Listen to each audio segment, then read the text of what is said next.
what you need, you want it. We know what you want, we got it.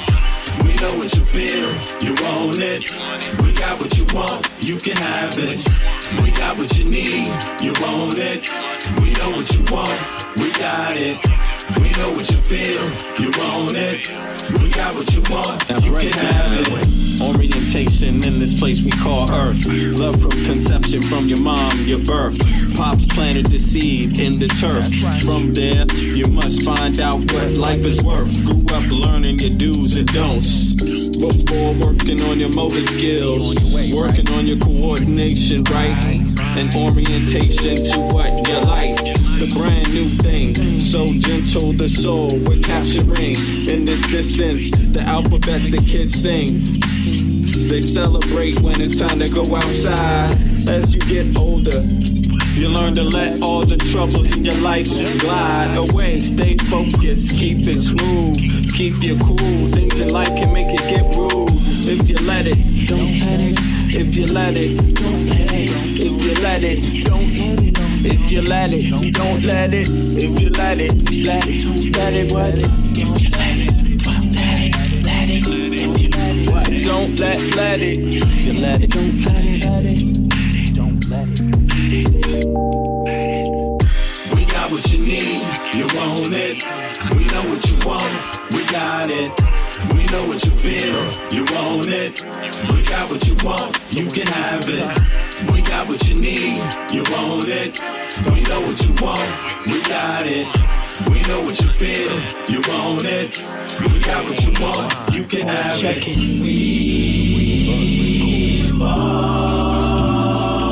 on this journey through your soul. We wanna have a good time. We embark on this journey through your soul. We wanna have a good time.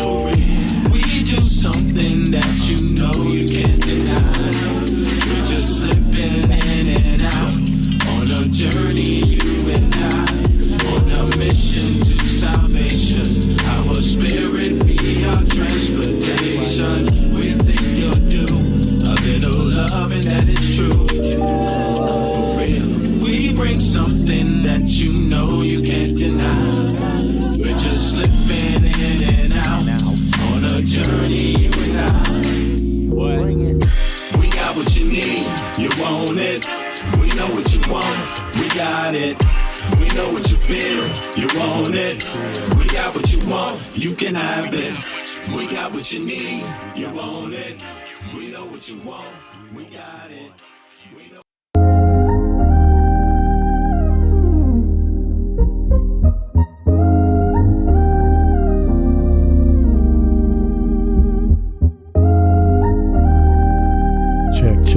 Check. 1 2 1 2. What's up, everybody? What's up, everybody?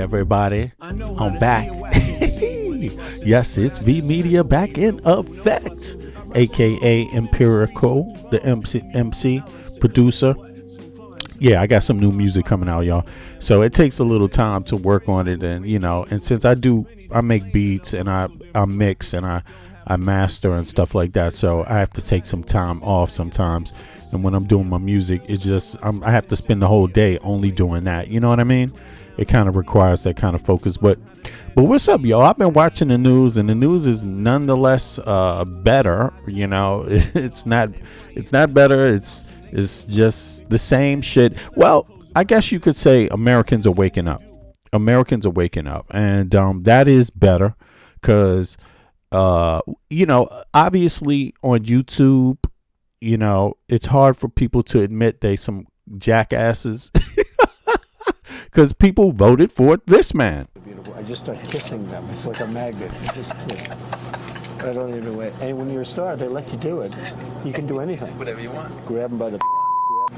That's hard. It's hard for people to admit they voted for this on social media, not just YouTube, Facebook.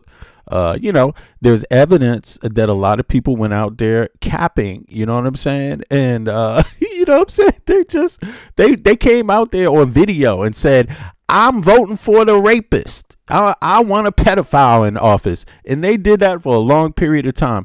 But of course, they used other words like, what Biden do for me? Biden ain't do nothing for black people. They use words like that. Kamala locked people up for smoking weed. And then they said, therefore, I'm going to vote for a pedophile. I mean, you know what I'm saying? Like, that makes it better and shit. Okay, I get it. Locked you up for smoking weed. I'm going to vote for the dude who rapes people and has a whole squad of rapists. You know what I'm saying? You're like, that's going to make you better. You're a better person now, huh? Your morals and ethics are all straight. Yeah. In any case, how about I vote for the man that hates niggas? How about that? And you're black. You know what I'm saying? This is what they did. 20%. I mean, 20% said, I want somebody that is an outright bigot and hates my kind and will even use my dumb ass. I mean, you see how much time Trump went out there and spent with rappers, Method Man and all the rappers. And they look at how quiet they are, too. I'm sorry, man. Fuck that. Like, fuck y'all. Yo, I was a kid once where I listened to rap music. I like rap music, but you motherfuckers are not adults. You are boys. Boys.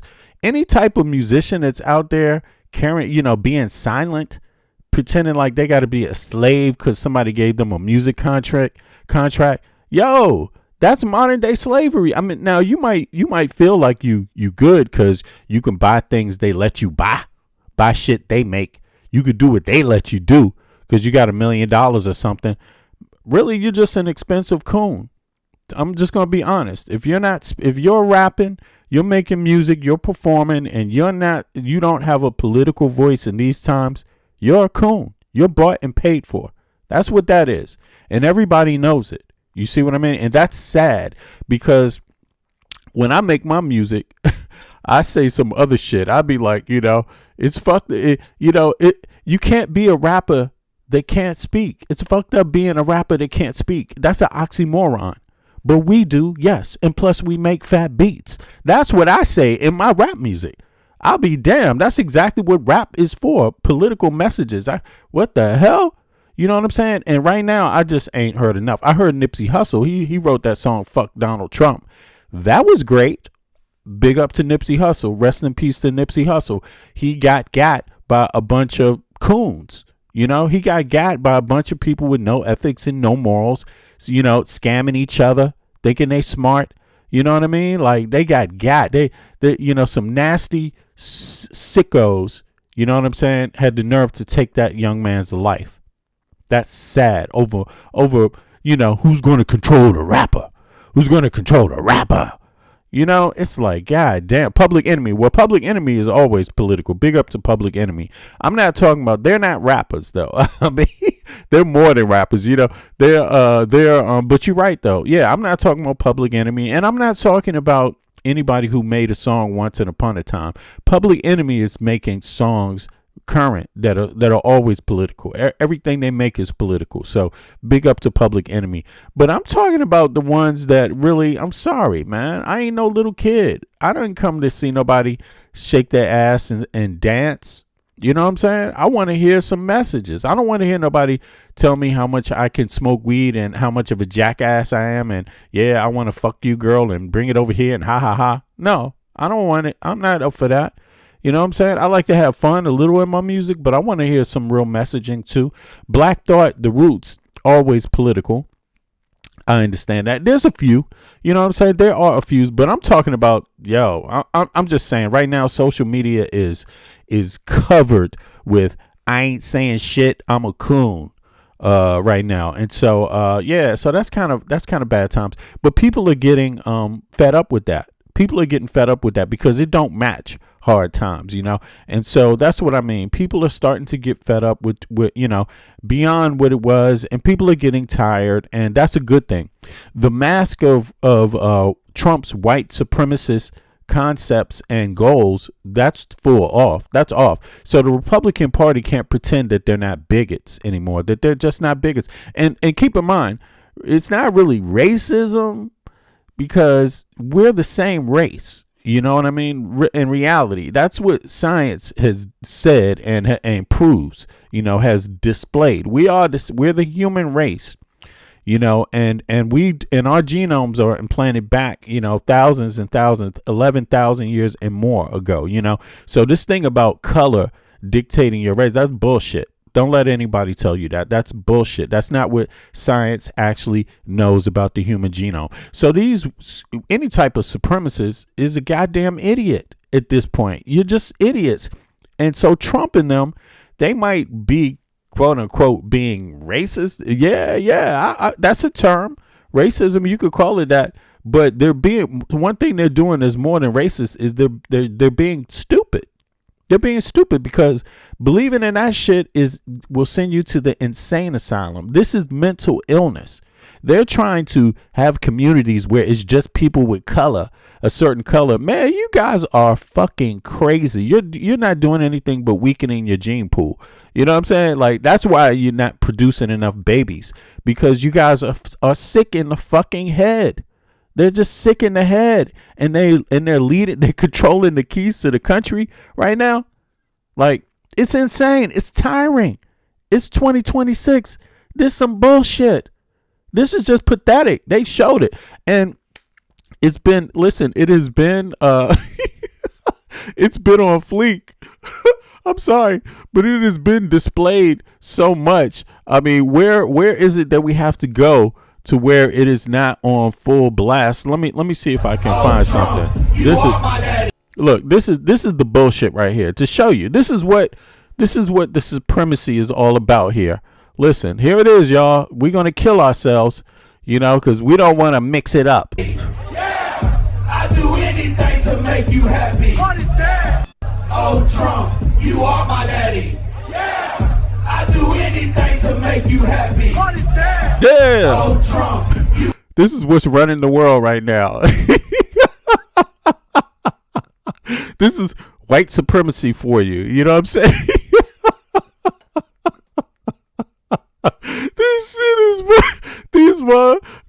They want to live in their own communities and separate from people, Let the Negroes be over there. Keep the Hispanics out. I don't want to be gay. Keep them trannies away from me. Look at this shit. Here we go. You are my daddy. Yeah, I do anything to make you happy. Just a grown-ass man saying, yeah, Donald Trump, you are my daddy. I'll do anything to make you happy. I mean, what could be more pathetic? But they're not embarrassed. They're not embarrassed to be pathetic, man. They ain't embarrassed. They proud of this pathetic shit. And I just really, I say, hey, let the mask off. Let the mask off. Let the mask off full bloom. Here's some more of this dumb shit right here. This is what a supremacist thinks in America. This is them. For vast majorities of people, including women, that women didn't receive the right to vote until the 19th Amendment. And then we fixed that. I don't think that was a good thing. You don't think so? I don't think it was a good thing. I believe the 19th Amendment? Yeah. Every person, women, men, black, white, whatever, has equal dignity under the law and before God. That doesn't mean they'll have the same roles and should have the same influence in a society. So who should have influence in our society? Christian leaders. White Christian men. Interesting. White Christian men. Religious extremists. The next conservative president must make the institutions of American civil society hard targets for woke culture warriors. This starts with deleting the terms sexual orientation and gender identity diversity, equity and inclusion, DEI, gender equality, gender equity, gender awareness, gender-sensitive abortion, reproductive health, reproductive rights, and any other term used to deprive Americans of their First Amendment rights out of every federal rule, agency, regulation, contract, grant regulation, and piece of legislation that exists. And then what? The victim coming. Here's the victim. Are you saying you don't mind if your right to vote would be taken away? I don't care. I know what I want. I know what I want. But you wouldn't be able to get what you want if you can't vote for it. I don't care. I've told you 3 times. I don't care. This is running the U.S. right now. So I'm so happy the mask is off. I'm happy the mask is off because, see, a lot of people in the U.S. have always had to deal with these fuckers, and nobody believed us. I mean, some people believed, But now it's out. See, now the ones they try to play slick, they've been playing like they're middle ground, middle ground conservatives. We're just conservatives. We just don't want to waste money. That's all it is. We just we want to be fiscally responsible. They hid under that mask for decades and decades and decades. But really, this is what it was really all about. It's just about stupid people, people that believe in racial ideology. Other than human. They believe in racial ideology more than other than human. It's like they're dying because they ain't listening to the fucking sciences. That's what's happening. And they're blaming it on other fucking people. I mean, this is boring. This is tiresome. This is pathetic. This is more than racist. This is ignorant. This is ignorant. And this is what's controlling the keys to the White House. I mean, you know what I'm saying? And I'm so glad that the mask is off, because never again can people pretend like this is what others have not had to fucking deal with.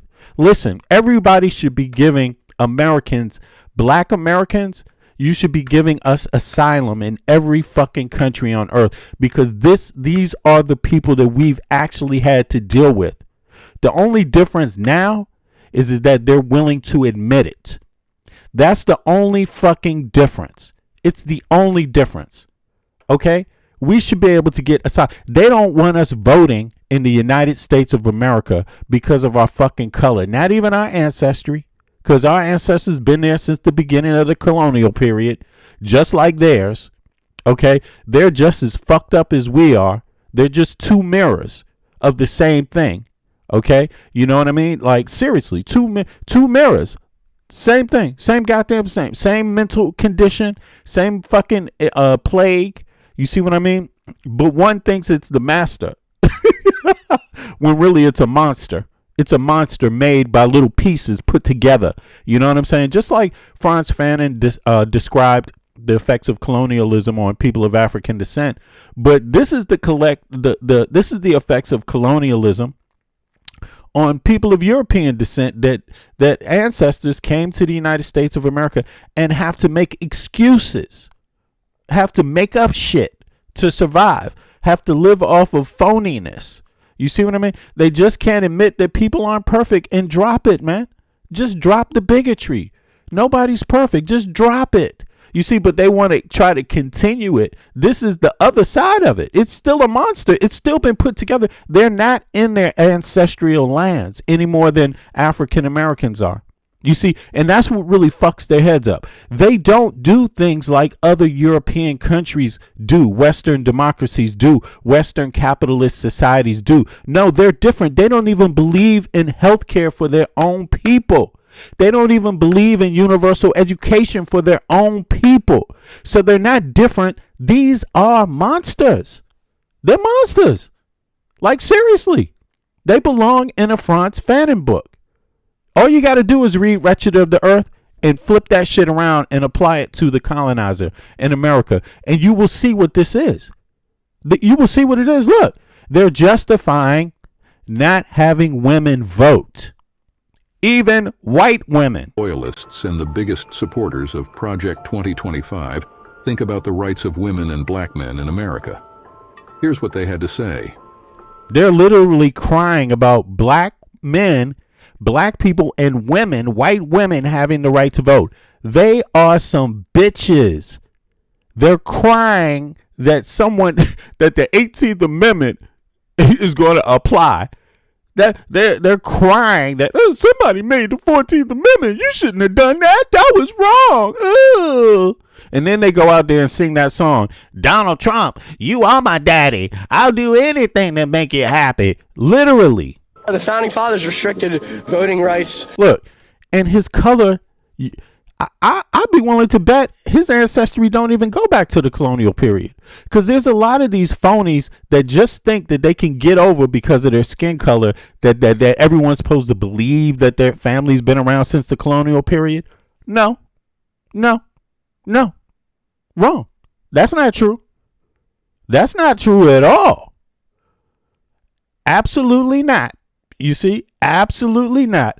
And Exactly, the majority. Exactly. They think, they like to pretend that's the case. They out here fucking. I told you, it's just the wretched of the earth. They actually living off of lies, a lot of them, and it's a type of fucked up version of colonialism. Like, you know, seriously, it is, because they're trying to rationalize something that's not even real half of the fucking time. Talking about the colonial period, talking about the founding fathers. Yo, there's no evidence. You can't just believe anybody because of their skin color that their families go back to the colonial period. That's not how it works. It literally doesn't. Loads of immigrants from Europe came after the colonial period. Loads. So many. And a lot of them are still sitting around crying about the founding fathers didn't want it this way. It's like, man, wake the fuck up. You had nothing to do with it. Wake up. But here's the delusion. For vast majorities of He's rationalizing, saying that white women shouldn't be able to vote. Do you think white women should be able to vote in the United States of America? Put a 1 in the chat if you think white women should be able to vote. I do, but this motherfucker doesn't, because he's sick in the head and he's wearing a MAGA hat. Okay? He doesn't believe women, period. Even white women should have the right to vote. And these people are complaining about immigrants. Like, seriously, they are killing themselves from stupidity. Okay? That's what it is. Racism is ignorance. It is madness. It is sickness. You will kill yourself trying to live up to some concept of a white race. You will kill yourself.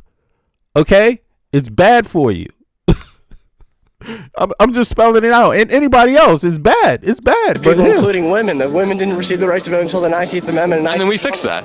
I don't think that was a good thing. You don't think so? I don't think it was a good thing. I believe The 19th Amendment? yeah, every person, women, men, black, white, whatever, has equal dignity under the law and before God. That doesn't mean they'll have the same roles and should have the same influence in a society.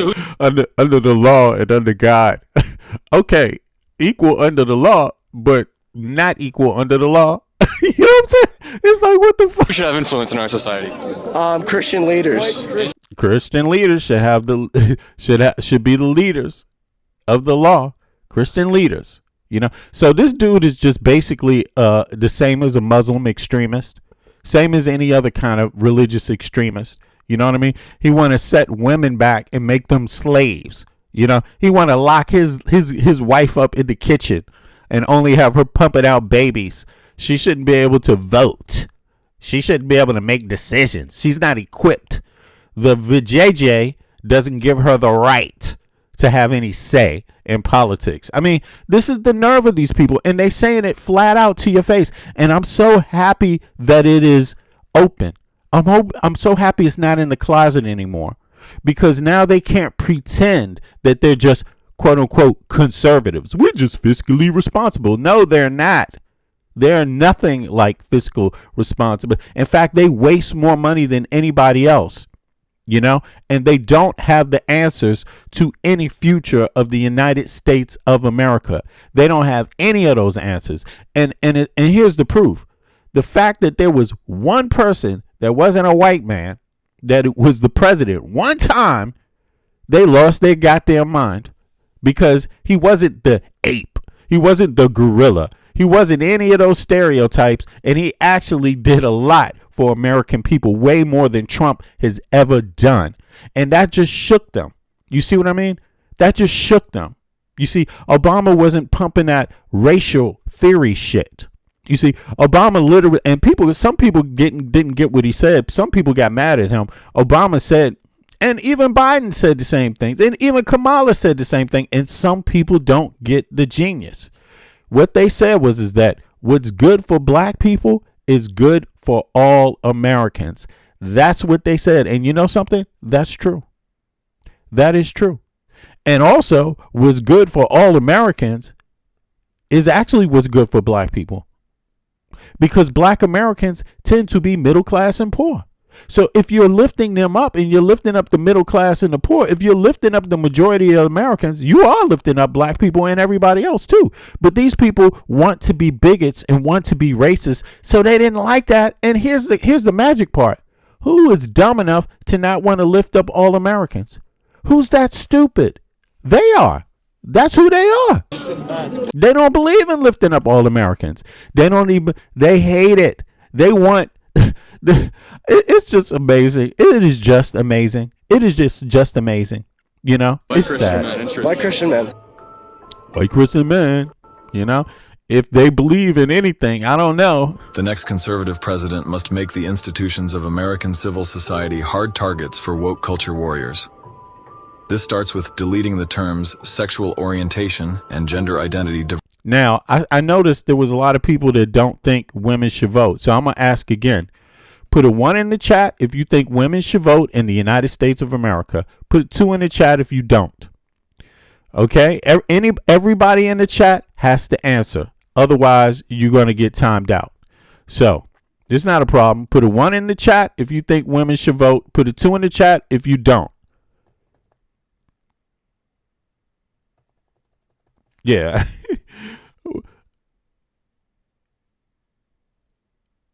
Hold on. Let me put this up on the screen. I want you to see this. I want people to see this. There's actually people that claim they don't. Now, I said one time, don't spam the chat. So, see, this person doesn't really count. This is not an American. Either that or they're just a nut, you know. Stop spamming it. All you have to do is use your brain. Answer one time, jackass. Okay, just answer one time. That's enough. You know, you don't. Here it is. Let's see here. This is not a real account. I don't think so. This ain't a real account. It's got some rapper on here. I don't think there's anything. This is probably somebody from the KKK or someone from some Russian troll farm. But in any case, this is what they want. This is what they want. This is officially what MAGA wants. They don't want women to vote. Diversity, equity, and inclusion. DEI, gender equality, gender equity, gender awareness, gender-sensitive abortion, reproductive health, reproductive rights, and any other term used to deprive Americans of their First Amendment rights out of every federal rule, agency, regulation, contract, grant regulation, and piece of legislation that exists. Are you saying you don't mind if your right to vote would be taken away? I don't care. I know what I want. I know what I want. But you wouldn't be able to get what you want if you can't vote for it. I don't care. I've told you 3 times. I don't care. Loyally. That's what I'm saying. So they're killing themselves and they're complaining about other people that want to live just fairly, you know, just by the same rules. People that actually want them and them. Look, somebody wants, like me, somebody wants she, or it, whatever it is. I don't know. Is it a he? All right. Someone wants her, I'm presuming, right? Because of her voice. I don't know. But maybe that's also biased. I want her to have a dignified life when she's retired, when she's old, when she's seeing her last days. I want elder care for her, every American, right? But she's too dumb to want that for herself or anybody else. You see what I'm saying? Like, that is insane. So while these people are complaining about immigrants replacing them, they are killing themselves off. They're killing, because listen, if you are a racist and you believe in racist ideology, if you believe that you're not part of the human race and that your genomes run through every human being, making you the same, if you don't believe that, you're actually going to make your people go extinct. Yes, exactly. That's what's going to happen. That is exactly what's going to happen. And what does the extinction process look like? You see what I mean? So these people have been isolating themselves for a long time. They've been using an isolatory type of politic that is insane. Listen, racism is insane. It is insane. If you try to live up to it, you are killing yourself. You have to understand that. You're only killing yourself. You are a pure lunatic. Science has broken that shit to shreds already. Okay? They know way more about the human genome today than they did 20 years ago. And they know what happened 11,000 years ago. You see what I mean? 20,000 years ago. You see what I'm saying? Like, just drop the racist bullshit. People create things for what they create, the things they need. Then they pass them on to someone else. Someone else reshapes those things for what they need. Then they pass it on to someone else. That someone else takes that thing and then reshapes it for what they need. And then they pass it on to its ABCs of the human race. That's how things get done. Okay, you trying to go back to figure out who invented it just to claim it for yourself, and even more, claim it for your own race. That's where the insanity comes in. And these MAGA people are sitting up there. They try to act like the earth just started yesterday. Who made this society great? It's us. It was the Christian white men. Only the Christian white man. Nobody else. Nobody else was there, huh? Nobody else played a role. You know, they want to have it both ways. In one hand, they want to say some Native Americans worked with certain colonialists against other Native Americans, and then they don't want to give them credit for it. Then they want to be like, no, but it was just us. It was just our idea. Which one is it? Is it Thanksgiving or not? Which one? You know, how you going to be out there celebrating Thanksgiving and then you believe what this motherfucker says? Look at this. Supporters of Project 2025 think about the rights of women and black men in America. Here's what they had to say. The Founding Fathers restricted voting rights for vast majorities of people, including women. The women didn't receive the right to vote until the 19th Amendment. And then we fixed that. I don't think that was a good thing. You don't think so? Sir, do you celebrate Thanksgiving? I mean, you know, it's like, which one was it? Did somebody help you or not? I mean, what the fuck? You know what I'm saying? It's just, it's crazy. And these people are going to drive themselves crazy. They're going to drive themselves crazy. They're going to drive themselves extinct. Trump is killing these people, you know, and they're too stupid to realize it. You know, they literally are so fucked up in the head.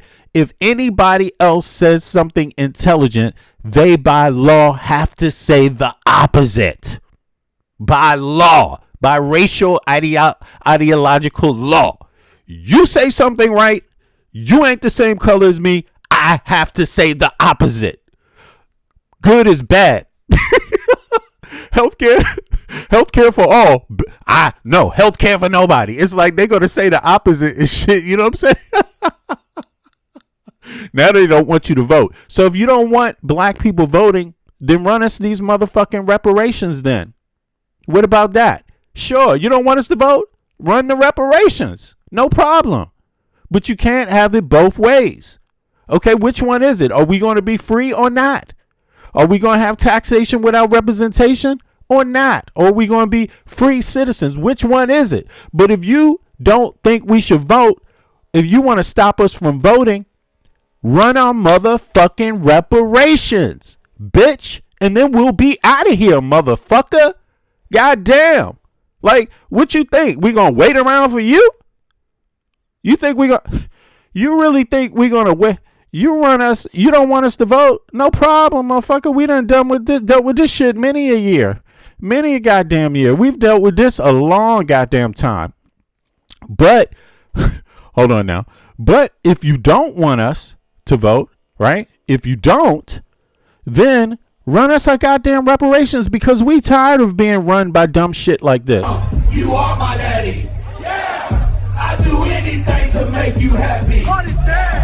Oh, Trump, you are my daddy. Yeah. I do anything to make you happy.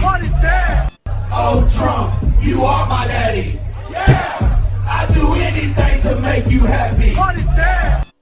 Oh, Trump. This is who going to be your representative next in Congress. Donald Trump, you are my daddy. I'll do anything to make you happy. Yeah. Yeah. They in there hyped up and shit. You know what I'm saying? Look at this dude. You can't even see all of them. This one dude up here in his trucker hat and shit. You are my daddy. I mean, it's three on stage with trucker hats, but I'm talking about the people in the audience. They like this. Yeah. Yeah. Yeah. I'll do anything to make you happy.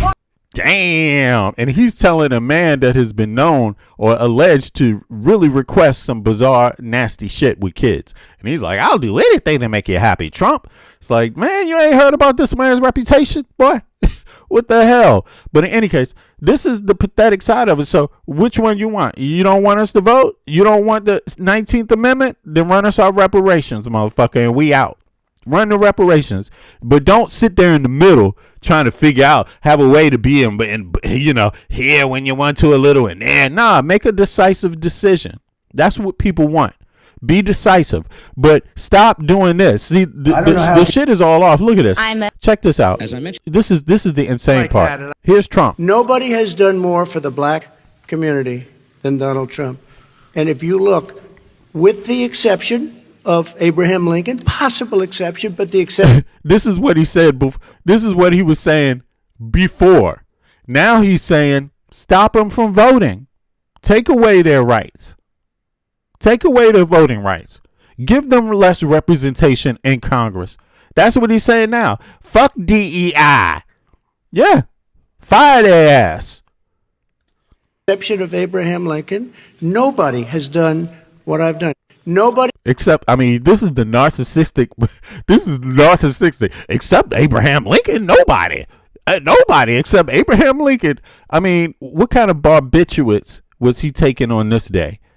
But this is who that dude said, Donald Trump, you are my daddy. I'll do anything to make you happy, Donald Trump. This is who they talking about here. Like that. Now, this is a couple years ago. This is for the black people, the 20%. Because you are a mirror. The only thing that I could say about black Americans, it's many things I could say, but in terms of voting, at least only 20% fell for this motherfucker's lies. Yo, large amounts of other people fell for this dude's lies. And that's why a lot of African Americans be like, man, run these reparations. Let us get the fuck out of here, because too many of you are fucking stupid. And too many of you are racist. Too many of you are fucking racist. And it is tiring living under people that have these kind of weird ass ideas. It's tiring. It's tiring living under people that don't know American history. That is fucking tiring. But now they've taken the mask off. Now they really out there to show you, we don't even want you voting. We don't even want you voting. See? And then here's the mask. Here it is. Loyalists and the biggest they took this mask off. Supporters of Project 2025 think about the rights of women and black men in America. Here's what they had to say. The Founding Fathers restricted voting rights for vast majorities of people, including women. The women didn't receive the right to vote until the 19th Amendment. And then we fixed that. I don't think that was a good thing. You don't think so? I don't think it was a good thing. I believe the 19th Amendment? Yeah. So that's what they want to pull back, right? That's what they want to pull back. And yeah, you want to pull it back? Run these reparations, bitch. Like, stop thinking about it. Run the reparations. But the truth is that that's what they're doing. They already admitted it, and that's what they're doing right now. And so African Americans, you don't owe, to me, you owe humanity. Yeah. The average human being. Yeah. Yeah. You owe them the common existence with other human beings that mean good. But outside of that, racist, African Americans don't owe any fucking racist a motherfucking thing in the United States of America. We don't owe these maggots one fucking thing. Like, MAGA, listen up. Fuck you and anybody like you. Fuck you. You are the problem with America. You are dumb. You are bigots. You are ignorant. You know nothing about history. You know nothing about the human race. And you are the problem with the United States of America. Your ignorance is killing you. And because you're so stupid to see it, you rather fucking die through your own poor policies than listen to an intelligent black man like Obama that wants to help your dumb ass. Instead, you want to listen to the man who said this. I just start kissing them. It's like a magnet. I don't even wait. And when you're a star, they let you do it. You can do anything. Whatever you want. Grab them by the That's who they like. That's who they like. They like that one. Like that. Now they also like liars and hypocrites. Now here's Trump kissing ass to black people before this term. You see, he was willing to lick black African Americans' asses when he was trying to get some votes. So he had to kiss some ass. Okay, so even this bitch ass has to kiss some ass every once in a while, and he knows that it's real. So let's listen to this. And again, African Americans don't give a motherfucking thing about Donald Trump. Fuck you. And everybody like you, Donald Trump, and everybody that caps for you, fuck you. Fuck you. Shut the fuck up. Yeah, that's what I got to say about Donald Trump. Now here is Donald Trump kissing some ass. Okay? Listen to him. He's going to kiss African Americans' asses because Donald Trump will say anything. And here's the thing. He doesn't care about broke ass white people. He doesn't care about middle class white people. So he said anything to everybody. He don't give a fuck about anyone. He says lies to everybody. The only difference between me and some of these other people is that some of you believed it. It's not our color that makes us different. Yeah, 20% of black Americans believed his dumb shit. I ain't the same as them. You know what I'm saying? We might have, ancestors in common. We might have history in common. But, you got to be a man and a woman yourself today. And today, you made a mistake, 20% of African Americans, because you listened to this motherfucker jive you. You listened to him scam you. But 50% of everybody else believed his ass. And by mass, they're more dumb. There's more of them that's dumb that let him lie to their ass. Now, let's review Donald Trump. That, and I appreciate it. We love you. We love you. Thank you. Thank you. And I'm honored to welcome everybody and these incredibly talented and unbelievable, patriotic young American leaders. You're going to be the leaders somebody I would be almost willing to bet, maybe even willing to bet, somebody in that audience right here, right in front of me, is going to be standing here someday. I think so. You've got a good shot. You're going to have a good shot. You've done incredible work to get to this position, and I have tremendous respect for it. We're glad to be joined by our terrific Vice President, Mike Pence.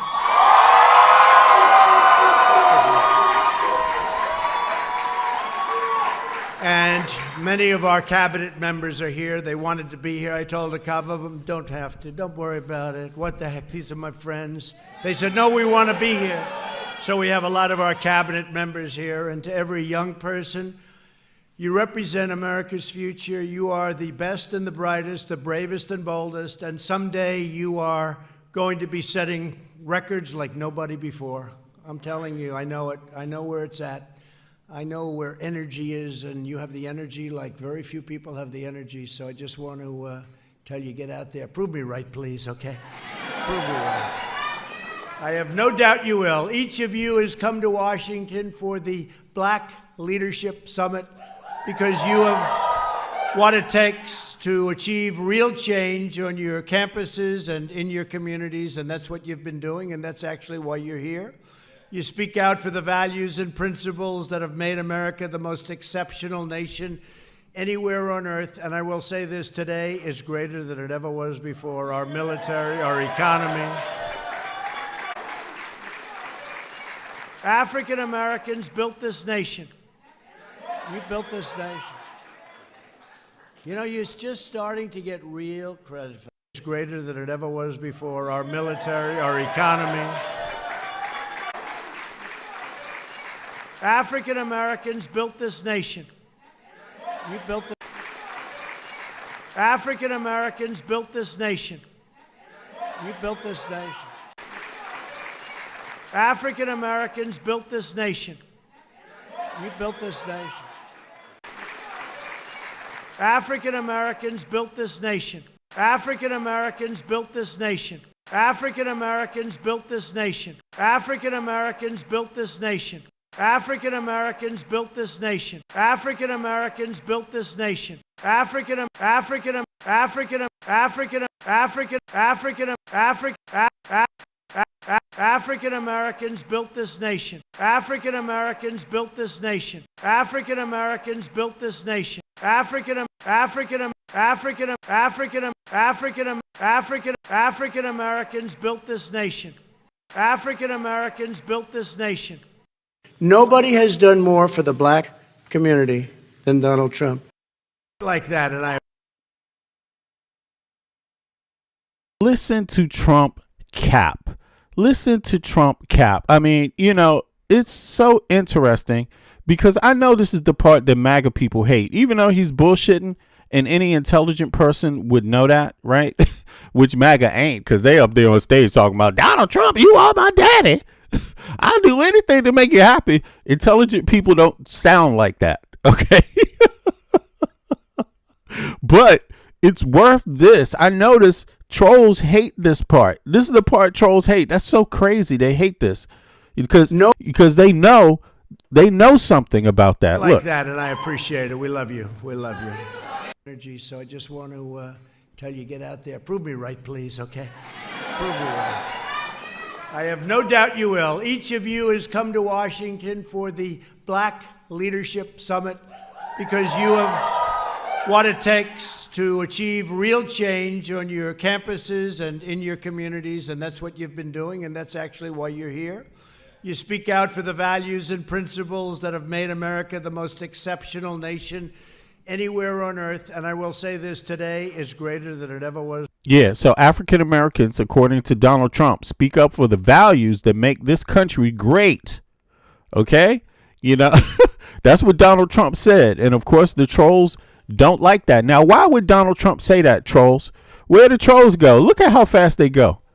Trolls, where you at? The chat ain't blocked. The chat is open, trolls. It's not in subscriber mode. Come on now, where y'all go? Where did you go, man? Y'all hate to hear Donald Trump say something that might be true? Like, where the fuck did they go? They just disappeared. Yo, Rafika, did you been timing people out? Please don't time. Yo, let's be easy on them today. Let's be easy. Listen, Donald Trump said something, and I'm just curious about it. It's like For our military, our economy. Here we go. African Americans built this nation.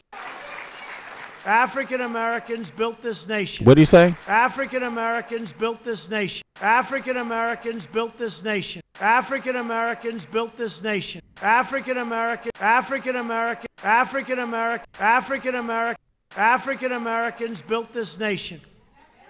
You built this nation. Wow. So Trump says African Americans built this nation. And I'm just curious, like, why does MAGA like that he said that? Do they like it?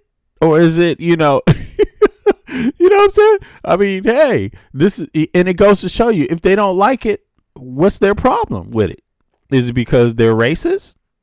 Is that what it is? Of course that's what it is. Of course that's what it is, but it's more important to understand that Trump he's willing to lie to anyone to get what he wants. That's what's more important. African Americans don't really need to hear that we built a country, because we're very much aware of our history, and we know that by law, it was law, federal law, that mean we were not allowed to create generational wealth. We had to be slaves because of our ancestry, because of our Africanness. That was codified in U.S. law. So we're very much aware of that. Thank you very much. We do know American history, okay? And anyone who doesn't know that doesn't know American history. You see? And then, of course, when it was ended, when we fought in wars to end it, of course, the Confederacy fell. Slavery was outlawed in the North before that too, right? But because the North had slaves also. You see what I mean? But it's just so crazy, because Now, even though we haven't gotten any reparations, now they actually want to turn the clock back and stop African Americans from voting. I mean, this is the party, Trump's party, MAGA. They want to remove people's rights that people have struggled for, you see, to get. And they're literally trying, and Trump is not from the colonial period. Trump's family was not around during the War of Independence, wasn't around during the Civil War. They came after. You see, but he's the leader of that movement, you know, and they are racist. You know, they are racist. There's nothing intelligent about it. They are going to destroy the country because they're ignorant. Because scientists already know that there's only one human race. They've already, mapped that out in the genomes. You see what I'm saying? And this guy is still thinking that because of color, that's going to make something bad. If you add any color, it's going to what? What they're doing is they're killing themselves. Because whenever, just like the Nazis did, when they tried to make everyone that had a certain type make babies together, they created a lot of defects. They did doing that. When your gene pool is too small, that is not good for you. That's actually bad for you. I don't know how many of you know that or don't know it, but if you don't know it, you should know it because that will also help you not make some babies when your gene pool is small. You see what I mean? It's not just about your color, because a person can have a certain color, but their gene can be different. You see what I'm saying? So, and on top of that, people are already crossed and mixed anyway. That happened long ago. What you're seeing, what this man is basically a person that migrated out of Africa that got stuck somewhere else due to history, got stuck, and his skin color changed. And his hair texture changed. And now he thinks he's different. You know what I'm saying? He thinks he's a different species. I mean, it's true. This is what they think. And they preach it. You know, and they've gone so far into insanity, they're willing to stop their own women, fellow white women, from voting too, because, hey, they believe that white Christian men created America, created the United States of America. This is what they believe. They don't know who helped them discover America. They forgot all about that. You know what I'm saying? They forgot who helped them discover America. They forgot about Thanksgiving. What about all the natives that welcomed you? What about the natives that taught you how to make corn, to grow corn? You never heard of the Pilgrim stories? What the hell? You know what I'm saying? No. Trump wants to do away with Thanksgiving next. You know what I'm saying? And I'm sure they're going to do it. I'm not saying I really celebrate Thanksgiving. I'm just saying if you're going to believe in it, then fucking act like it. And Trump acts like these MAGA people don't believe in Thanksgiving. Because when you talk to them, it never comes up. They make it seem like they just hit the shores and just boom, got off just to a nice bumpy start. No, man. People got off those boats and were starving. Don't you understand that? They were starving. Yeah. That's what happened. They were starving, man. And they got help. That's what Thanksgiving is about. That's what that story is about. Now, of course, it's not, you don't have to quote the story verbatim, but that's what the story symbolizes. You know, and it is written in history, different historical accounts. Everyone knows that. You know, you should watch, even in the United States of America, Europeans were killing each other. Europeans were not on the same side. You have to understand that. Okay? You have to understand that, you know, and so what they're trying to do is make history into a we're white and we're happy story when it was like, no, you weren't like that. You actually didn't agree with each other, and many of you didn't like each other, and you killed each other. Yeah, exactly. Straight up. Treacherous. I'm not saying everybody was treacherous, but I'm saying the death that was occurring, just European towards European, it was on treacherous levels. It wasn't peaceful, and so these MAGA people, listen to this guy again. He just made the shit all up. The biggest supporters of Project 2025 think about the rights of women and black men in America. Here's what they had to say. The Founding Fathers restricted voting rights for vast majorities of people, including women. The women didn't receive the right to vote until the 19th Amendment. And then we fixed that. I don't think that was a good thing. Yeah, so he forgot the part about, he's only remembering the part he wanted to remember about the Founding Fathers, the pretty part, the part everybody wants to claim. But remember, nobody's told him to pull out his ancestry card. Like, there's no evidence that he has anything to do with the Founding Fathers. You see what I'm saying?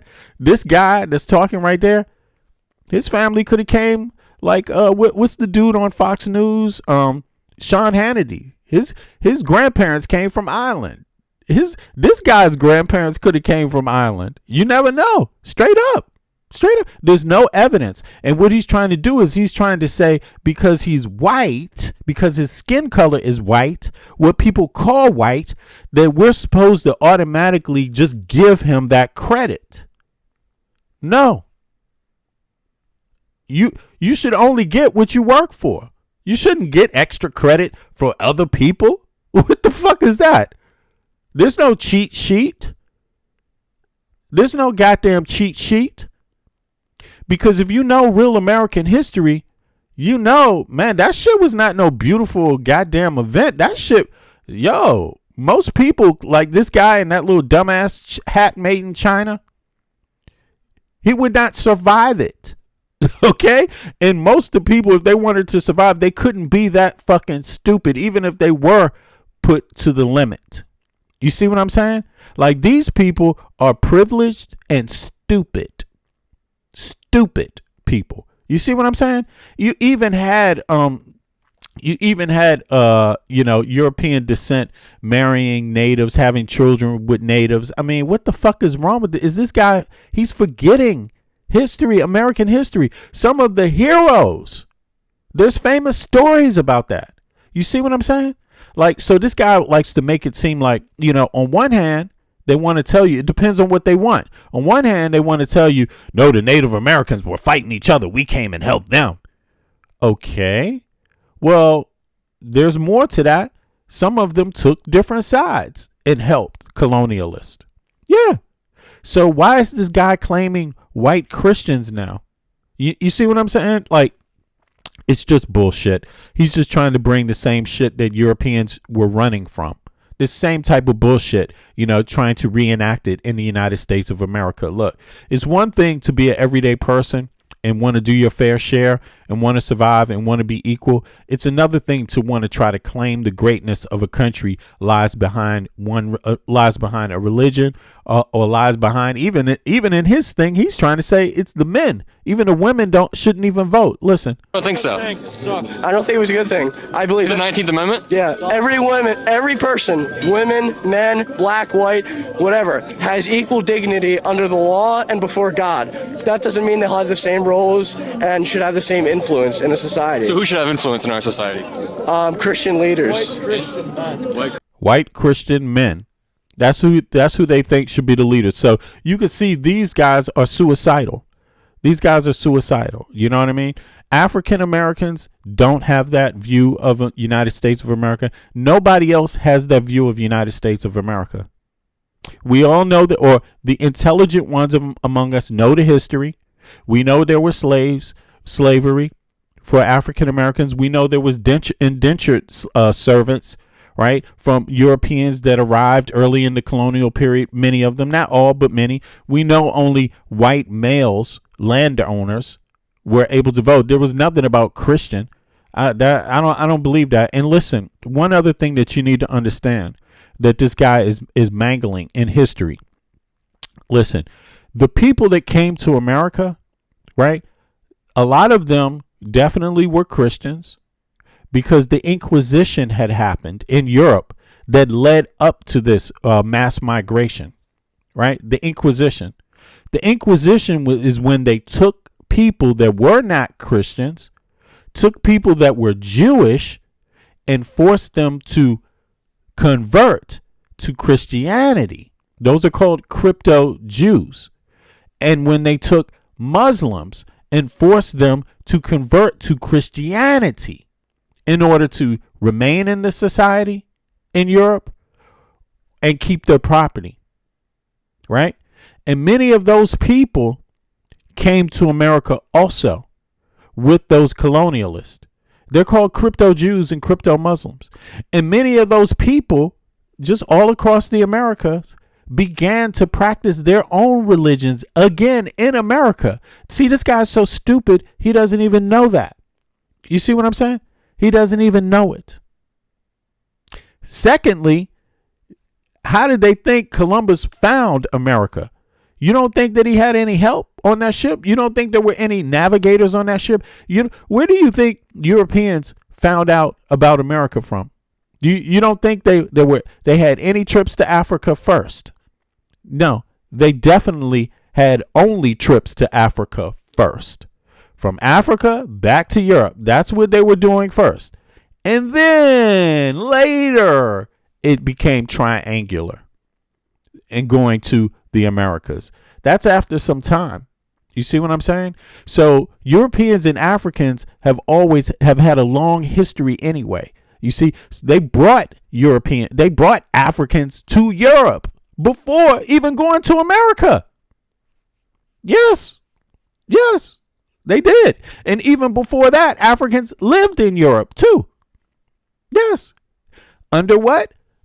Under, they were kings. They were, military or servant. You could say servants, guards, and things like this for the Renaissance. During the Inquisition and after. Yeah, all of this time when they were kicking out the Moors. Even before that, many of them were there also. So this guy doesn't know a lot about history or European history. You see what I'm saying? Like even before that, others came and enslaved some Europeans. You see what I'm saying? So we got to be real about this in 2026 and stop trying to play this game about we're different. No, man, nobody's fucking different. Everyone has the same potential to do harm. Everyone has the same potential to be an asshole. Right? Everyone has the same potential to be a tyrant. You see? But we need not celebrate tyrants.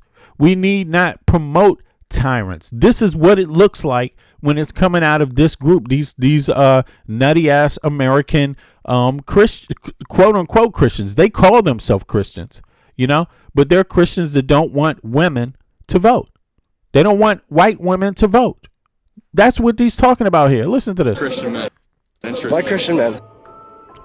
Only white Christian men should be able to vote. The next conservative president must make the institutions of American civil society hard targets for woke culture warriors.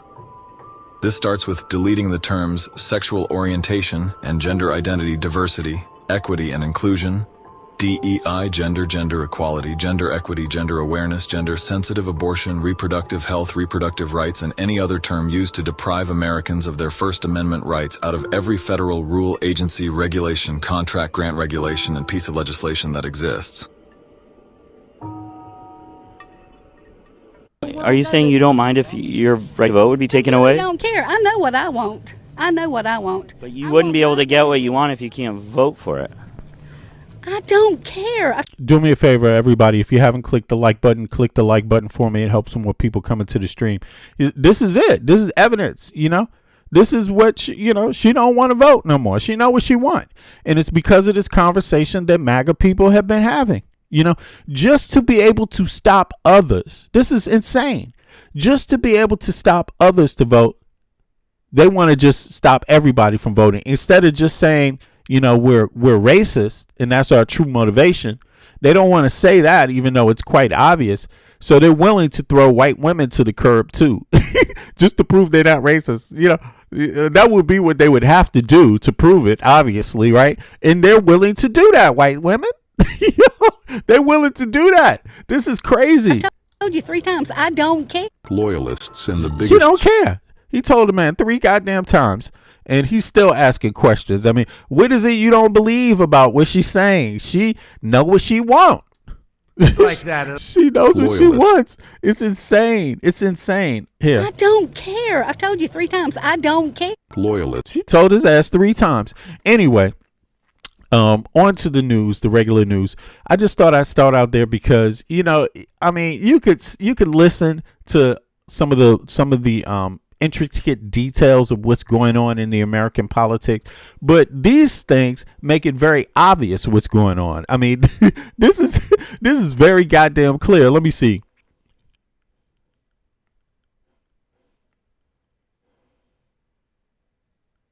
Yeah. Anyway, let me sometimes I wonder. Do me a favor. Did everybody click the like button? Let me review this real quick. It's 160 people watching. Let me see how many people click the like button. This records conversations. See how many people are in the chat too. See if it adds up real quick. Yeah. If you've been here 5 minutes, go ahead and click the like button for me. 37 people. So that goes to show you a lot of people watch, but they don't want to click the like button. A lot of people come in the chat, but they don't want to click the like button. Yo, listen, I don't know why you're here. That's just a little. If you're watching from your TV, a lot of people watch from the TV so they don't have the remote. Do me a favor. If you're watching with your TV, pick up your remote and click the like button. That helps other people find out about the stream. Yeah, I'm just saying, like really get on your YouTube time, folks, because listen, I'm not trying to pat myself on the back, but I got a whole lot of shit that I do and a whole lot of things I can do, but I'm a serious person. And this is a serious topic for me. And yeah, so I deserve a like, especially if you're going to spend 5 minutes. Now, I put the link in the chat for anybody that wants to hop up. Feel free. Get Discord on your phone or on your tablet or whatever. And here's the Discord link. It allows you to connect to my server, and then you can come up and speak through your phone or through your tablet or through your computer, something like that. Now, it should install fine on anybody's phone. It's called Discord. This is what the logo looks like. Let me put it up here on the screen for you. There it is in the bottom left side of the screen. That blue symbol, that's the Discord link. So you could go, if you got an Apple phone, go to Apple, whatever, what is it called? Apple Store, download Discord, it's free. And then come back and click on that link that I just put in the chat called Discord, and it will bring you to my server. Let me open up Discord right now on the computer. Yeah, it will bring you to my server. Send me a message and I'll see you, and then I can call you and bring you up on the show. If you don't have iPhone, then it works the same for Android. Just go to Google Play and you can download it there. I'm a Discord vet here. There you go, Toxic. Yeah, anybody can hop up to. Yeah, as long as you want to have a real conversation, that's all. That's the only thing I ask. I'm a 55-year-old man. I want to talk to people that really believe something. Okay, if I talk to somebody that's just bullshitting, you know, you might bring out the granddaddy in me. You know what I'm saying? I'm not a granddaddy though. You might bring out my father. My father might just, because my father does not like stupid. You know, God rest his soul, and thank God he didn't raise me that way. But I don't have a lot of tolerance for people playing games. People are hurting in the United States of America, and I'm on real time with that. Okay, there are people that want to do harm to the country, and there's people that want to do harm to other people in our country. And that's got to stop. That's not a game. You know, it's not a game. People are going to stop this tyranny that's going on, and anybody playing some games over the internet will just wait till it comes down to real life. Where you at? That's why I got the Discord link. You see what I mean? I want to hear what your dumbass has to say if you backing up Donald Trump. And I don't have to like you, but I'm definitely going to give you a chance to state your words. I want to hear your words. I want to hear your argument, even if it's stupid. If it's real, I want to hear it. Even if it's dumb, if it's real, I want to hear it. You know, I want to hear why you voted for this dude. I just start kissing them. It's like a magnet. You just kiss. Right on the way. And when you're a star, they let you do it. You can do anything. Whatever you want. Grab them by the.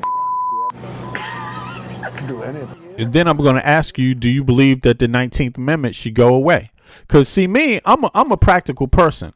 You know, if your target is African Americans, and you don't want us to vote, then I just say, fuck you. Run us the reparations and we'll be out. Give us our fucking reparations and fuck you. Like straight up. But you can't have it both ways. You got to make a decision. Do you respect us for our contributions in the country for real or not? If you do, stop fucking with us. If you don't, run us our reparations and we'll be out and fuck you. But you can't have it both ways. That's all. You can't have it both ways. You see? Learn how to be real about things. Learn how to be fair. Okay? Learn how to treat people fairly and expect to be treated fairly back. But when you don't treat people fairly, you're a hypocrite if you expect people to treat you fairly back. And let me tell you, it ain't going to happen. It's over. You know, the veil has been lifted. MAGA is a racist movement, a misogynist movement, and they hate other Americans that have been there since the founding of the country. That's a problem, for real. And if the Supreme Court wants to back up racists who hate other Americans and want to take other Americans' right to live freely and to participate in society freely, then fuck them too. Fuck them too. You know? And to the people that voted for Trump and you found out that was the worst mistake of your life and you changed your mind, I respect you. Big up to you. But for the people still capping for Trump, yo, fuck you. You have to be controlled. We need a jail for your type of people. Like, seriously. You need to lose some rights. Okay? How about that? Yeah, let's take your voting rights away from you. Okay? Since you don't respect freedom and shit, let's throw your ass in a jail. Okay? For a change, you know, since you hate women voting, you want to get rid of the 19th Amendment, man. Fuck you. People ain't got to listen to this bullshit. All right, here we go. Let's go. Do that. There's something going on in the courts again. So let me just hear what Mark Elias has to say from Democracy Docket real quick, and then keep it pushing. Because the United States is a nation of laws. We are a people that take great pride in the fact that we have the oldest constitution in a functioning democracy today, that we are governed by rules and a constitution that supposedly at least treat all people equal under law. Now that is fraying and it's getting worse, and you know that, and I know that, and Donald Trump is to blame for a lot of that. But like I said, he's not doing it alone. He's doing it because he's got a Republican Party that at every step of the way is cheering him on.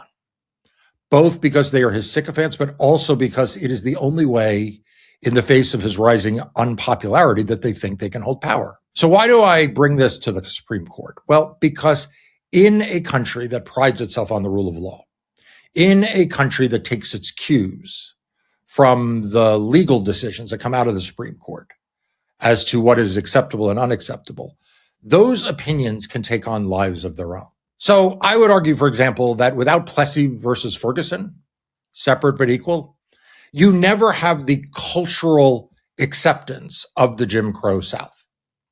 Sure, Plessy versus Ferguson was a terrible decision. It was one of the most abominable decisions in our nation's history. It is a stain and a black mark that will never be erased. But if it had just been a court case, there could still have been social disapproval of what became Jim Crow. But instead, because the Supreme Court had ruled the way they did in Plessy versus Ferguson, it gave a permission structure to the adherents of the lost cause, the former defeated armies of the Confederacy, to act as if they were the moral ones. They were the righteous ones. That what they were advocating, what they were implementing in the horrors of Jim Crow was consistent with the rule of law. I'll give you another example. You know, Donald Trump instigated a violent insurrection on January 6th, 2021. And in the days after that, he was held in pretty low esteem. He was actually persona non grata, even within the Republican Party. You've all seen those videos at the time of prominent Republicans denouncing Donald Trump, and now they act like they never did it or they don't remember it. But that's because at that time, what Donald Trump had done was viewed outside of the bounds of acceptable behavior because he had instigated this violent insurrection.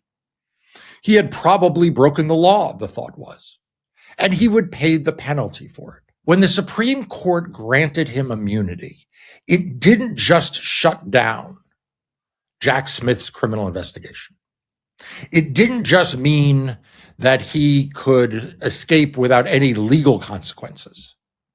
No, what it did is it built a permission structure for his supporters, for others in the Republican Party who are not sure they were his supporters, and for mainstream organizations, corporate America, legacy media, you know who I'm talking about, to treat Donald Trump as if his role in that January 6th insurrection was acceptable. It was normal.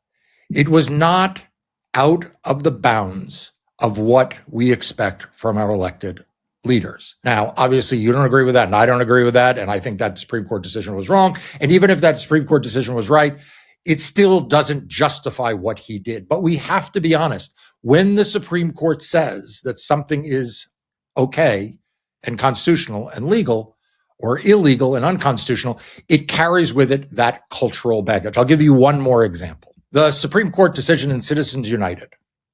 Technically, all the Supreme Court said was that corporations can make independent expenditures. Individuals had had the constitutional right to make those same expenditures all the way back from 1976, but they weren't making them, or at least they weren't making them in large sums, and not many individuals were doing it. What Citizens United did was not just decide a legal principle, it set a cultural norm. It created, again, a permission structure for wealthy people to put endless amounts of money into the political system. And that had itself a catapulting effect forward in loose. So, I'm going to play a little bit more, but essentially that he's right. That is giving permission for more activities on the state level, right? Now, and it basically means the federal government is not going to interfere because it's the Supreme Court. What the Supreme Court says must go for the federal government. You see what I mean? So they're not, if you're going to discriminate right now, the Supreme Court is okay with it, especially if it has something to do with voting in this midterm elections. That is the key. But here's the thing. Don't get caught up on this. I say this all the time. You might have heard me say reparations. For some people, that's a trigger word. For me, it's not. I'm intelligent. You should research what it is before you just think it means one specific thing, right? But because it doesn't. Now, and on top of it, plenty of people get reparations. Japanese Americans got reparations. Hello. Like, what's wrong? Jewish people in Germany got reparations. Hello. What is your problem? Are you not knowing your history anymore? But here's the thing. So it's not a big thing. It's just what you're supposed to do when things have committed certain levels of harm, right? That's what we say is the decent thing to do. But having said that, don't worry about it. If you could say fuck reparations, don't worry about it.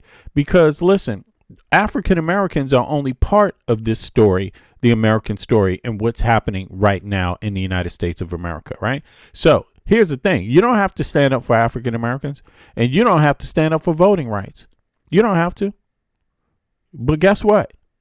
That's why I say just give us our reparations and we out if you ain't going to stand up for it. You know why? Because Elon Musk, Peter Thiel, and them, they want to put your white ass in slavery too. That's what's happening in America. They want to kill some Americans, and there ain't enough black people, you know what I'm saying, to do the number, to fit the size. The United States has 350 million people. Most of them are middle class and poor. You on the menu. Yes. And you are on the menu. Why? Because they don't believe. They want the shit to create their super machines. They want the resources in the country to create super machines. They don't want you in the way anymore. Your baggage. They don't need you. Don't you understand that? They don't need you. Let me tell you, the richest man on earth doesn't fucking need you. You are an obstacle.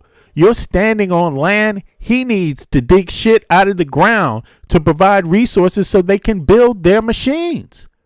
You're in the way. You in the way of that. I'm telling you. Now, if you think Peter Thiel too, you are in the way. Why do you think they're surveilling you? Why do you think?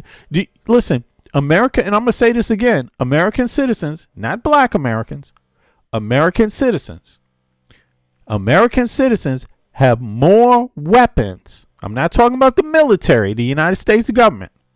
American citizens have more weapons than the citizens of China and Russia put together, because their people don't have those freedoms that you have had. But these motherfuckers in the United States are coming for all of your freedoms. And they're tired of you having guns too. They're tired of that shit. So African Americans don't have to worry, because we're not a big enough group to satisfy the machine. The machine needs some other people. And to be honest, they don't really need any middle class people. They don't need you. They can have machines pick their fucking vegetables. See, if there was only less people, look at Russia. Just consider this. Russia is the biggest geographical country on earth. They only have 150 million people. The United States is not the biggest geographical country on earth. They got 300 million people. Do you really think they need 300 million and 50 million people? There's more, actually. But do you really think they need 350 million? You think that's what they want? Just think about that for a second before you answer, because Russia doesn't. And it's the biggest geographical country on earth. Russia don't need it. You see what I mean? Well, less people means more wealth. Thank you very much, Toxic. Less people means more wealth in the pockets of a few. Yeah, because to build their machines, they need access to what's in the ground. And they don't need you complaining about clean drinking water and shit. Human beings come with demands. You know what I'm saying? And they're tired of that. Right now, there's a list. Let me revert to something real quick. Here we go. I got to open up the Gemini real quick and revert to a document here I'm going to put in the chat. Hope I spelled this right. Yeah, and it's an article that is out and it's been released. It's about the state of democracy in the world, different countries, right? And I don't know if you noticed, but also in line with this, the United States by other countries in Europe, a few other European countries. I'm gonna pull up an article and we're gonna see how many. They've been named. The U.S. has been named a threat to Western society, like straight up a threat. I don't know how many Americans know that, but it is a fact. And there's a reason why, because other people aren't stupid. You see what I mean? Other people aren't just going to let this kind of AI shit and these goddamn robots roll out like this. Their citizens don't want it. Okay? And they're smart enough to understand what's at stake. Okay? But in the United States, there's no regulations. They don't care if you go poor and die. They don't care if a machine takes your place. They don't care. They have no use for you. They don't even want you having Social Security anymore. They don't want you voting. They don't want you having Social Security. All that shit. They don't want it. Even Trump doesn't want the federal government paying for anything. You already heard it. He wants to even remove Medicare and Medicaid now fully, you know, by his comments. If you listen to him saying the federal government can't do it. We can't afford to do that. The state's going to have to do it. That's what he says. So, but he never said you would pay less taxes. No, he never said that. Now, let me see here. Let me pull up this. Is it hold on. Now, I'm going to have to search for this real quick. Give me 1 second. Sorry about that. Let me just pull it up here. I think I posted. Oh, you know what? I posted it on Facebook. Here, let me just open that up then. That's better. I can go there faster. 2 seconds. I'm going to pull this article up. And so people can take a look at it. And the picture from this stream is from this report. It's not an article. It's a report. So let me pull this up. Now that I got my Facebook open, let me pull up. 2 seconds, y'all. Thanks for bearing with me. By the way, if you haven't clicked the like button, click the like button. If you're not subscribed to my channel, think about subscribing. It's free. Okay. I'm an American citizen born and raised in Washington, D.C. My family goes back on both sides to the colonial period, but as a grown-ass man, I live in Copenhagen, Denmark, right? So I've been living here for like 20 years. Jeg taler dansk også, læser dansk, skrill Danish also, skrill dansk også, right? Skriv. And, yeah, so I've been here for a while, so yeah, I'm pretty integrated, you could say. Although there's others that might be better integrated than I am. I'm not in a competition, but I've done my duty, my responsibility. I would say that, just to be able to understand the language, work with Danish people, and understand how they think. Because if you don't understand the language, you don't understand how they think. You may not understand your surroundings too much. You know, they could become more foreign in that sense. But let me pull this article up. Hold on. Where is it at? Oh, right. Hold on. Here it is. It's on this page here, Afro Empowerment Center. Now, let me see here. I forgot it's over here. It's not on mine. It's on another one. Now, where is it here? Should be one of the last two things, right? If I could see that. Right. Here it is. Let me pull it up there. It's from Democracy Institute, right? And this is just for people to be able to peep. And is it here? Okay, let me pull that over to this one now. Boom. Is it in there? Come on.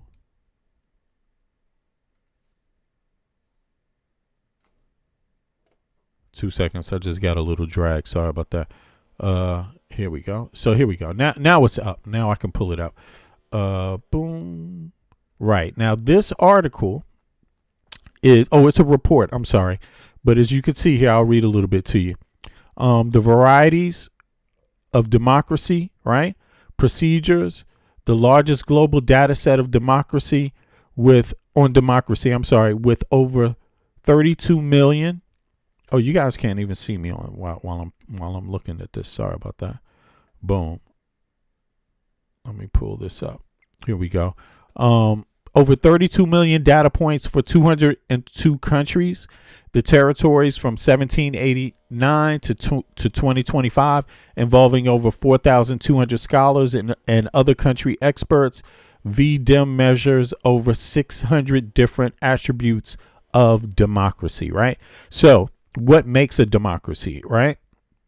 That's what this report actually is. And you can see, they have some interesting findings in here. The U.S. is coming up short in this, in those attributes, what makes a democracy. And citizens should be concerned because, listen, if you don't have something to compare your democracy with, you might actually think things are better where you are when you don't have anything else to compare it to. When we're talking about your basic rights, what a vote is getting you in the United States of America is less than what is getting everyone else in every other Western capitalistic society on earth. So again, if you don't care about African Americans losing their voting rights, okay, should you be silent about Trump then? Because he's coming for you too. You just didn't wake up. You just don't see it yet. See, that's really what it is. They already got you used to nothing. And you're just so happy that every time they throw you the little bigotry, this is how I know a lot of y'all are fucking racist. Because every time Trump throws a little bigotry out there, you settle for that instead of the rights you should actually have. You get totally distracted by a racial trope. You see what I mean? That's how simple. Listen, this is how simple-minded people react to shit. You see? So let me put this in the chat. Hold on. Let me see here. Did I have that up here? I hope I do. Oh, can I go like this? Oh, I have to go like this. I'm going to put this in the chat so everybody can actually read it. Yeah, because you don't have the full time today to read it, but you will be able to read it later. And that's also okay. Let me just pull this back. Where is it at? Come on. Hold on. I'm going to put it in the chat. Let me just hear a little bit more And then I'm going to revert back to this. Loosening up. Okay. All right. Thanks. 2 seconds. And ultimately leading to the campaign finance system that we have today, which is frankly barely a system at all. Now, the defenders of Citizens United would say the opinion didn't do any of that, but I'm here to tell you that the opinion did all of that, not as a legal matter, but as a cultural matter, in the same way that Plessy versus Ferguson decided a legal case, but it also set in motion decades of horrific discrimination and death in the Jim Crow South. And so part of why the last few days and weeks have been so hard, and I think this is probably what many of you are feeling as well, but you may not have been able to articulate, is not that the Calais decision, the Supreme Court case involving the Louisiana redistricting map, it is not that that decision in and of itself is the only problem. Yeah, it's a terrible decision. I've already said that it and the procedural case that followed it immediately after are probably the worst Supreme Court cases of my lifetime. But the problem with them is compounded much further by the cultural effects that those decisions are already having. So what do I mean by that? Well, let's start with the day after the opinion comes out, right? The narrow holding of the opinion was that the Voting Rights Act is constitutional, that race can be used to draw districts under certain circumstances. That's what Sam Alito wrote in his opinion. Now, I thought it was disingenuous. I said that. I thought it was cynical. I said that. I thought it was an effort to mislead and to obfuscate what they were really doing, which was gutting the Voting Rights Act, and I stand by that today. The Supreme Court decision did not say that every district in the country in which Black voters or minority voters express power to elect their candidates of choice, that they are constitutionally suspect. It did not say that every Black elected member of Congress should now be viewed askance, that the Department of Justice, that Republican Party operatives should be targeting them as if somehow they were illegitimately elected. The Supreme Court didn't say that. Nope, but they don't have to. Just as the Supreme Court in Plessy. That's not how racism works anyway. They don't have to say it. That wasn't even the law. That's never how racism has worked. It's not always so direct. Ferguson in language didn't construct the Jim Crow South that came after it for 6 decades. Just like the Supreme Court in Citizens United didn't start super PACs by name and didn't say that wealthy individuals should give money. No, what the Supreme Court did in Calais is the same thing it did in those other cases. It gave a permission structure to those people who want to destroy democratic norms, democratic institutions, and take a sledgehammer to free and fair elections. So let me give you a real concrete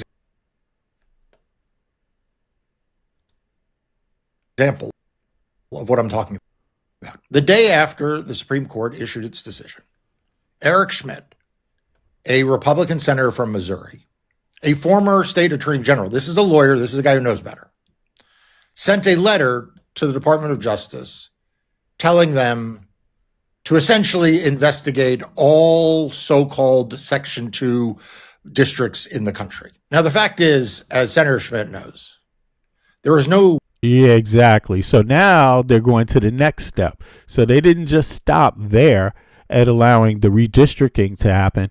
They're actually going to go out there and just, now they have your social security information. Now they're going to go to try to raid all the books. They're going to try to kick people off the registration, off the voting rolls. You see what I mean? So they're going to limit voting. This is what their goal is. And it is because of what Steve Bannon said. Steve Bannon said, if we don't win the midterm elections, we're all going to jail. That's what he said, and he meant it. So they're willing to do this rather than to go to jail. It's that simple. Master list or directory of Section 2 districts. And as he also knows, there are far fewer of them than most people think. But what he next said was even more telling. He suggested that the Department of Justice not just investigate these nationwide, but in fact, they should start in California. Now, why do I think that's so significant? Because, you could imagine a Republican senator, a conservative, someone who I don't agree with on anything, saying we should start in Alabama, Louisiana, Mississippi, like Tennessee, right? You could imagine that. I still am critical of that, but you could imagine him doing that. But why did he start in California? That's highly curious because we know that the California map doesn't have any Section 2 districts because it was drawn avowedly based on party. It is what we colloquially refer to as a partisan gerrymander. Gavin Newsom, the governor of California, when he was arguing that the voters of California adopt this, said it was a partisan gerrymander to offset Texas's map.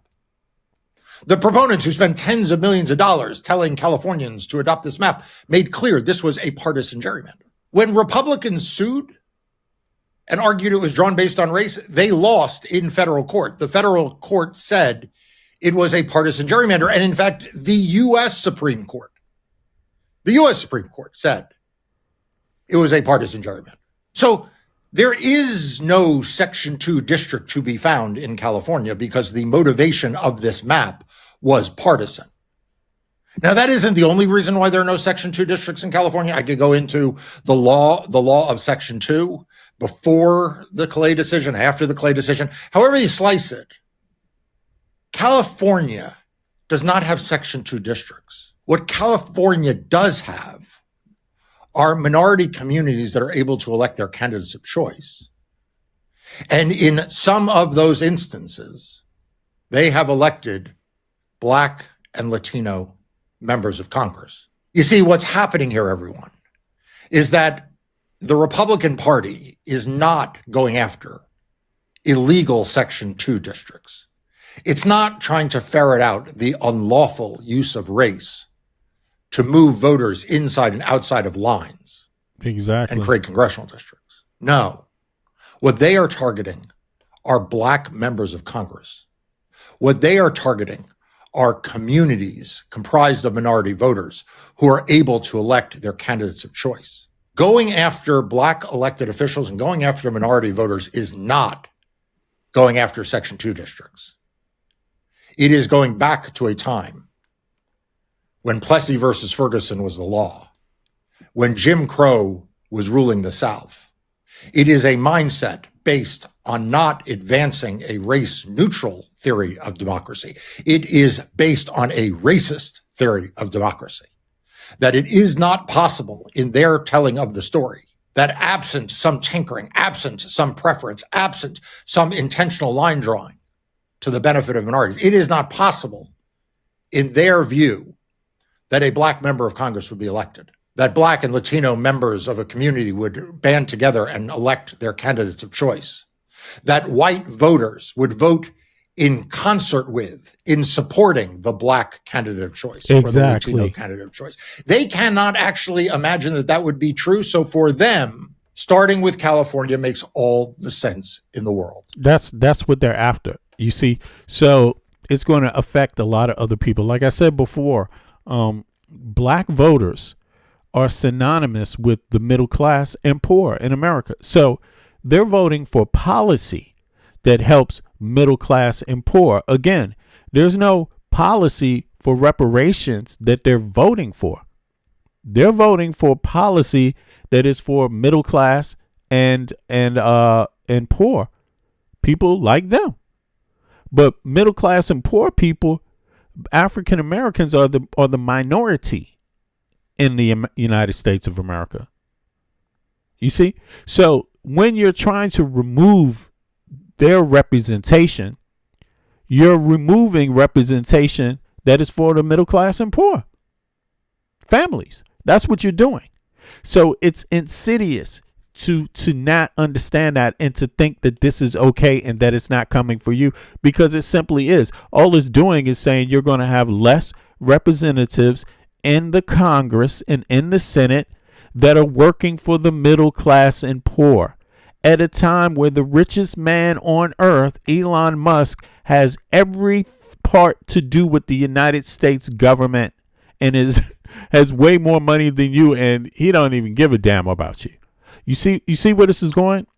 In the United States of America, racism is just one aspect.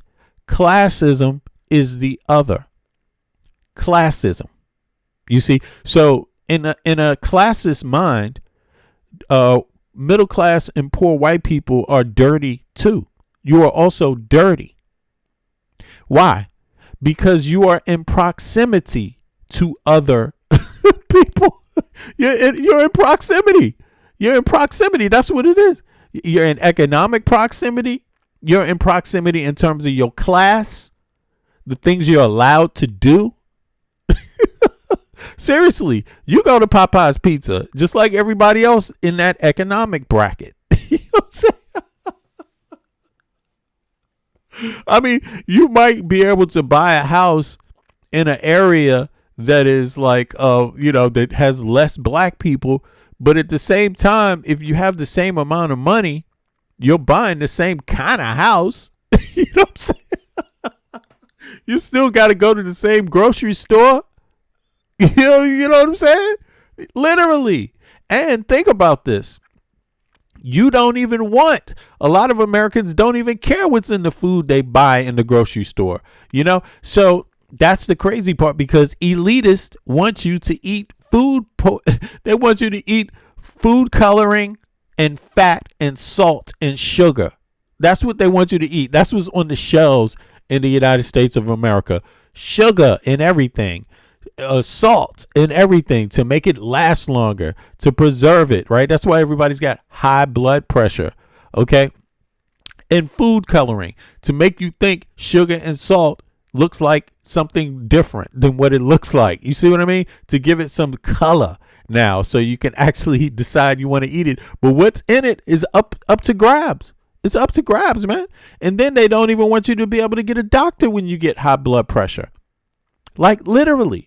So American citizens, miss me with this thing about thinking that you're going to scare African Americans. If you think you're going to scare African Americans, you dumber than I thought. You should have the sense to be scared for your own fucking life, because you are in danger. You are, minus African Americans, they're an extreme minority. The rest of you middle class and poor are in extreme danger. And even this lady, even the lady, oh my God, even the lady that said this, going back, even these people, look, this dumbass, even this jackass here, his life is in danger, and he's too fucking arrogant and stupid and ignorant to actually realize it. Here, let me show you what I'm talking about. This dude, listen to what he say. He's got the nerve to try to advocate that women don't have any voting rights. He thinks he's not on the menu. And the biggest supporters of Project 2025 think about the rights of women and black men in America. Here's what they had to say. The Founding Fathers restricted voting rights for vast majorities of people, including women. The women didn't receive the right to vote until the 19th Amendment. And then we fixed that. I don't think that was a good thing. You don't think so? I don't think it was a good thing. I believe the 19th Amendment? Yeah. Every person, women, men, black, white, whatever, has equal dignity under the law and before God. That doesn't mean they'll have the same. See, billionaires like stupid asses like that. They like people that are just blind, deaf, and dumb. They actually literally more concerned about a religion that got started 2,000 goddamn years ago than they are about their own fucking health care. Like, that's how ignorant this is. Yo, let me tell you all, give you some advice to people like this, people that have this kind of thing. Yo, religion is going to survive without you. Okay? It doesn't need you. It doesn't need you capping for it like this. It's old. Okay? It's old. You know what I'm saying? But it's going to live past your life. The religion is going to be here. You ain't. You're going to die because you're ignorant. And that's really the truth. That's seriously the truth. Now, check it. These kind of people are simply, they're in danger and they don't fucking realize it. They don't realize it. They're in danger. I do anything to make you happy. What is that? Oh, Trump, you are my daddy. Yeah. I do anything to make you happy. What is that? Oh, Trump, you are my daddy. Yeah. I do anything to make you happy. What is that? Oh, Trump, you are my daddy. Yeah. I do anything to make you happy. What is that? Oh, Trump, you are my daddy. Yeah. I do anything to make you happy. Put it down. Oh, Trump, you are my daddy. Yeah. I do anything to make you happy. Listen. But oh, Trump, you are. Listen. Goddamn Elon Musk don't give a fuck about you. Yo. Do you think Peter Thiel gives a fuck about you? What's on your grocery store shelf? If you do, you're dumb. Do you think they have a plan for you? Do you think they're really preserving a space for you? This is you. This is the dumbasses that think Peter Thiel, Elon Musk, and Donald Trump have some reward for them. My daddy. Yeah. I do anything to make you happy. What is that? Oh, Trump, you are my daddy. Yeah. I do anything to make you happy. What is that? No. These motherfuckers are about to be replaced, and it ain't going to be by the Hispanics. It's going to be by the robots. The robots are going to replace them. That's the real replacement theory, and they're just too stupid to figure it out. They don't have a job for you coming, sir. Sir, you are the last person they're thinking about getting a job for. Okay, and they want you to catch a heart attack. And you know how I know? Because I read, and when I go to the grocery store in the United States of America, I read what is on the package of the shit I'm buying. And let me tell you, it's going to give you heartburn. It's going to give you high blood pressure. It's going to give you a fucking attack. And you're too stupid to use your vote to change that. Too stupid. You see, these people are going to kill themselves. They're going to give over the United States to somebody who really doesn't have that much history in the United States of America, like straight up. Peter Thiel has 3 different passports, 3 different citizenships. Elon Musk got 3 different citizenships. Donald Trump's family came to the country. He's at best, he's a he's what you would call in Europe is a second generation. That's what you would call him. He's the president of the United States and is turning it over to people that want to take your rights from you and replace your job with a robot. That's exactly what they want to do. And they're too stupid to realize the food on the shelf is what's killing them. It's not somebody else. You see, the way they vote is killing them. It's not somebody else. You see what I mean? Like, somebody said 3rd generation. Nah, some places it would be called 2nd generation. You know what I mean? Like, seriously. In the United States, they might call it 3rd generation. It's true. In the United States, people call it that. In Europe, a lot of places, they will call it 2nd generation. They don't count the arrival point. You know what I'm saying? They count the birth point. You know what I'm saying? Look at this dude, man. Look at this shit. Yes. Why are they? I don't know. Somebody asking me why I'm not overweight. You retarded, man. I weigh exactly what I'm supposed to weigh. I weigh 90 kilos, something like that. I'm 6'1". I'm in excellent shape. Yeah, that's 100. Around 180 pounds. I'm 6'1", so I'm within my natural health realm. You know, I monitor that. I don't obsess over it. But I eat pretty healthy. I don't eat healthy all the time, but no, on a regular level, yeah, I do. But in any case, so these people are too stupid to realize that this guy over here, right? He is actually trying to help them. He's trying to preserve their rights. He's trying to preserve help them preserve their voting rights. But they're so confused because of their bigotry. So if you just say the word black, they assume that what's happening to them what's happening to black people ain't happening to others. You see what I mean? So right now, the racist, poor American they haven't figured out that this can happen to everybody now because of the Supreme Court. And listen, when everyday people lose rights, Guess who gains? The wealthy class gets more. That's what this is all about. You don't really, and soon, because of people like Elon Musk, and it's even happening now, you won't even have clean drinking water. Like straight up, they don't have plans for you. They're not worried about you. You know, Lord forbid Trump do exactly what he did when Corona hit. Lord forbid he does that with this next virus. All he has to do is just be Donald Trump, and 1 million Americans or more are going to die. That's all he has to do is be Donald Trump. Don't learn anything from the past. Just do the same thing again, and millions of Americans die. That's just the virus. You see? So, you know, if I was this kind of guy right here, I would stop saying, Donald Trump, you're my daddy. I'll do anything to make you happy on stage and record it. You know what I'm saying? I'd stop doing that shit because this is going to go down in history. You know, look at this foolish shit. Oh, Trump, you are my daddy. Yeah, I do anything to make you happy. Put it down. And I'd be remiss if I didn't say, is this motherfucker trying to rap? Also talking about, he's actually trying to rap. You know what I'm saying? He's in there trying to do what they did in the Bronx back in the 70s and shit. You know what I'm saying? He's trying to do what the Latinos and the Negroes was doing, and the Italians and others. You know what I'm saying? In the ghetto. He's trying to emulate ghetto people and shit. Talking about get them out. They don't deserve no rights. I'm just going to fucking you do what they did. I'm going to pick up their culture and just take it on.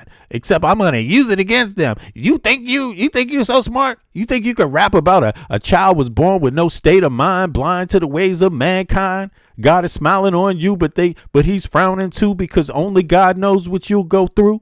You'll grow up in the ghetto singing being second rate, and your eyes will sing a song of deep hate. What does he say?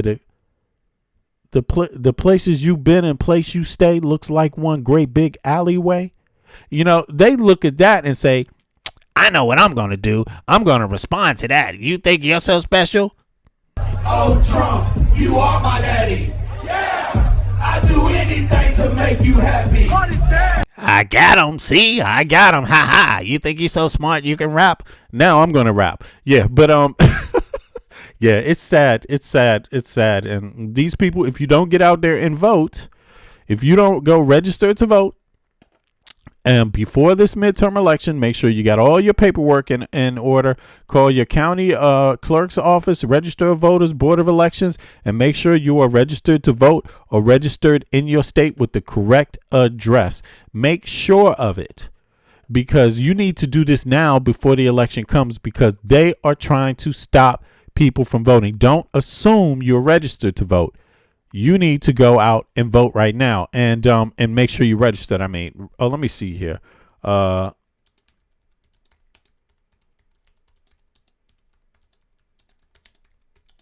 me see something.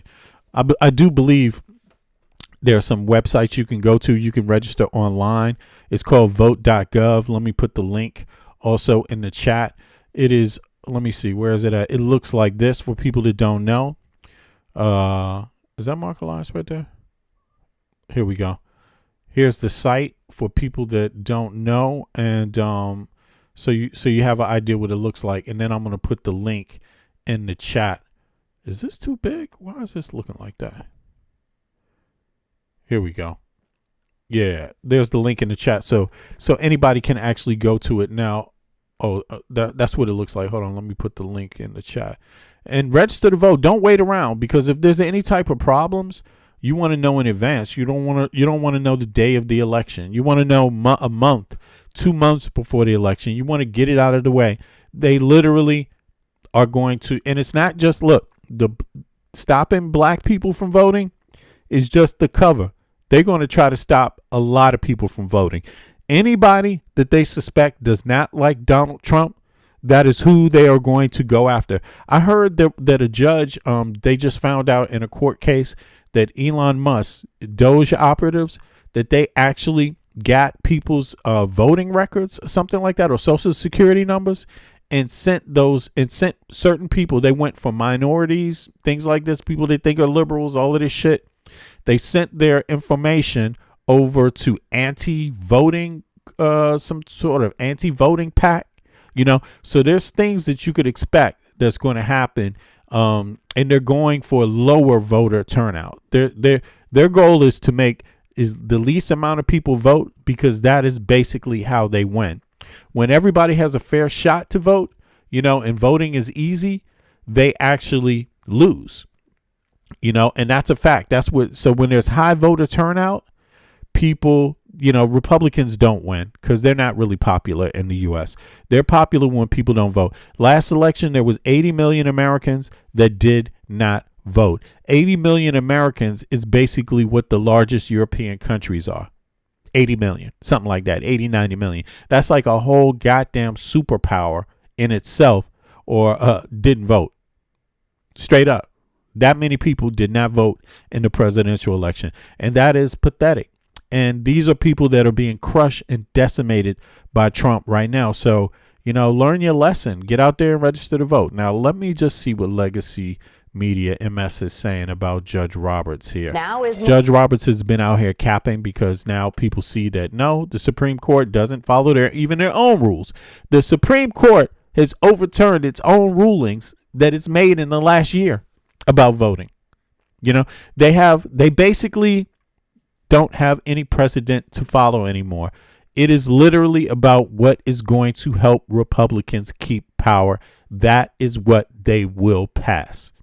90% of whatever rulings they make from here out is going to be in favor of Republicans, period. And it's been that way, but for a while, but it's now, now it's just going to be almost everything. Everything that comes to their desk is going to only be about benefiting Republicans. Pretty much 80 to 90% will definitely only work for Republicans, and primarily keeping power. The wealthy and the ruling class, their political party. So Lisa Murray, MS Now, legal analyst, NYU law professor, and author of the brand new book, The U.S. Constitution, a comprehensive and annotated guide for the modern reader, that is on my bedside table. And I did crack open and read the first chapter, Melissa, but I'm not done yet. I'm going to finish it this week. It's on the list. But I want to ask you about John Roberts' claim that the justices are not partisan political actors. What do you make of that? Jackie, I think it takes real cheek for Chief Justice John Roberts to say this just a few weeks after Adam Liptak and Jodi Kantor of the New York Times published that blockbuster story that showed that the Chief Justice is apparently neutral, nonpartisan member of the court, was really actively pushing for a massive departure from the court's accepted shadow docket procedures in order to stop the Obama Clean Power Plan based on very thin record evidence, actually evidence that was outside of the record, because he was annoyed that certain EPA administrators appeared to be going against something the court had said earlier. And in fact, they were just making statements, as is their wont, about how the EPA is operating. But Chief Justice John Roberts led the charge for this. And exactly. You see that? So that's for corporations, EPA, Environmental Protection Agency. That is for corporations, right?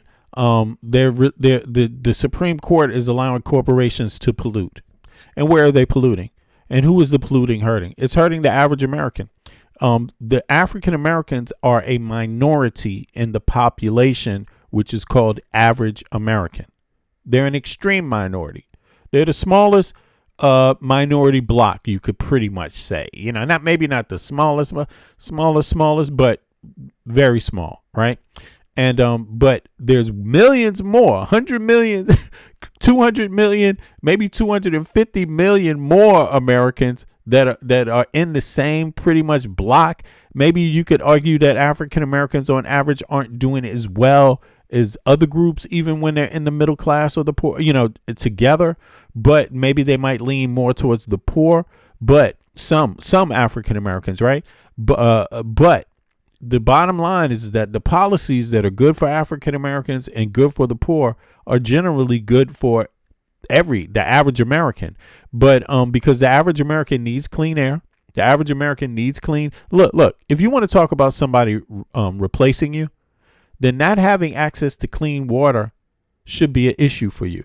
Because if your water is not clean, you cannot reproduce. Your body is not going to do it if it doesn't have what it needs. You do know your body needs clean water, right? And you do know your body needs clean air, right? You do know that, right? The less of that you get, the less babies you're going to make. I mean, straight up. That's what happens. And it happens in the wild all the time. Pollutants in the earth, in the food you eat, in the water you drink, and in the air you breathe is not something that helps you not be replaced. You know, it's not something that's going to help you make more babies. It's something that's going to hurt you from making more babies. That's what it does. And if your gene pool is very, very narrow, that should also be a problem for you. You see what I'm saying? You should really want clean air. You should really want clean water. You should really want the food that you eat to be healthy food on the grocery stores. If you're one of those average people, you know, which a lot of white Americans are pretty much, on large, right? They're one of the larger middle class and poor groups in the United States of America. You see what I mean? So they should be concerned about these same policies. But as you can hear, a lot of them are ignorant and don't even know what the fucking EPA is.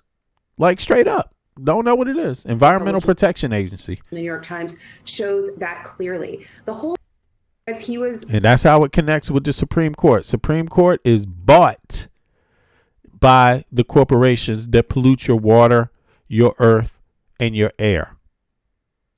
So thanks for helping them. When you voted for Trump, you helped them. You didn't help yourself. Annoyed that certain EPA administrators appeared to be going against something the court had said earlier. And in fact, like they were just making statements, as is their wont, about how the EPA is operating. But Chief Justice John Roberts led the charge for this. And those memos that were published in the New York Times shows that clearly. The whole idea that Americans are just reflexively thinking that the court is partisan with no reason is absolutely baseless. We have seen over the last 5 years how this court has been inconsistent. Take, for example, just this week, this court allowed its decision in Louisiana versus Calais to go into effect almost immediately because the state of Louisiana asked it to. Usually the court takes 32 days to certify an opinion, but here, at the request of Louisiana, who is rapidly changing its electoral landscape in order to redraw its maps to disenfranchise Black voters, the court allowed this decision to go into effect immediately. When this court had a similar case back in 2022, Allen versus Milligan, same question about whether the state of Alabama should have drawn an extra opportunity district for minority voters. The court allowed that impermissible map to be used in the midterm election, the election that ultimately led to the Democrats losing the House of Representatives. And then they later, in June of 2023, invalidated it. So yes, there's a good reason for the public to think this court, the 6-3 conservative supermajority, is acting in a partisan fashion. And the Chief Justice, I think, has lost the plot here. Melissa, I was as Jackie was reading that script and reading what the Chief Justice said, I started writing things down. He said the Americans have the wrong idea. They don't have an accurate understanding. They don't grasp as much as is appropriate that we are not partisan or political actors. He is, and this is part of the problem that Americans, everyday Americans, have with elites.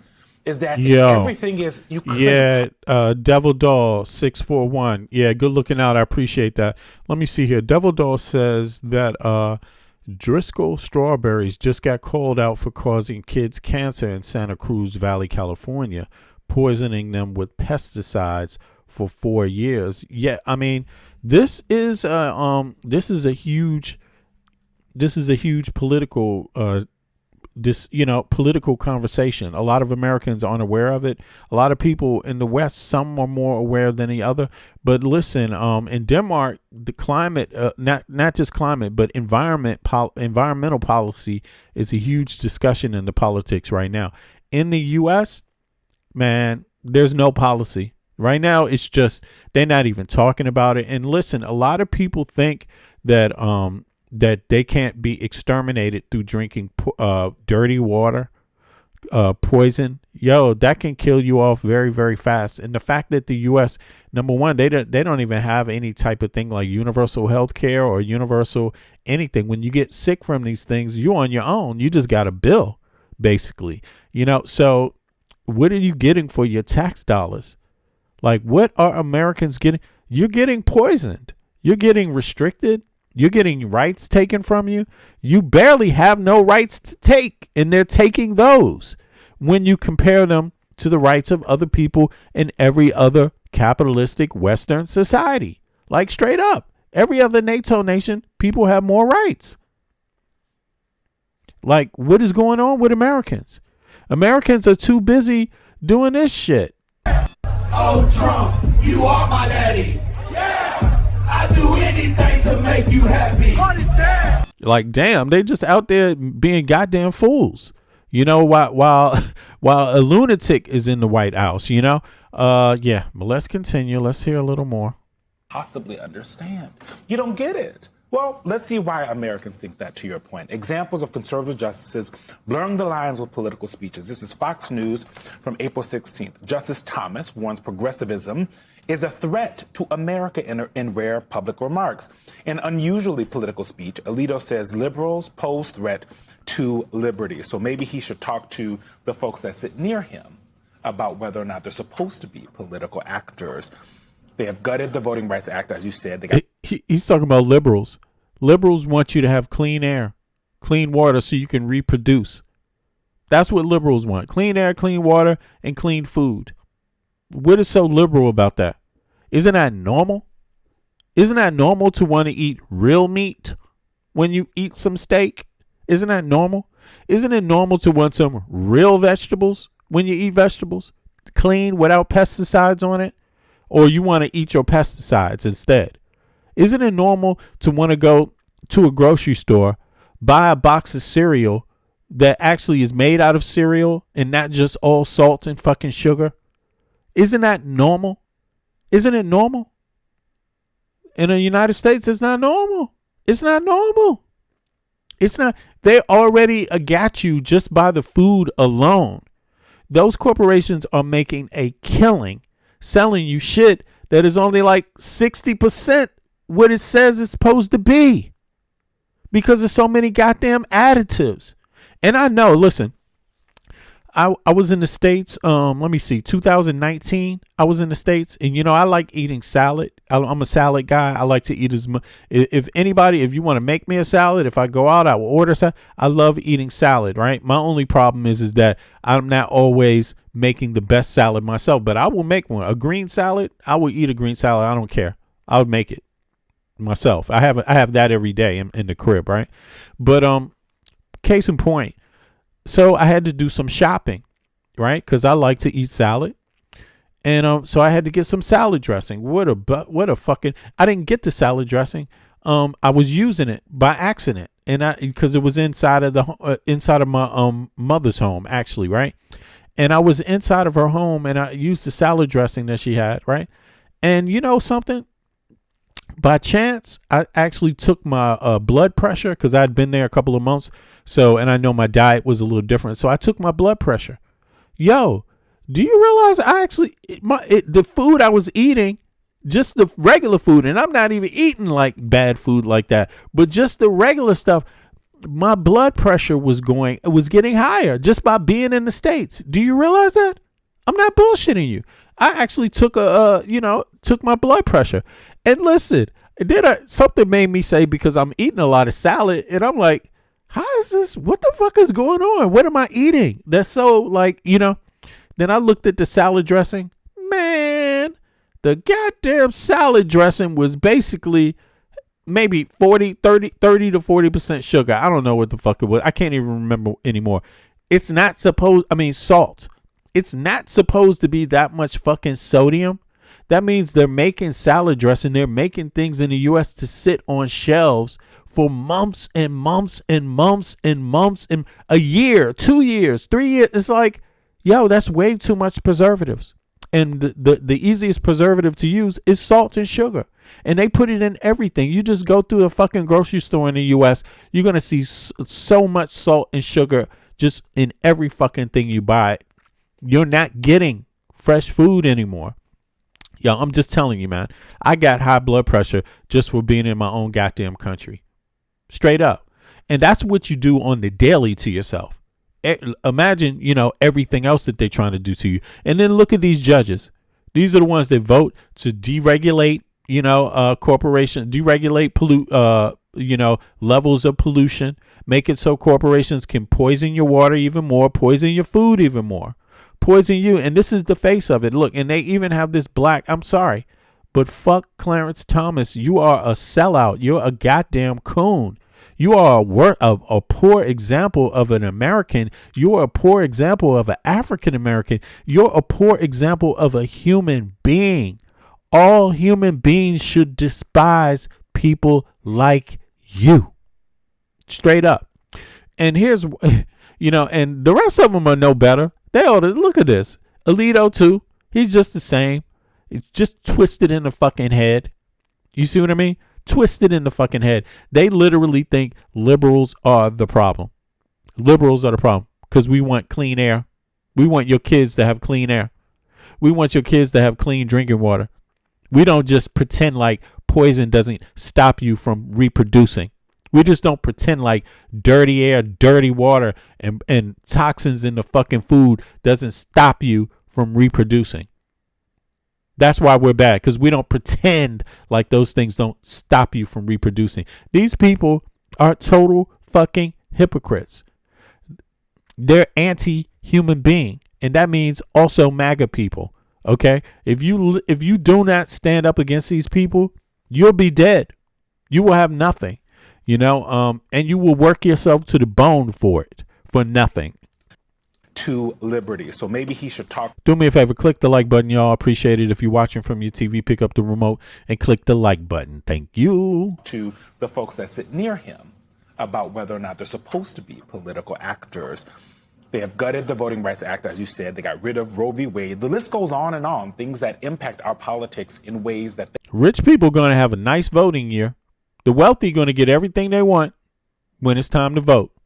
The fewer Americans that can vote their conscience or vote what they believe, the better off it is for the corporations and the wealthy. That's all it is. Yes, because they can redistrict the hell. If you think they can only redistrict black people now, shit, they're going to redistrict the hell out of the middle class and poor. Yeah, you're going to have less representation. That's what you're going to have.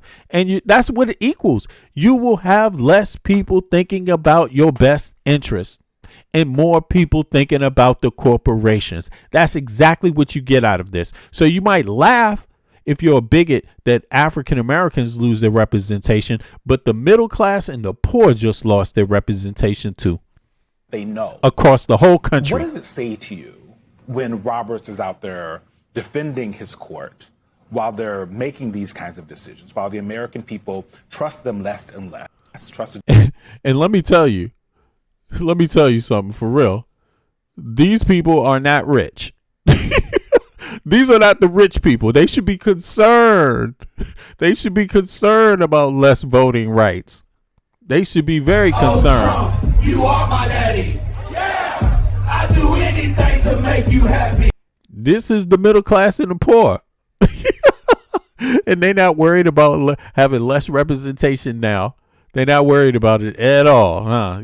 Wealthy people done pulled something over their eyes, done it again. Oh, well. The judicial process less and less, and doing it with this kind of haughty tone of, you're too dumb to get it. So, one, I think you're exactly right. This is, frankly, just elitism. Americans are just too dumb to figure out what we're really doing, and they don't understand that we're just simply applying the law here. Sir, it's not that Americans are dumb. It's that it looks like they're doing politics. Exactly. Americans, look, everyone knows, when the Constitution was written, the average person could not fucking read. Okay? So, but this is 2026. People can read, and everybody has access to the Constitution. Everyone can, it's not the same. I don't know about you. Can you read? Put a 1 in the chat if you can read, because I can fucking read. Okay? I'm not illiterate, and I can read in more than one language. But here's the thing. It's not hard to understand the Constitution because it's written in plain English. Okay, it's written to be to not be misunderstood. And of course, there's laws that the areas that they didn't cover, but the areas that they cover are very blatant. And then there's also case law. You see what I mean? You also get the judges' rulings and why they ruled. You see what I'm saying? You get the arguments from the defense or from both sides, and you get the judges' comments. So it's very clear when you look into these things what they're about, right? These judges, they're just trying to get you to think that, hey, you're too stupid. You're not reading what you read. You don't know the Constitution. That's literally what they're trying to get you to do. And the law is very clear. These judges, they vote one day on one issue, tell you why they voted this way, and then the next issue, just because it's a different political party making the same argument, they change their views, literally, and then write about changing their views. And you know what that does? That rips up the Constitution. That rips up the legal process. No one knows what the fuck to do anymore in the United States court system. They have just fucked over all the courts single-handedly. And let me tell you, listen to my black ass tell you this. That is what every expert in law understands. This Supreme Court has destroyed the law. The body, the legal body, is not going to function because it is now only partisan. And when it is partisan, it ends. It stops making any sense anymore because by definition, it's not supposed to be. It has to follow a line of thinking the whole way through. It can't just depart depending on who has a problem. It has to follow the course. You see what I'm saying? And that's not what they've done. They've just fucked it all up. And they've done it for Trump and whoever his backers are. And that's pathetic. That shows you that they really can be bought. The Supreme Court is basically bought. They're bought. And they're bought by buying their family members gifts. Rich people buy their family members gifts. Clarence Thomas, somebody paid for his mama's house and shit. And that ain't it. They're getting millions. We talking about multi-millions. Sometimes tens of millions. Family members, wives, gifts set up. They're fooling you. And then meanwhile, you got this guy, grown-ass man, talking about Donald Trump. What is that? Oh, Trump, you are my daddy. Yeah, I do anything to make you happy. He should be ashamed of himself. This broke ass man. These rich people got this motherfucker like out here saying Donald Trump is his daddy. And no wonder they could do it, because when the people that vote for them are this stupid, that's just giving them a green light. And then the people that fight back against this ignorant shit, we're called the bad guys. The people that want every American to actually have a fair, decent life, they call us the bad guys. The people that want Americans to have clean air, clean water, and healthy food on the shelves without all the preservatives in it and all the food coloring in it, those are the bad guys. But if you drink dirty water, and you breathe polluted air, and you eat polluted food, you can't reproduce. You can't reproduce. And the people that don't want you to reproduce are the same people that are about to replace you with robots at your job. See, they got a problem because when you don't have a job, then you're going to be complaining about it. Well, if you can't reproduce, that problem will solve itself in about 20 years. You won't exist. And not law. Separately, I will just say, this court, the evidence speaks for itself. In the years that this court has had a conservative 6-3 supermajority, it has overruled a precedent, right? It overruled Roe versus Wade in 2022. It overruled the affirmative action decisions in 2023. It overruled Chevron, that case dealing with administrative agencies, in 2024. It gutted the Voting Rights Act this year. The evidence is right there, and the Chief Justice knows this. What this says to me is that this court reads its own press. It knows that the people are watching. Exactly. Now, American people, understand this. The court is watching you. And if you continue to be like this dumbass here. What is that?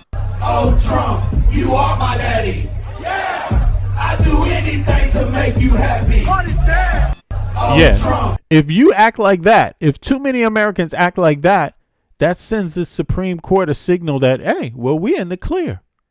But when American citizens know that they have fucked up the whole fucking system just by trying to cover up for Trump's criminality and this scam with Elon Musk and the Epstein Island people, Peter Thiel, and the tyranny, the treason that they're up to, just because they're part of that scheme too, they're going to flip-flop on every ruling now. And every ruling fucks up the entire judicial system. That's fucked up. Now, if you act like you know that, they get the news. They see too many Americans saying this. They feel it. They get reports sent to them. They get data sent to them from companies that collect data. So they look at that data that says something like 70% of Americans say the Supreme Court is defunct. They see that data and they start thinking, damn, these people are going to get rid of us. They're going to impeach us. When they get control of the Congress, they know what's going on and they're going to fire us. They're going to take our job, remove us. So now they start going out in public and capping and start making statements like, it's the American people. They just don't understand. This is not partisanship. You're just misunderstanding the Constitution, like we can't read. Like we don't know our own country. Like we don't know our own country's fucking laws. That's insulting. The Supreme Court, you ain't nothing but a goddamn person who gets paid from taxpayers. If it wasn't for us, you wouldn't have a life. You would have to get a job like everybody else. And you would be able to be fired. You see? It's the American people that you work for. And the day we are tired of you, you have to leave. You're not special. You're no special than any other single American. That's it. The poorest American in the United States of America is just as valuable as any Supreme Court justice. You have you are no more important. Let me put the link in the chat. Here we go. To the panel. Here's the link to the panel right here. Anybody want to hop up on Discord and let me know your opinions? Here it is right here. You can talk to me. We can have a real conversation. Now, let's see here. Let me go on. There's other news. Let her make her point, though. It knows that we have questions. It knows that we are criticizing them. And they also recognize the limits of their own authority. This court is not like Congress. It's not like... They have limits to their own authority. They can be impeached also. Congress and the Senate can fire everybody else. And everybody else can't do shit about it. Everybody, the Supreme Court doesn't have the ability to fire anybody. The president, he can fire people, but he can't fire congressional members of the Senate. You see, he can't even fire Supreme Court judges. But guess who can fire the president, the vice president, and anybody else? The Congress and the Senate. Your representatives, the people you vote for in midterm elections, can fire them. They can be out of a job as soon as that vote comes in. You see what I'm saying? They can impeach in one day. They can fire them in one day. Alito can be fired just in a 24-hour period. Clarence Thomas, out of there. 24-hour period. And it all comes down to this midterm elections. See, in the Senate, if you have basically 70%, right? Something like that, isn't it right? Close to 70% or 65% of the Senate seats, you can impeach. I usually say 2/3. If you have 2/3 of the Senate, you can get rid of them, period. If you have less than that, you can't. So imagine what you could do if you have 2/3 of the House and 2/3 of the Senate on par with justice for the American people. economic justice, and I'm talking about how your tax dollars get paid. You could rewrite. You can not only can you impeach these judges and impeach Trump in 24 hours, but you can also write in and codify universal health care and universal education into the tax law. You can codify it. There's already people that have it written up. All you got to do is vote on it. And when you have 2/3 of any house, both houses, nobody can stop you. No one can tell you you can't do it. They have to shut the fuck up. See, if you have enough vote, if you have a majority, not majority, but 2/3, a super majority in both houses, you got shut the fuck up majority. That's what you have. You have, I can do anything I want majority. You can save your country majority. You can actually save some Americans. You can make sure Americans by law all have to have a living wage when someone hires them. You can make sure that they have unemployment or what do you call it? Vacation. You see what I'm saying? You can do anything you want. The country I live in, Denmark, everybody got 5 weeks vacation. Everybody. Every year, 5 weeks vacation. Everybody. Doesn't matter if you work at McDonald's. Doesn't matter if you're hired by somebody else. Boom, there it is. As long as you're not a private contractor. You see what I mean? And there's limits to that because certain industries have regulations already set by the unions, even if you're not a union member. So if you work in any major industry, you got 5 weeks vacation. Even if you're a private employer working in a major industry. You see what I'm saying? So, yeah. So, you know, for example, I work for a private company, but it's in a major industry. You see? So it has to comply with the union regulations that are set. You see? You see what I'm saying? Between the state and the unions. You see? So there it is, you know. In any case, big up to Denmark. And Denmark is they're in the middle. They don't know who's going to be the next leader yet. But you know, I just hope that Danes understand, the majority of Danes understand that you need to keep moving basically in the same direction. You need to keep moving industry. Listen, clean energy is an industry. It not only helps you keep your environment clean, but it also is an industry. Denmark is ahead of that. Denmark is big in electric cars. You know what I mean? So the air is, you know, on comparison, like when I went outside in DC and I tried to smell the air, I smelled pollution. I felt pollution on my skin. When I go outside in Copenhagen, I don't feel pollution on my skin. I don't smell pollution in it. You see what I'm saying? Like, no, it's not that. When you go into a store and you shop in the grocery stores, yo, all these food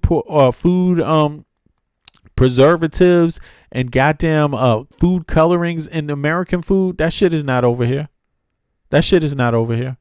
Everybody here in Denmark has universal health care and universal education. If I want to go to school tomorrow, I can go back to school. I can even get paid to go to school. You see what I'm saying? Maybe not a lot, but I would still get a stipend. You see what I'm saying? You see? You know, exactly. And it's just a matter of the law. Danes vote for this. Americans vote for what? What do Americans vote for? What do you vote for? No rights? You pay taxes for nothing. And you pay a lot of taxes. I know, trust me, I've done the math. You pay about 3% less than what we pay and if you live in a major city in the US, you pay about 3% what average folks like myself pay in Denmark. All right? When you add up all the different kind of taxes you pay. All right? But what do you get? You don't get health care, universal health care for it. You get maybe health care if you can come with the rest of the cash when something happens to you. You don't get universal education. You don't get 5 weeks vacation. Your kids ain't getting guaranteed health care. They're not getting guaranteed. You see what I'm saying? Like, really? Child care? Like, you know, when you have a baby, who's to say you don't have to go back to work the next day? In Denmark, nobody goes back to work the next day. Every time a child is born, a year paid leave for the parents. You might have to split it. That means if you're a mother and a father, then the mother gets 6 months, the father gets 6 months. Paid leave. You don't lose your job. I'm just saying it's a matter of priorities and a matter of votes. It's not excuses. The United States, the richest country to ever exist on the face of the earth. There is no excuse. Period. Those of you that are making up excuses are showing how much research you have not done on the matter and how much you don't know the rest of the Western world. And also, you're just cheating yourself. You're just shooting yourself in the foot. There is no excuse. The only excuse is that you watch TV owned by corporate media. So you say and repeat their lies. You don't go research it yourself. Like the president, it lacks the power of the purse. It lacks the power of the sword. It has no way to enforce its own decisions other than the people believing that what it does is legitimate, which is why every time they step out and play in our faces, they then have to turn around I see you, Michael. Kind of press What's up, Michael Bremer? Themselves. All this before he goes up to Congress with his hands out asking for more money. Exactly. He wants some more money, and it's your money. He want your money, more of your money. Yo, Americans, listen. Look, I'm just saying, it's not about black and white. It's not about all this other shit. It's about, are you stupid or not? And no people can afford to have stupid people drag them down all the fucking time. You know, this shit with these MAGA people and this dumb shit, this stupid this insane, ignorant policy. The reason why these people think this way is because of our own policies. We let people go without any real education. That's what I'm saying. We let them go. We let them thrive. And just because you in school doesn't mean you're really that educated and everything. Just because you got a degree doesn't mean you figured out, you're that educated. It's so sad, man. It's so sad. Poor formal education. Poor. You know what I mean? Just poor. Just poor. I mean, listen, you got to understand what I'm saying here. That's what this is. A map. That's what this is right here. Look, check this out. Loyalists and the biggest supporters of Project. Don't think because this guy is racist that he's smart. Don't think because he's got his skin color is a certain skin color that he actually makes sense. Don't think that. He doesn't. This dude is dumb. He's dumb. He's fooled himself into thinking he's smart, but he ain't smart at all. Project 2025, think about the rights of women and black men in America. Here's what they had to say. The Founding Fathers restricted voting rights for vast majorities of people, including women. The women didn't receive the right to vote until the 19th Amendment. And then we fixed that. I don't think that was a good thing. You don't think so? I don't think it was a good thing. I believe the 19th Amendment? Yeah. Every person, women, men, black, white, whatever, has equal dignity under the law and before God. That doesn't mean they'll have the same roles and should have the same influence in the society. So who should have influence in our society? Christian leaders. You see, and meanwhile, who's his president? Who's the guy he voted for? He said he wanted a Christian leader, huh? This is his example of a Christian leader, the type of Christian he's talking about. I just start kissing them. It's like a magnet. You just kiss. I don't even know. And when you're a star, they let you do it. You can do anything. Whatever you want. Grab them by the. You can do anything. Yeah, that's what he means. That's his Christian leader. That's his Christian leader, Donald Trump. I just start kissing them. It's like a magnet. You just kiss. I don't even know. And when you're a star, they let you do it. You can do anything. Whatever you want. Grab them by the. You can do anything. I mean, the guy's stupid because he got all those brains. He's going to look. He's going to quote all this shit about the 19th Amendment and women. The founding fathers didn't give women the right to vote. La la la la la la. Yeah, get rid of the 19th Amendment. Yeah. And who do you think should make the decisions? Christian leaders. But he forgot one thing. That this is the Christian leader he got. I just start kissing them. It's like a magnet. You just kiss. I don't even know. And when you're a star, they let you do it. You can do anything. Whatever you want. Grab them by the. You can do anything. So, I mean, he just forgot. He said all of that shit. And then what that means is he means elect Donald Trump. That's his Christian leader. So, I mean, that just undermines his whole goddamn argument in the first place, you know? Secondly, still what he said is not right. Just because the founding fathers didn't have it, that is ridiculous. Yo, do you understand democracies never used to exist at all? Do you know, listen, do you know colonial nations at one time never existed? Do you know you could go back to the Dark Ages? Do you know that too? You know, his argument is so stupid. The founding fathers, they didn't give women the right to vote. That doesn't mean they shouldn't have it, jackass. Like, that is so stupid. Did you know Denmark didn't used to be a democracy either? I mean, what the fuck? You know what I'm saying? Like, people are crazy with these ideas. You know, he literally is advocating to strip away all of the Bill of Rights. Anything else, only go by the Constitution, and that means only wealthy men can vote. And I mean can vote. Yeah. And actually, let me see something here just to correct his ass real quick. You know, because he have this idea about Christian men. It's Christian men. He wants to get rid of the 19th Amendment, get rid of the 14th Amendment, get rid of the Bill of Rights, all of it, right? And then he says the founding fathers, he quotes the founding fathers in that, right? But let's see something here.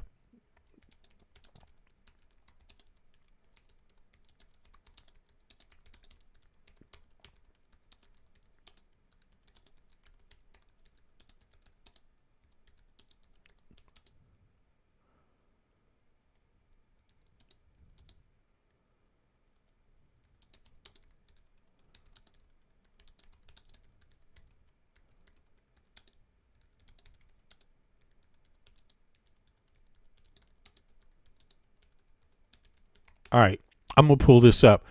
I'm suspecting. Listen, here we go. Let me just pull this up. I mean, just so you understand something. It is a misconception, but the answer is no. The U.S. Constitution and still does not state that only Christian men can vote. So this man is just, what is he talking about? What is he talking? The Constitution doesn't say that in the first goddamn place. So how can you be for the Constitution, be quoting the Constitution, and be saying that the 19th Amendment wasn't a part of the Constitution? You see how easily he did that little magic trick? And then he pivots over to when he's asked, well, who should lead? Then he says, well, Christian men. But the Constitution doesn't say that. So it still does not state that Christian men can vote. In fact, the original Constitution ratified in 1787, ratified means, what does ratified mean? Ratified means put into action on the ground. Okay? It means put into action. That's what ratified means. Okay, let's see here. Was surprisingly silent on who specifically had the right to vote. Here is the breakdown of how it actually worked.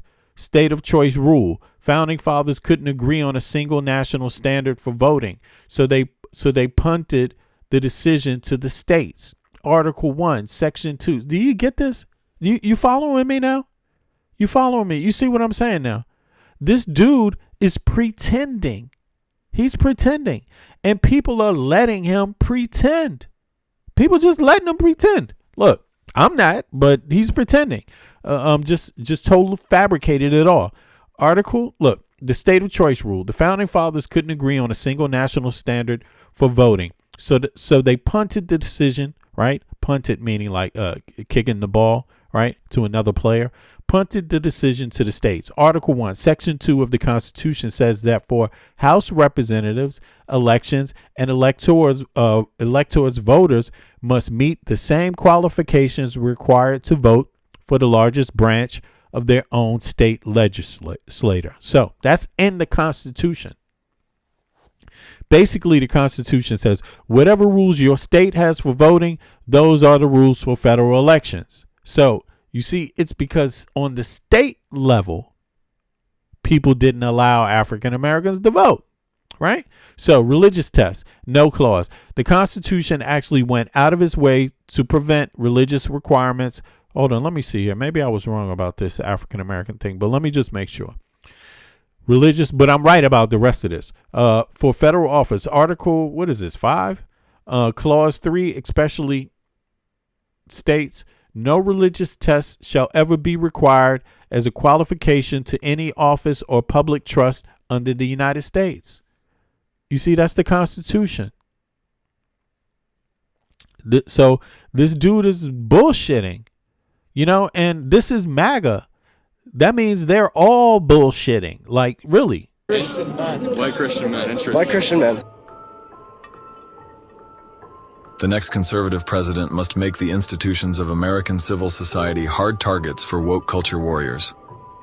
This starts with deleting the terms sexual orientation and gender identity diversity, equity and inclusion, DEI, gender equality, gender equity, gender awareness, gender-sensitive abortion, reproductive health, reproductive rights, and any other term used to deprive Americans of their First Amendment rights out of every federal rule, agency, regulation, contract, grant regulation, and piece of legislation that exists.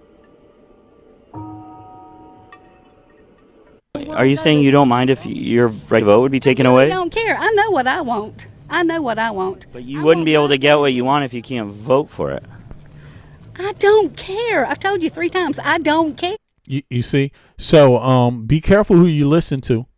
Be careful who you listen to. Just because a person looks a certain way doesn't mean they know what the hell they're talking about.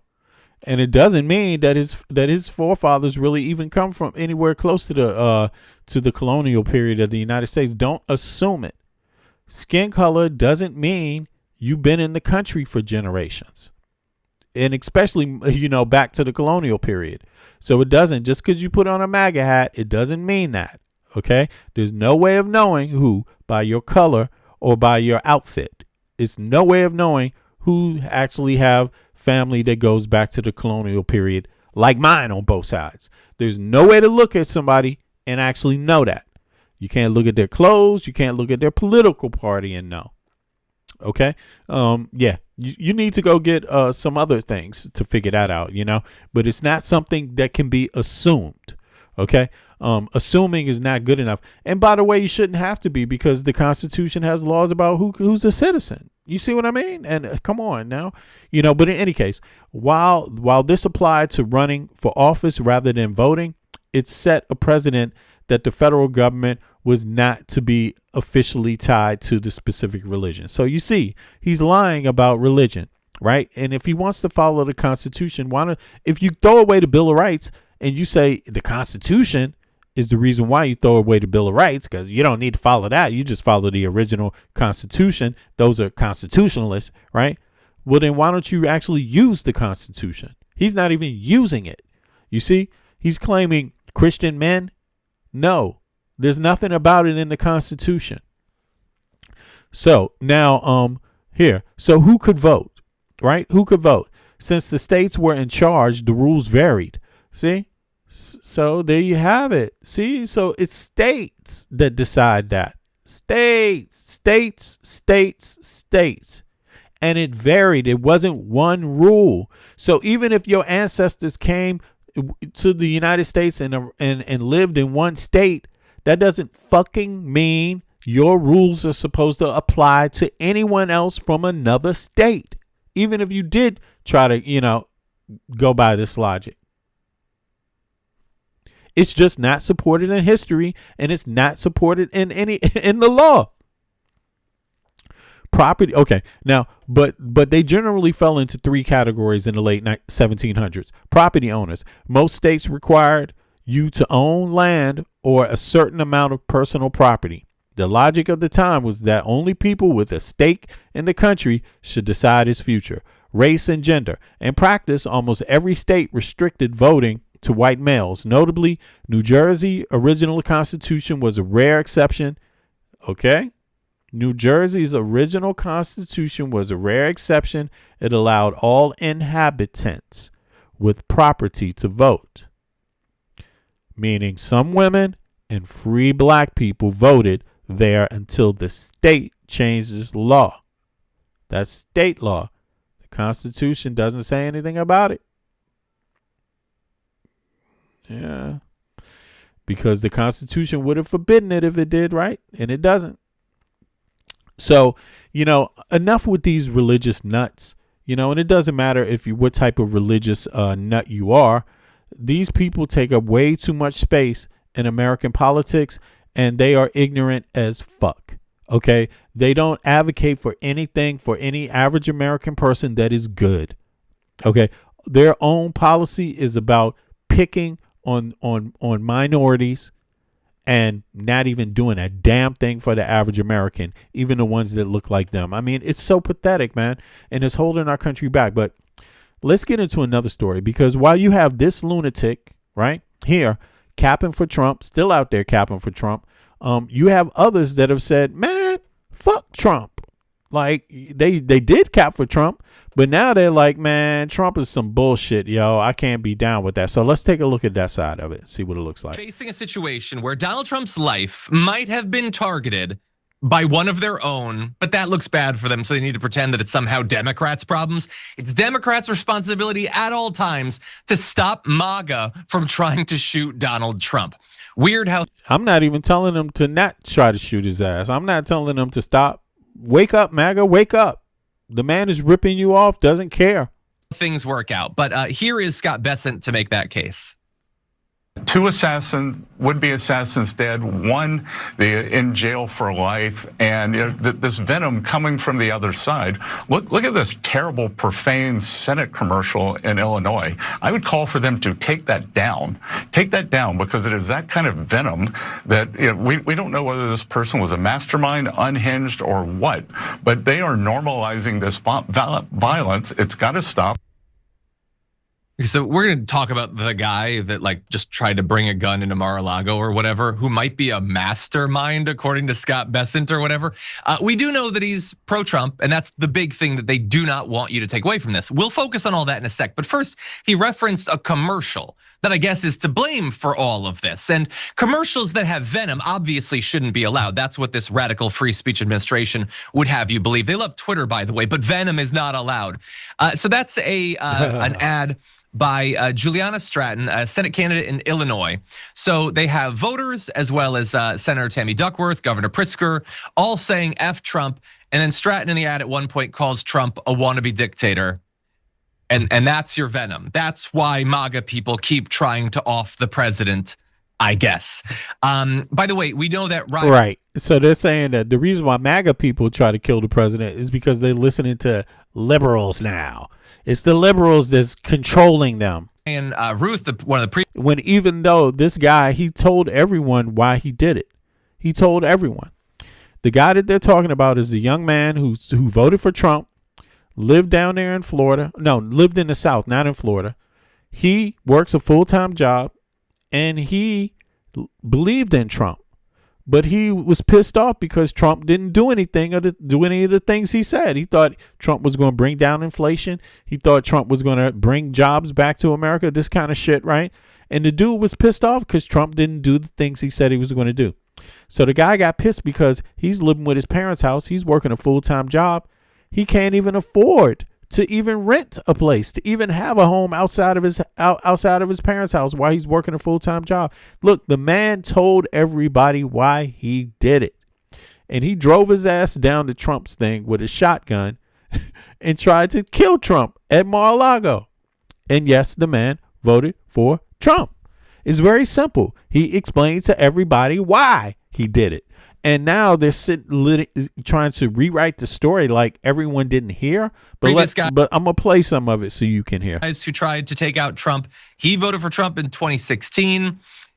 He apparently also at some point liked Bernie Sanders, but also Tulsi Gabbard, who is obviously in the Trump administration. So he wasn't 100% down the line, but he did vote for Donald Trump. He liked Tulsi Gabbard. He also, 8 years later, in 2024, the most recent thing we know about him is that he liked Vivek Ramaswamy. So he's not exactly giving off strong commie lib vibes or anything. And that was one of the previous guys that tried to take out Trump that, again, they pretended was a Democrat. because that's more convenient. The most recent guy apparently was an avid Trump supporter, as was his entire family, according to them. But he also was fixated on the Epstein files, which is he was pissed off that Trump didn't release the Epstein files, like his entire administration swore to God they would do. The entire Trump administration swore that Hillary was drinking baby blood, and it's all in the Epstein files, y'all. Where's it at? Where's it at? They swore that Obama was in there having sex with chickens and shit in Kenya somewhere. They swore, they swore all kinds of things, Then they flipped it around and said, nope, we can't release these files. That's what they did. And it is so sad. Kash Patel, director of the FBI, he literally accused the previous FBI director of a cover-up for not releasing the files, for not releasing the names, the John names, the guys who were having sex with the little kids, the Rolodex. He accused the prior administration of keeping that secret. And when he became the director of the FBI, he refused also. He said it's not there. It was a hoax. Kash Patel said the whole thing that he was wrong. They were wrong. But everybody knows, no, there can't be over 1,000 victims and there's only Epstein. That can't be right. There has to be loads of other men who were engaging in that activity that Epstein was hooking up.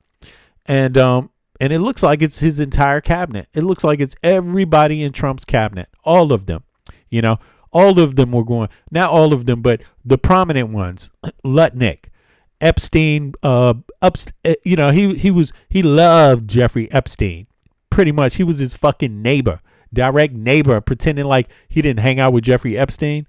Come on. Trump hung out with was Jeffrey Epstein's best friend for 15 years when he was doing his most prolific crimes towards children. And not only girls, boys too, right?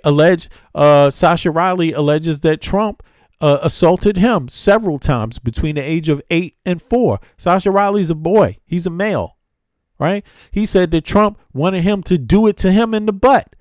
Like he said Trump liked little boys doing him. Like straight up. This is what he said. He said he also said Clarence Thomas would go to those parties in the 80s, in the mid 80s. He said he saw Clarence Thomas there several times. That's what Sasha Riley says. He's called Sasha Burrows on Facebook. Anybody can go to his page. There's a Substack where it has hours and hours and hours of audio record interviews with him talking about all the horrific details. He says that Epstein worked for Trump, that it appeared like Epstein worked for Trump and 3 other billionaires. He said there was 4 billionaires that were organizing these events, and Trump was one of them. And he said Epstein was their subordinate. And he also said that Putin was mentioned frequently, even back then. Straight up. That's what he said. That's what Sasha Riley says. The man is on Facebook. Everybody knows about these recordings. It was mentioned to the House committee too. So, yeah. But these Epstein files ain't released yet, so, yeah.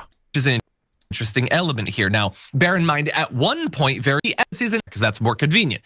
The most recent guy apparently was an avid Trump supporter, as was his entire family, according to them. But he also was fixated on the Epstein files, which is an interesting element here. Now, bear in mind, at one point, various members of the Trump administration were also fixated on the Epstein files until they got in a position to do something about it. Here is the individual, by the way, Austin Tucker Martin, seen right there, was apparently outspoken about his Christian faith and views, believed that Trump was a strong leader. So there was some. Now, you see this. Here's the interesting thing, because if you juxtapose him with this guy here, right? He's a Christian too, right? Same supported Trump also. Same people. One guy is still capping for Trump. The other guy tried to kill Trump. This is the guy that tried to kill him. This is the guy that's still capping for him. This guy knows all that stuff about Trump, what's been said about Trump, and he's still capping for him. This guy was a little bit smarter and believed Trump at first, and then was like, wait a second, this guy's not doing any of the things he said he was going to do. And the Epstein files is the last thing. Like, I'm not going to take it anymore. Fool me once, that's on you. Fool me twice, that's on me. That's what this dude said. Crazy things about him, clearly. I'm leaning they got in a position to do something about it. Here is the individual, by the way, Austin Tucker Martin, seen right there, was apparently outspoken about his Christian faith and views, believed that Trump was a strong leader. So there were some crazy things about him, clearly. I'm leaning towards that rather than mastermind. He had apparently become fixated on the latest release of millions of documents by the Department of Justice related to the convicted pedophile Jeffrey Epstein, and was deeply concerned by the prospect of a government cover-up and powerful people, quote, getting away with it. He apparently wrote in a text message to a coworker not that many, 1 week ago, I don't know if you read up on the Epstein files, but evil is real and unmistakable. And so we don't know, perhaps we'll never know, what he planned to do when he got to Mar-a-Lago. If he thought, well, Donald Trump frequently steals documents and stores them in the John, maybe I'll go and try to find them, uncover this whole thing. Or if, and I think we could all speculate, he believed that Donald Trump was trying to cover up all this because he was, that's what Trump is doing. And maybe he did want to take out Donald Trump. Now, you might think, well, then that makes him an enemy of Trump, although still a conservative and a Christian, but not even necessarily, because again, so frequently it seems like MAGA people decide for one reason or another that they need to take a shot at Donald Trump. All I know is that this is not our problem. This is their problem. And they, well, actually two problems, both that they have the predilection to violence, but also that they're covering up the Epstein files. Jared, Right. What do you make of it? And then even before, here's the thing. Who votes for a person when they hear him say this? Beautiful. I just start kissing them. It's like a magnet. You just kiss. Right on your way. And when you're a star, they let you do it. You can do anything. Whatever you want. Grab them by the. You can do anything. If Trump said this about your mama, would you vote for him? All right, everybody in the chat. The chat is open, so I'm expecting everybody to reply. If Trump said that about your mama, would you still vote for him? Put a 1 in the chat if the answer is yes. Put a 2 in the chat if the answer is shut the fuck up. All right, let me see here. My answer is shut the fuck up. Hell no. Hell no. But I just want to know. If I don't ask, I don't know. You too, PC. Put a 1 or 2 in the chat. Okay? And if you don't answer the question, then you got to get timed out. So pay attention, mods. Yeah, if Trump said this about your mama, PC, would you still vote for him? Beautiful. I just start kissing them. It's like a magnet. You just kiss. Oh, okay, yeah. I was about to say. And when you're a star, they let you do it. You can do anything. Whatever you want. Grab them by the. You can do anything. Oh, you never voted for him. Okay, there you go. Well, you got some brains, man. All right, let's see here. Let's get good for you, man. Keep your self-esteem up that way and shit. At least you don't have to look in the mirror and be like, I voted for this motherfucker. Good for you, man. And everybody else. I also didn't vote for his ass. I clapped myself on the shoulder. Well, not too much, because, an average thinking person should have come that far. You don't have to be the sharpest knife in the cupboard to not have voted for Trump. I mean, all the fucked up things Trump has said, all the bad things he's associated with. I mean, you kind of got to be struggling to have voted. But that's a lot of Americans. A lot of Americans are struggling putting 2 and 2 together. And I don't blame you, because you don't have it easy. Americans work more hours a week for a regular job, for the same amount of money, for less rights. Americans work themselves into the dirt, like, for less rights. So Americans don't have Americans spend most of their time stressed out about bills. And then they easy for pointing the finger at another American, the average American like them. My father called it, they had a rule called don't beat the beater. That's when you blame somebody else in the same class as you. When you point the finger across the aisle instead of up, right? Most Americans settle for pointing the finger across the aisle. Very few, or not very few, but not enough, point the finger up. right? So they're not really aware of themselves, the fact that, hey, man, white, black, or whatever, man, you all ain't doing that good. You all are not doing that good when you compare yourselves to other Western countries. Like, you should have way more rights. You should have way more better life, all right, just based on how wealthy the country has been for the last 50 years. But you don't. And you haven't. And that's sad, yo. That's pathetic. Not knowing that you deserved more, and there's no excuse for it. Nothing to do with the immigrants, nothing to do with anything else. It's just has something to do with your own ethics and morals and how you vote. It's sad. It's sad to know that. But let me see here. Now there's a couple of other things I want to get into. I appreciate everybody. Listen, if you haven't clicked the like button, do me a favor, click the like button right now. Let's get the streams. Let's get the likes up to 100. Do me a favor. Let's get these likes up to 100, man. There's always 100 people, more than 100 people watching my program. Can I get the likes up to 100 then? If you're watching on your TV, pick up the remote, do me a favor and click the like button. And if you're watching from your phone, do the same thing. It's for free. It don't cost you any money.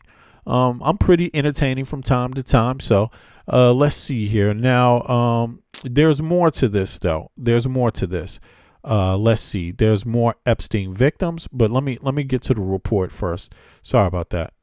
And then there's some Epstein victims. It's pretty sad. They were on the house yesterday, or they were at the house yesterday. Yeah, and it's a shame. It's a shame, but Americans, this is the representation we got right now. We have victims out there calling the president out, and the Congress and the Senate, they're kind of hearing them, but the president is totally ignoring them. The president has basically said that what they've said is not useful enough. The FBI don't want to interview the victims. These people got whole goddamn books about to come out, and the FBI don't want to know nothing about them. No interviews, no nothing. It's crazy. On Israel's nuclear arsenal, 30 House Democrats sent a letter to Secretary of... Oh, wait a second. Is this the wrong one? What did I do? I clicked the wrong thing. I'm sorry. Damn, what happened there? Sorry about that. I got confused. Here we go. Sorry about that. Don't want to get off track. Here we go now. Let's see what they got for us. Joining us now, a Democratic member of the House Oversight Committee, Congressman James Walkinshaw of Virginia. Congressman, it's good to see you. Your colleague, Robert Garcia, called this a new phase of the Epstein investigation. So help us understand what makes this something that we haven't seen before. Well, what we released today in the report documents, based on what we've learned from the files that have been released from the Oversight Committee's subpoena, the financial documents we have, the way that after getting the sweetheart deal from Alex Acosta, Epstein expanded his sex trafficking ring and took it global. So we're following the money to identify how he paid off the recruiters who recruited women like Rosa, who is with us today, so he could exploit them and abuse them. You and your Democratic colleagues, as I said, unveiled this report just as you were going into this hearing. And I want to play within the hearing what some of your colleagues had to say about it today. This report uses evidence obtained by our investigation, including and most importantly, bank records that show how Alex Acosta's sweetheart deal let Epstein build a global network using enablers to bring in women who he could then exploit and abuse. A deal was hidden from the public, and the full extent didn't come to light until reporting from the Miami Herald. Had prosecutors in Florida done their jobs, most likely hundreds of young women might have been spared unimaginable harm. So what are the questions that you think this still raises and that you still want answered? Well, fundamentally, I think it's important for everyone to know that despite this vast sex trafficking ring, hundreds of women and girls abused, only two people have faced prosecution, Jeffrey Epstein and Ghislaine Maxwell. And key figures were never interviewed by the FBI. Epstein's accountant, Epstein's lawyer, key recruiters for Epstein never interviewed. So there is a lot more investigative work that needs to be done. Our hope, my hope, is that The Oversight Committee's investigation can lead to either this Department of Justice or a future Department of Justice reopening some of these investigations, questioning those close to Epstein and Maxwell, and hopefully leading to other prosecutions of folks who allowed this to happen. Now, one thing that I just that comes to my mind is every once in a while it pops back into my mind is that the power of money. Money can get you anything, pretty much. Maybe not everything. Yeah, maybe I shouldn't say anything, but it can get you a whole lot, right? And given the fact that there's got to be loads of videotapes, given the fact that there's got to be loads of people that know about stuff, but Epstein himself was recording sexual acts of grown men with minors. That we know is true. And it's hundreds of tapes. So it's, it's probably, it could be thousands. You don't know. But he took pictures, he took videotape. So the chances of someone not having someone else besides the U.S. government having this information, and that could be American citizens. That could be somebody who's rich in the United States. That could be someone on the outside. That could be someone on the inside. I see an invite here. Here we go. Thanks for letting me know. The chances of a person, someone else not knowing who that is are slim. The chances of someone else not knowing more about it, let me see something. It says friends. Who is it that's writing me? You said it's Big Girl. Okay, I see you. Hold on. Big Girl, is this you? Is it just B? Is it a bunny rabbit? That's let me see. Accept. Okay. I think I just did it. Let me see. Let me just ask. Yeah, but in any case, is it you, Big Girl? Let me see. Yeah, but the chances of no one else having access to some of that information is not it's slim. It's very slim. So someone else besides the US government has to have that information. How they use that information to blackmail people should be of the most importance to every American citizen, because if there's congressional members that are being blackmailed, that are sitting, if there's judges, which Sasha Burrows says Clarence Thomas is likely one of them, right? Because he was at these late night parties with little kids, right? Little kids that have been abused by others, right? It is important to know that, because these people can control your elected officials. That's the problem here. It's not just I just sent Big Girl a message. Did you see the message? I wrote back. I said, "What's up? Is this Big Girl?" She didn't write back yet. Because when she does, I can invite her. Now, yeah, but that should be one of the things that's very important. The victims matter. Yeah, the victims getting justice matters, but also who's blackmailing who right now? Who are these people? And there could be many in the House. There could be many in Congress. There could be multiple ones in the Senate. There could be multiple ones in the Supreme Court. So without knowing what's in the Epstein files, you can't determine who is actually being blackmailed and who is covering up, who's using these things as control tools, even if it's a foreign government. That's not good. Okay. Now, what is this? Yeah. 2 seconds, y'all. I'm sorry. What the heck is this?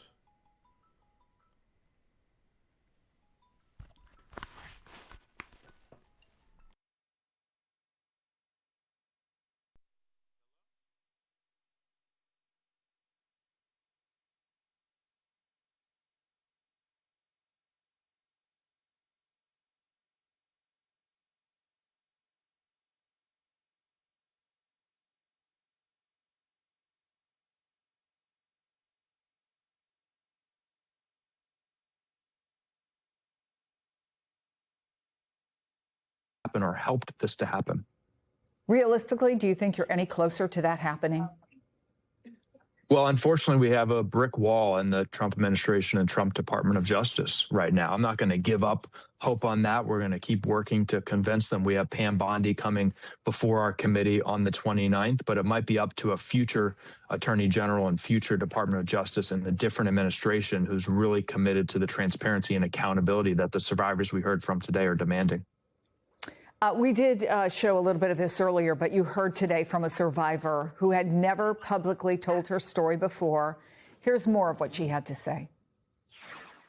Now I know that Jeffrey Epstein was supposed to be in jail cell in June of 2008. I met him at his house right here in West Palm Beach. He was not in a jail. He also spoke of his arrest that it was a game, bragging about girls visiting his cell, and his friendships with authorities. One day, his masseuse called me into his room. About that, y'all. Sorry about that. This is some of the this is some of the testimony from Epstein victims here. Sorry about that. I just had a call. I was molested. Big girl, I don't see you in the Discord link. I wrote you a message. You haven't replied. You got to reply to my message so I can invite you up. So look at Discord. You will see a message from me and reply to it. All right, so let's hear some from the victims. First time by Jeffrey. For the following 3 years, I was subject to ongoing rape. Jeffrey Epstein was under house. Wow, she sounds so nervous. She's shivering when she's speaking. Did y'all hear that? Where I was molested for the first time by Jeffrey. For the following 3 years, I was subject to ongoing rape. Jeffrey Epstein was under house arrest for the molestation of underage girls at the exact time he was abusing me. Okay, hold on. Let me see. Let me get over to. Let me go further now. I don't see it. I'm ready, but I don't see Big Girl. I don't see her. So I sent her a message. She didn't reply yet. So she has to reply before I can invite her to invite her up. But let's see here. Let's get back into this. Here we go.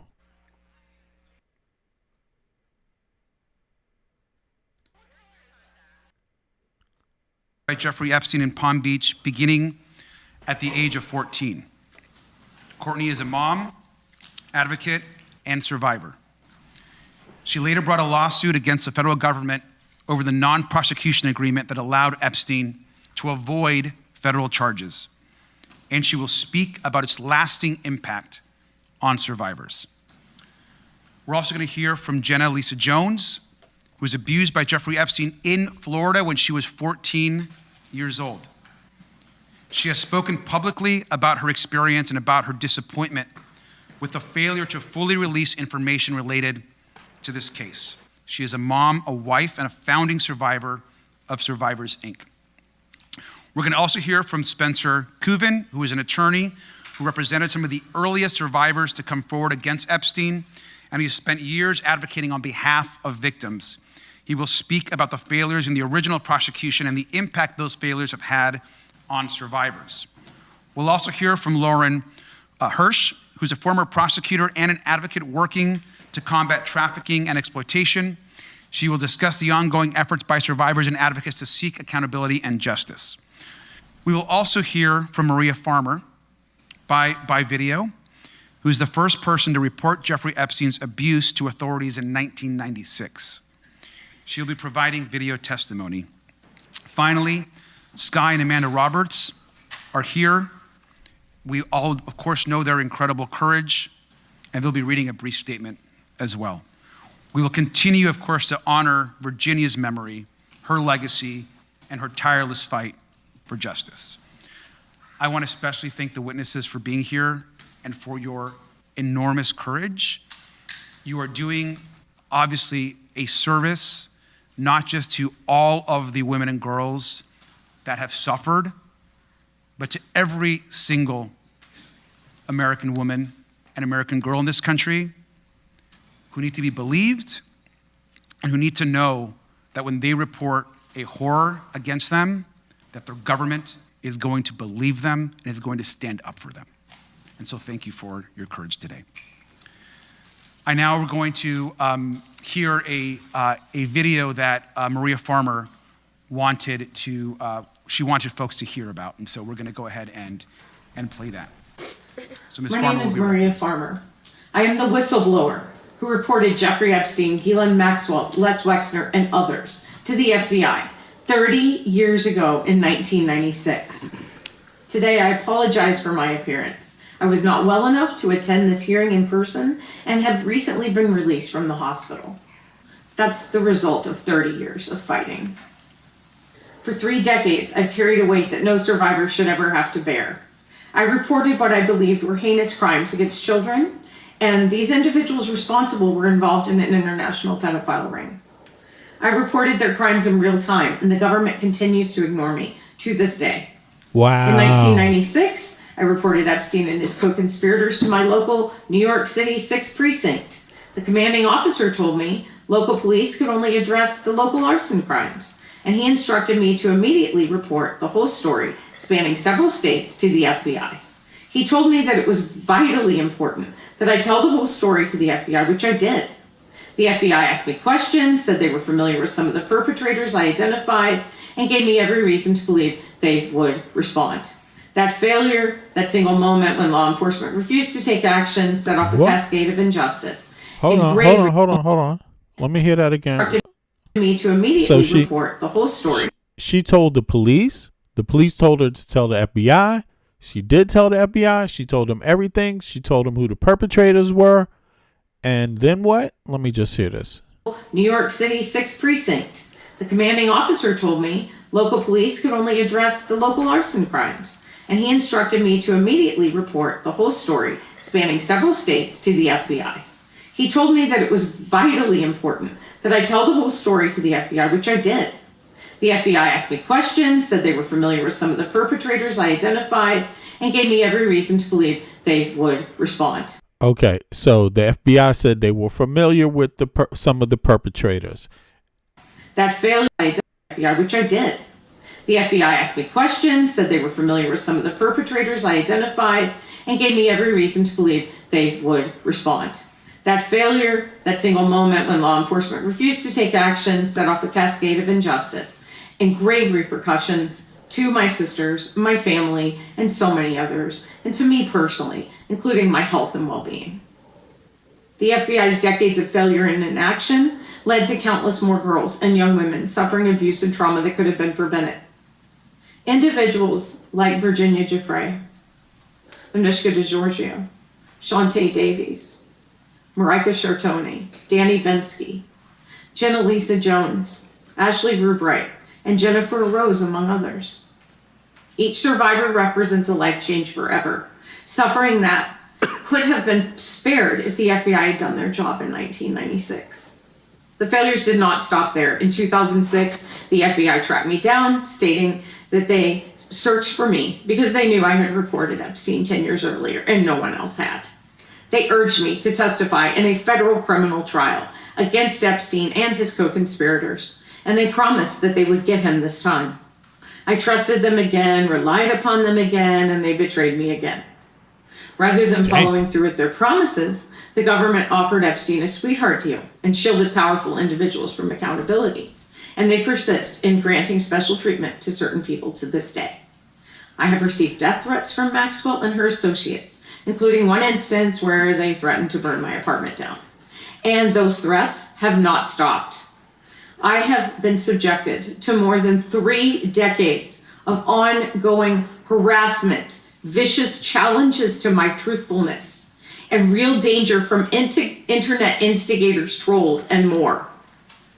Meanwhile, my numerous efforts to obtain my 1996 report from the FBI have been rejected time and again.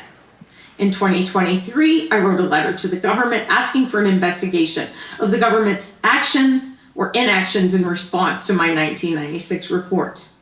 The Inspector General replied saying they were busy with other things, would get back to me, and they never did.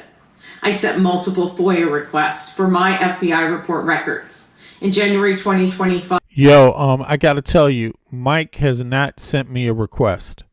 There's only one person that sent me a request to the link that I asked people to click. Here's the link again. It's just here in the chat right there. That's the link you got to click. That link goes right here to my Discord. The last person that wrote me is someone with a B in their name, right? Now, yeah, that's the last person who wrote me. Now, the B in their name, I thought it meant big girl. So I went to click on it and I asked, is that you, big girl? And I got no response. So Mike or big girl, if that was you, respond. But if you didn't click the correct link, you're not inviting me to have a conversation with you. So you have to click the link that I drop in the chat. That's the only link that's going to work. Okay? No other link is going to work. It's just that link. And you have to sign into to Discord, just like everybody else that's on here. And I got a long list of people that are here. So you're only seeing 3 people in my list, but it's like 20 something people. And they all click the same exact link that you got. So that's the one that you need to click. There it is. Sorry, it doesn't work different for anybody else. If you're having mobile problems or something like that, you need to look into your technical difficulties that you're having from your side. Okay. Occasionally that's what you got to do. But in any case, I can't advise you because I can only do it on my phone. You know what I mean? Yeah, I know how to work my phone, by the way, and I got Discord on it too. So do most of all the people that call me have it on theirs too. So, and many of them are in the chat right now. So, in any case, let's go on to listen. Try to take some moments to figure it out. Maybe your phone is blocking Discord or something. Yeah, that's happened. That happens to some people. You got to figure out the technical stuff on your own, though. Sorry about that, Mike, but that's how it works now. All right, so try it again and hop up on it another time. But take your time. I'll be here for a little bit more, about half an hour more. So. In response. But this is one of the victims now to Epstein. She's saying that the FBI talked to her, took her notes, interviewed her, said they were familiar with some of the names she mentioned, some of the perpetrators, and then they never contacted her back. Very simple. So, yeah, that's unfortunate. Yeah, don't know what to say about that. That's unfortunate, but apparently there's more. In response to my most recent request, the government said that they would get back to me in November of 2027, a delay of 3 years. 2027? They would get back to her in 3 years? Is that literally what the government said?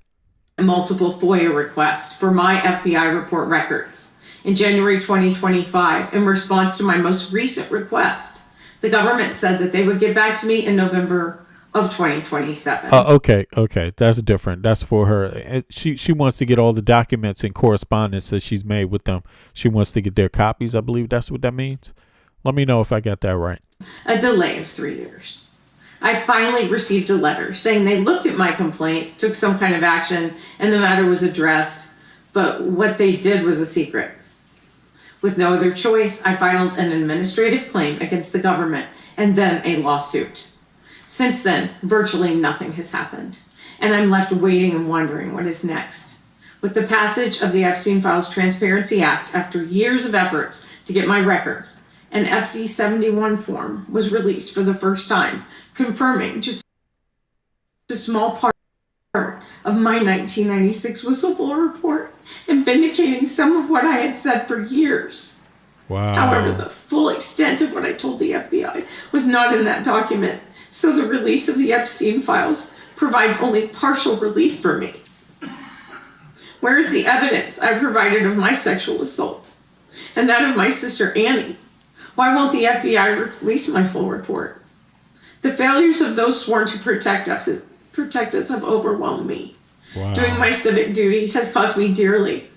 The stress of this trauma, the government hiding and refusing to turn over written confirmation of my 96 report, along with the ongoing harassment and death threats, have contributed to me developing serious health issues, including Hodgkin's lymphoma, a brain tumor, and recently Addison's disease. In the last month, I have spent 23 nights in hospitals, including multiple nights in the ICU. Along with my health, it has robbed me of my career. In 1996, I was fresh out of graduate school and living a life that I had always dreamed, creating and selling art in New York City. When I was assaulted, threatened, held captive, my career was halted, and the trajectory of my life was thrown off course. So many others had their dreams shattered by these crimes, and they could have been prevented. Individuals like Virginia Giuffre, who is the backbone of this case and remains the inspiration behind this fight. She's the reason my sister and I came forward publicly so we could stand together. She faced also relentless attacks to her credibility online. Yet she Okay, so let me see. This is just one victim. Now let me bring up another real quick. I got Mike. I see Mike in there. Mike, 2 seconds. I'll be right with you. Instead, they sent letters telling me to be patient, even though they knew the case. I filed a case. 14 years old, I was abused. Here we go. By thanking Ms. Wild, who's going to be recognized now for her opening 5-minute statement. Ms. Wild. Hello, my name's Courtney Wild. When I was 14 years old, I was abused by Jeffrey Epstein. He abused me until I was 17 years old. What happened to me was terrible, but what happened after that by our own government changed my life just as much. I came here today to ask for one simple thing, to make sure this never happens again. I filed a case under the Crime Victims' Rights Act because government secretly made a deal with Jeffrey Epstein. Yeah, this is just in the last 24 hours, more victims have come and spoken in Congress, the U.S. Congress. So they signed a non-prosecution agreement. They made the deal behind closed doors. They never told me, and they never told any of us. Instead, they sent letters telling me to be patient, even though they knew the case was already over. For years, I believed there was an investigation happening. There wasn't. When I found out the truth, I went to my lawyer, Brad Edwards. He took my case in 2008, and he fought for me against the government for over a decade. We wanted to do the right thing for all victims. Together, we wanted answers to a simple question: how could this happen? We had to fight all the way to the 11th Circuit, which took years to get the emails between the government and Jeffrey's lawyers to help us understand what happened. When we finally got them, they showed something I will never forget. The government wasn't trying to negotiate with Epstein's lawyers. It looked like the government was trying to make him happy.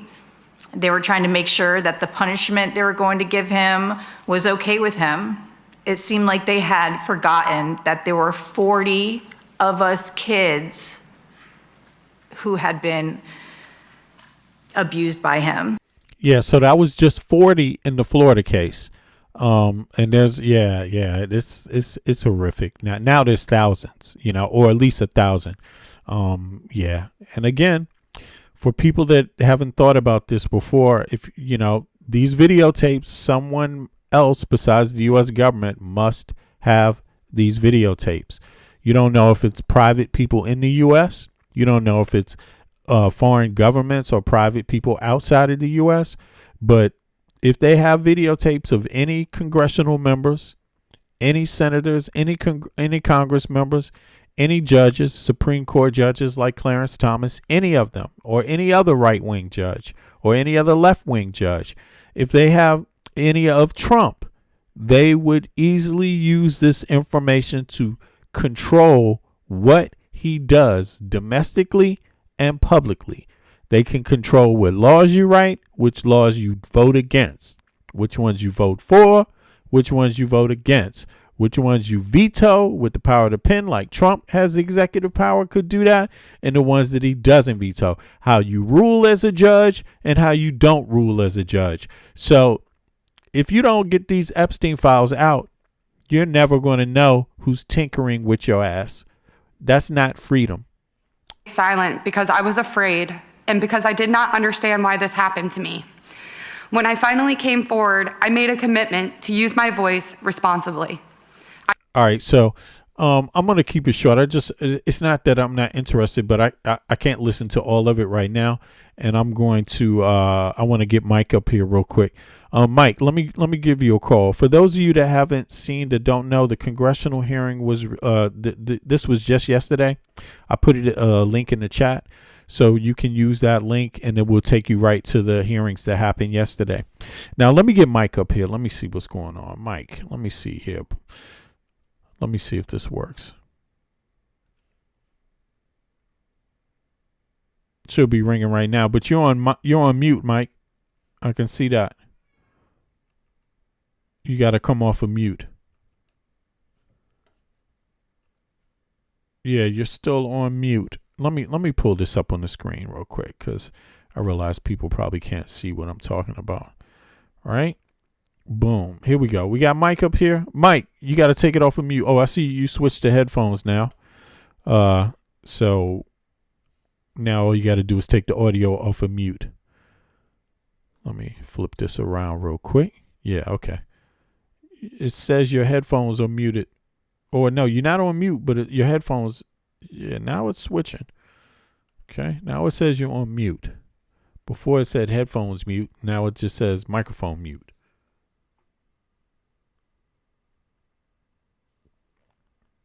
Yeah, let me listen to a little bit more. That's why we wait for Mike at least. Let's see here. Work it out, Mike. I'm here today to do exactly that. Last September, I went to Washington, D.C. along the other survivors with a simple request: transparency and accountability. We asked you to help us understand how Jeffrey Epstein was given a non-prosecution agreement, even though the government had evidence that he had sexually abused dozens of children, including me. We asked how he was allowed to leave jail in 2009 and continue harming young girls. We asked for answers that would hold our government accountable for its actions. We still do not have those answers. Instead, what we received caused harm all over again, including too many of our survivor sisters who had never come forward before and who never wanted their names or abuse to become public. The Department of Justice released documents that exposed our names, our social security numbers, and deeply personal information. Survivors' identities were made public. Husbands learned about their wives' abuse for the first time. Children learned about the abuse of their mothers from reporters, from strangers on the internet, and in some cases, from other kids at school. Wow. Some survivors learned that friends had also been abused only because they saw their names in those documents. Others saw the most intimate details of their own trauma publicly exposed. Our privacy was violated. The government promised us. Yeah, this government is sick. You know, let me see. Let me try to call Mike one more time. I see Big Girl. I see you in the back. I'm gonna hit you up too. Let me just try to get Mike up here real quick. Let me try to call him one more time. Let's see what happens here. Anybody that wants to hop up, you can hop up, by the way. Mike, you still on mute, man? Yeah, you gotta come off of mute so we can talk. Once you figure that out, just send me a message back. No problem. No problem. Now, let me see. I want to get Big Girl up here because I see she's in the background. Big Girl. Oh, wait a second. Let me, first I got to disconnect from Mike. Now, let's see here. Get up to Big Girl. Boom. Let's go. Big Girl, you there? You on mute too. You got to come off mute. You there? What's up? Speak. You're not on mute right now. But I don't hear you. So let me call back one more time.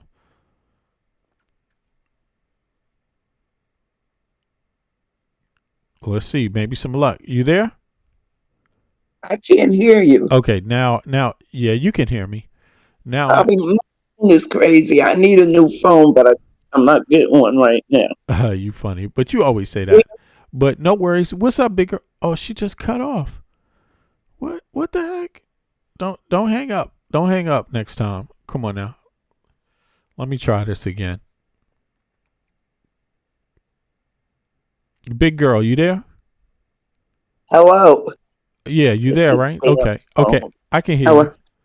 Oh, you can hear me. Yeah, it's this phone. I got it now. So what do I do now? You just talk. What's up? What's going on? Let me know your views on what's happening. Oh, I've been listening to you in the morning, but I never could get on. But I know what I did. Well, it's crazy. It's crazy, Hey, crazy. but big girl, check this out. Now remember, before the election, we was talking about this, right? Before the election, we were saying Donald Trump is going to wreak havoc on black folk, on the U.S., all of that shit. And how many people did I have up on here that were black, claiming or capping for Trump, trying to make it seem like Trump is going to do something good? Everybody, just about everybody. It's the same way. It's the same way here in the city where I live. We had 2 mass shootings in 2 weeks, and everybody is upset. And all the blacks who are upset are those who voted for Trump, who didn't want Kamala, who didn't like Biden. Our roads are terrible. It's like that. All the ones that are against him now are the ones who voted for him. Same way with the Hispanics. All of them can't stand him because he's trying to deport everybody. He's trying to deport black Americans. Yeah, so, everybody. So big, yeah, he's trying to take their voting rights away now too. Now look, big girl, how come they didn't listen to us? How come they didn't listen to us? Because I got health care. My black ass is but my black ass has universal health care. You know what I'm saying?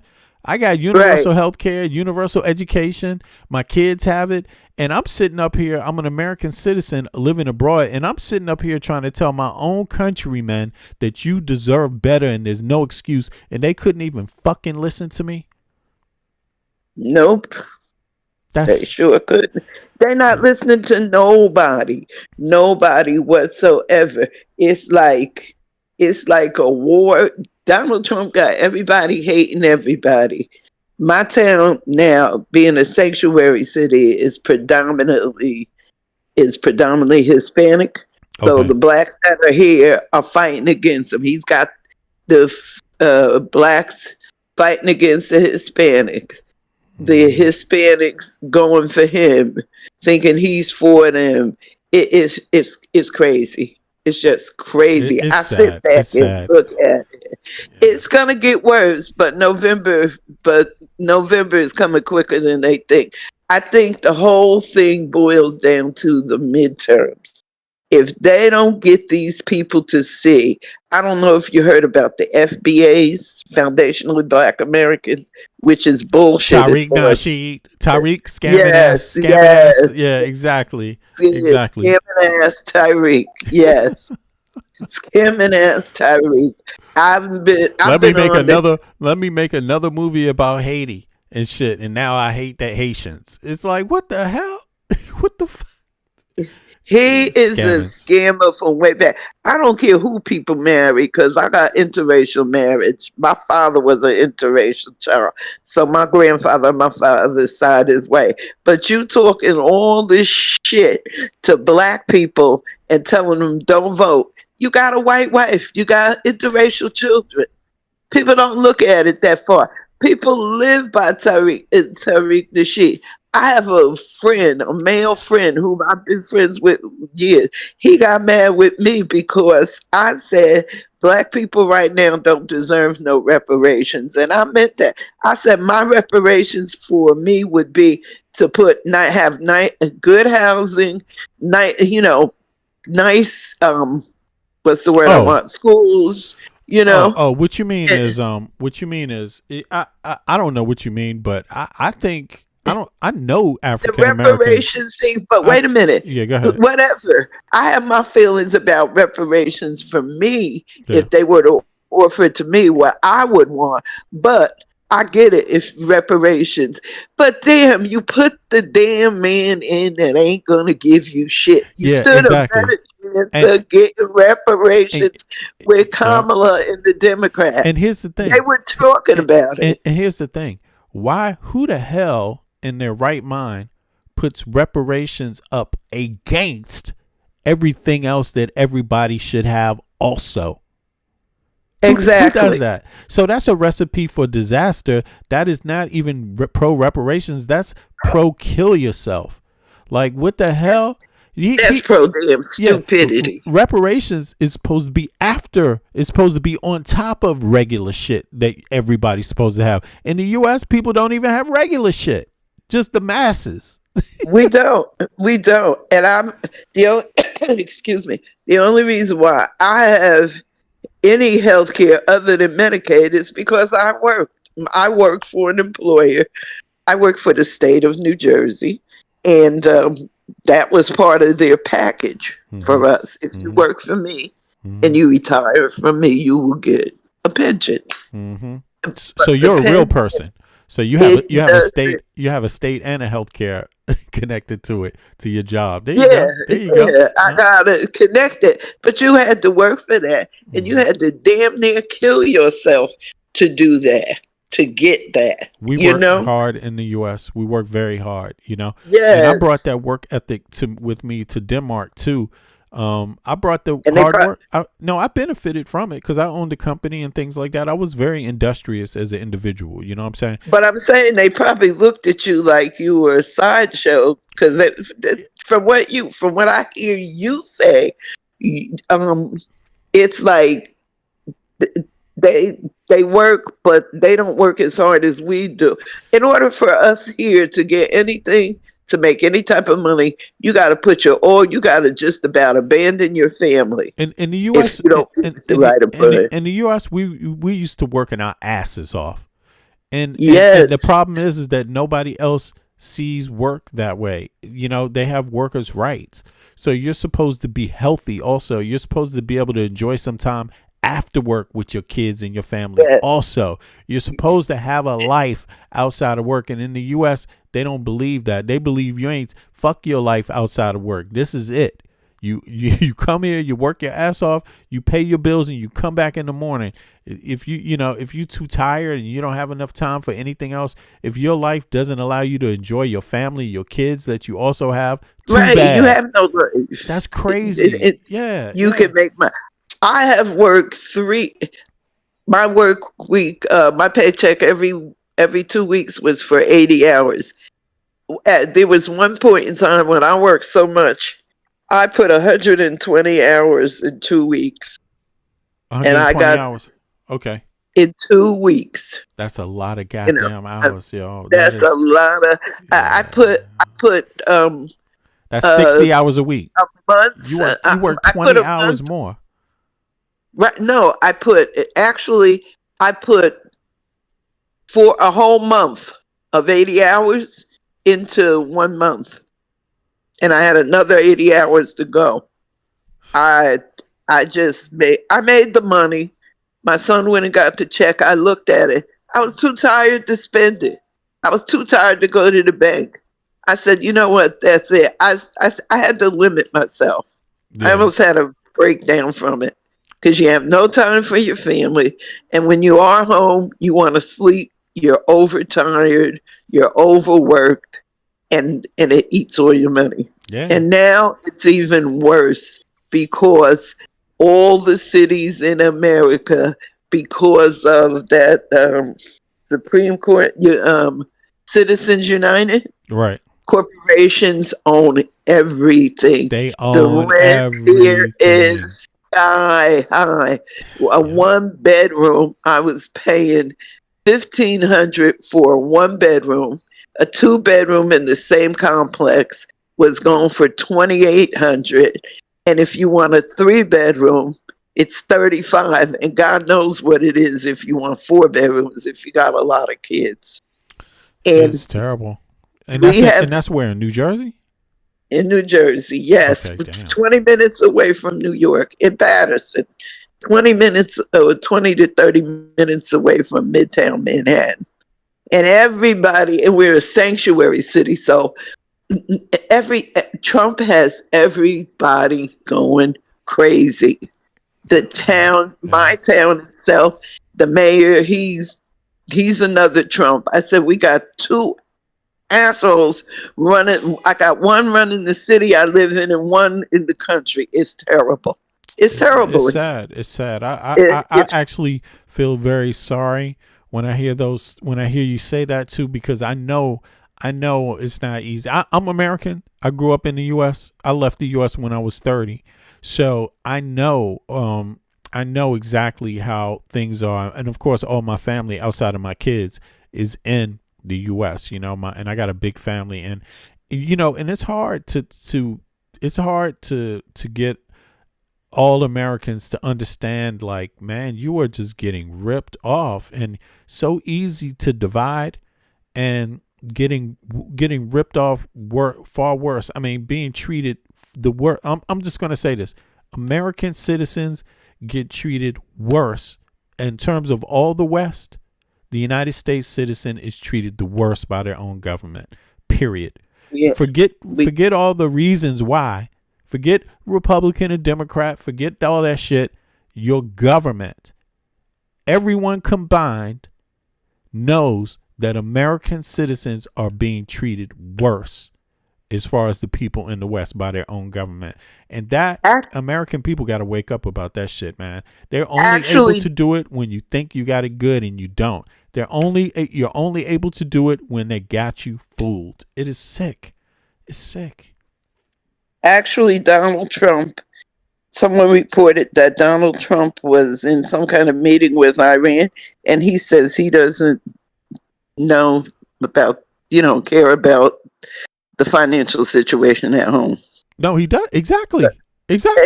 But it didn't surprise me. No, but he says it to your face. It's like, it's what a pimp does to a prostitute. He tells you he don't care about you. You're on your own, and people still out there making excuses about it. And people are planning to vote for him in the midterms. You know that. He's sealing up he's sealing up the mailboxes. Yeah, taking them away completely. The mail is terrible. Yep. I order stuff online. I don't get it. I ask for my money back. I get my money back. Mm-hmm. 2 weeks later, the package arrives. Mm-hmm. So what do you do? Yeah, it is terrible because he's basically trying to target elderly people that handicap elderly people, and people that are busy, right? Busy working. You may not be in town on the day you got to vote, so you got to vote absentee. He's just targeting everyday people. He's targeting everyday people, and that but everyday people are okay with it.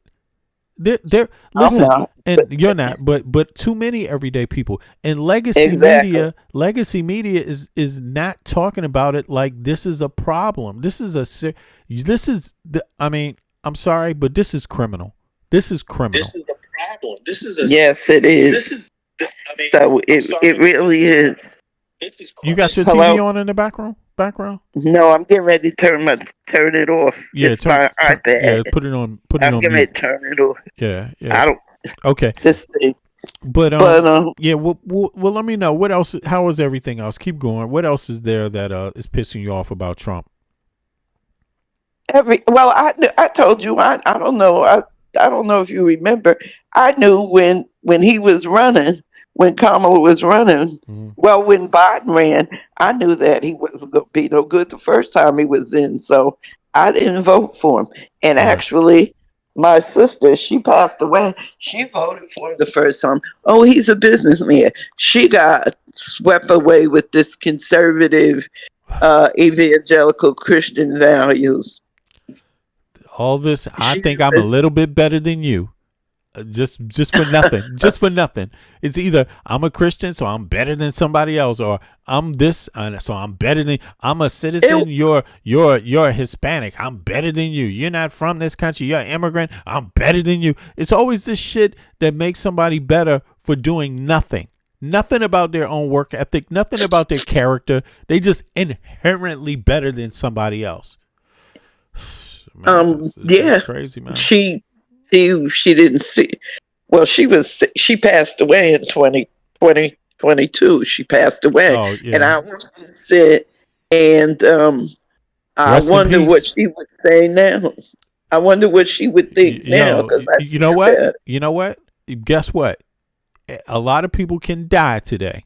And if you want to be one of those people dying, capping for Trump, continue your bullshit.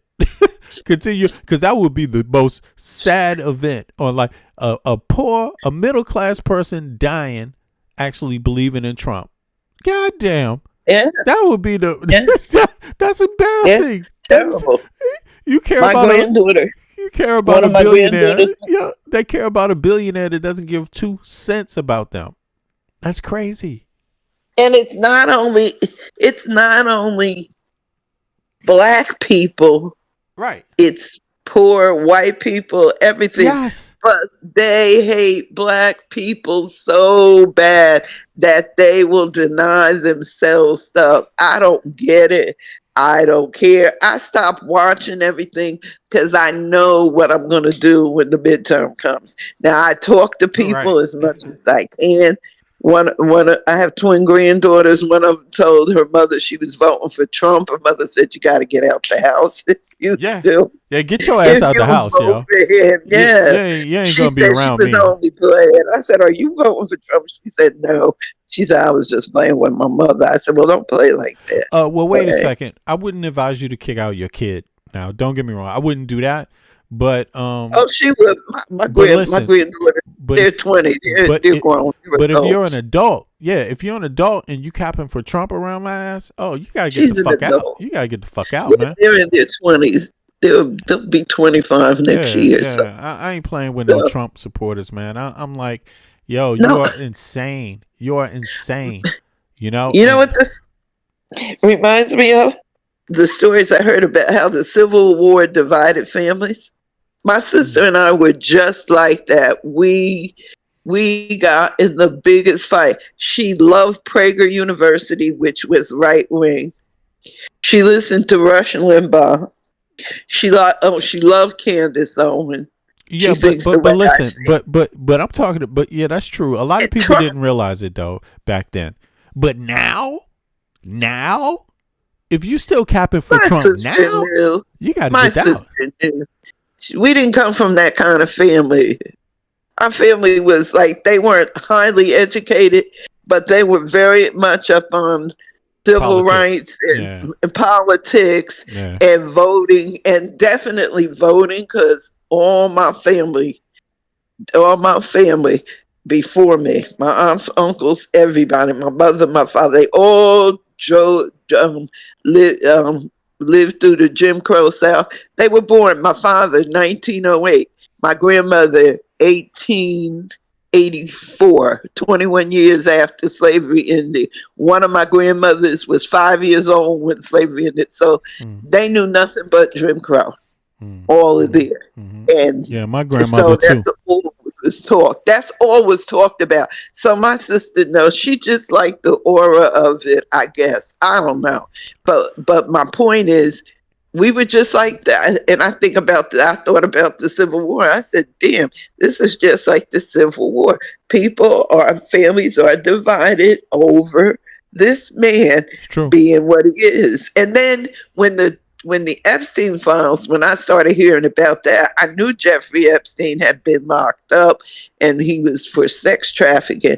But then when I started to hear the whole story, when people started coming out telling what they did and the files and who was on the files and stuff, I'm like, damn, they voted. We have a criminal leading the country.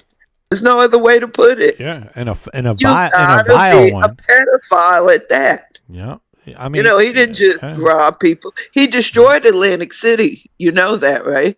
He had Trump. That's what I heard. Trump Plaza and Trump Taj Mahal. Just bankruptcy. I knew a kid that worked at a close family friend.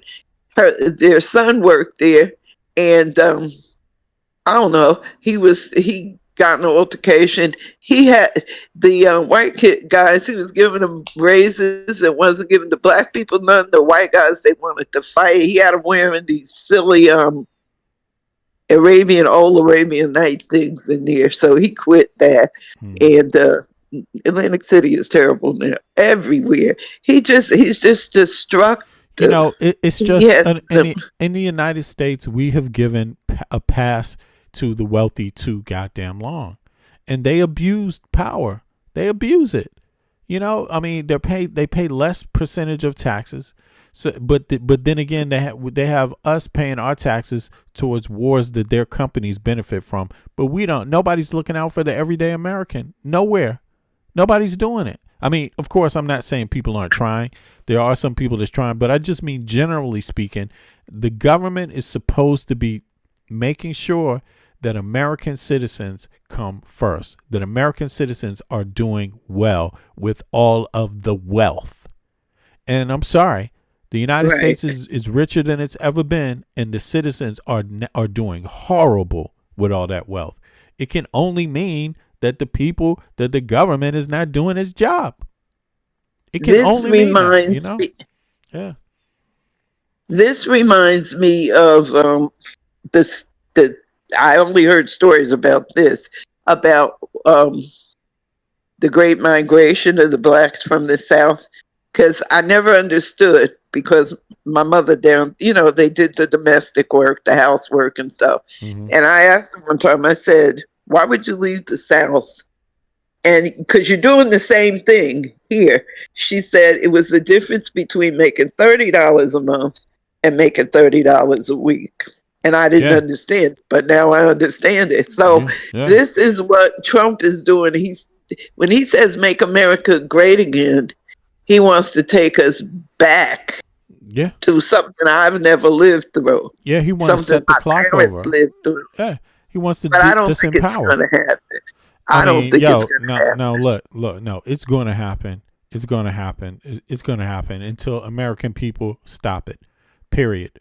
But I think it's going to stop. That's what I'm saying. I think with the midterm, it's gonna. I'm hoping. You know, listen. Even if with the midterms, if Americans do not get a clear majority of representatives that put these people in jail, and also change the tax code so the wealthy people cannot continue to wreak havoc on the middle class and the poor. If they don't do a whole list of things that are necessary, they've just fucked over an entire generation. If they like 2 generations of people, with this bullshit. And they're only going to do that if they get rid of the Supreme Court. Yeah, exactly. They have to get rid of Jackson is the only one. Maybe Kagan and the other one, whatever her name is. Maybe the other 2. Hey, but they need Citizens to be gone. United. They have to repeal Citizens United. No more money. Money cannot run the country. The people with the money cannot pay off everybody. All these PACs, all these super PACs, all this shit. Yeah, this shit is too. It's over. They've destroyed the country. They have destroyed the country. There's no law. We got a Supreme Court that just sides from one week to the next, completely opposite. What they did in Virginia to the gerrymander match. That's what I'm saying. They have fucked over elections now. Just do that. You know what I mean? And it's like, man, and then they're so corrupt on top of it, and they feel so entitled to these gifts. They feel like they can just get these gifts. American people are paying their goddamn salaries, and these people are accepting millions of dollars in fucking gifts. And the average American who's paying their salary can't even get fucking health care. Like, Americans, you got to wake up. You are being abused by your own government. Abused. Like, I'm sorry, man. Life is too short. It is. Life is too short. It's way too short. Yeah, you can't live your life getting abused like that, man. And there is grown ass men that are acting like being abused is something cool or some shit, or something like that makes you better than other people. Here, this is what they doing. Here they go.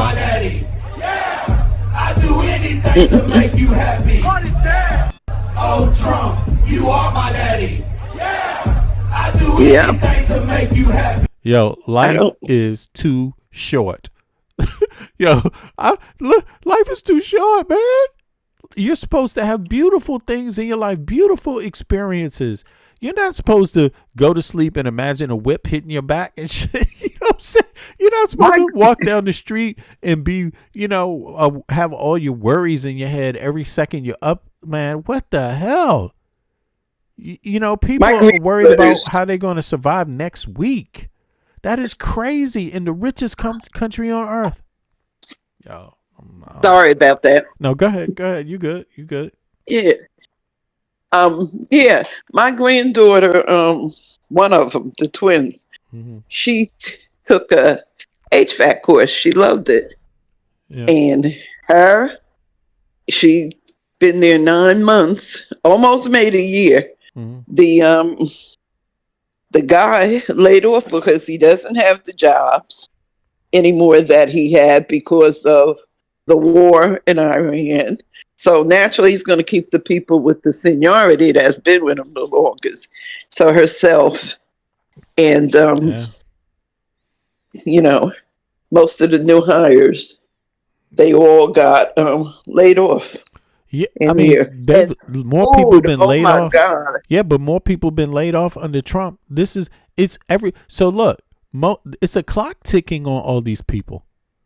It's a clock, and more jobs aren't being produced. So that means a whole lot of people are about to it's not that you're going to keep getting unemployment forever, but even if you get a job, you won't get the same quality job. You're going to get a less quality job because these fucking AI and these robots are about to take your jobs. It's crazy. It's crazy, man. You want to hear something really funny? Yeah. And this is back in 1965. I never forget this. What my mother always read the paper, New York Times, all of that. Yeah. And I remember we were in the kitchen and she was sitting at the table. She was reading the newspaper, and she said to me, she told me and my sister, she said, you better get all the education you can because these people, she said, white people don't want to see you with it. Grab it while you can because it's not going to last forever. And we laughed.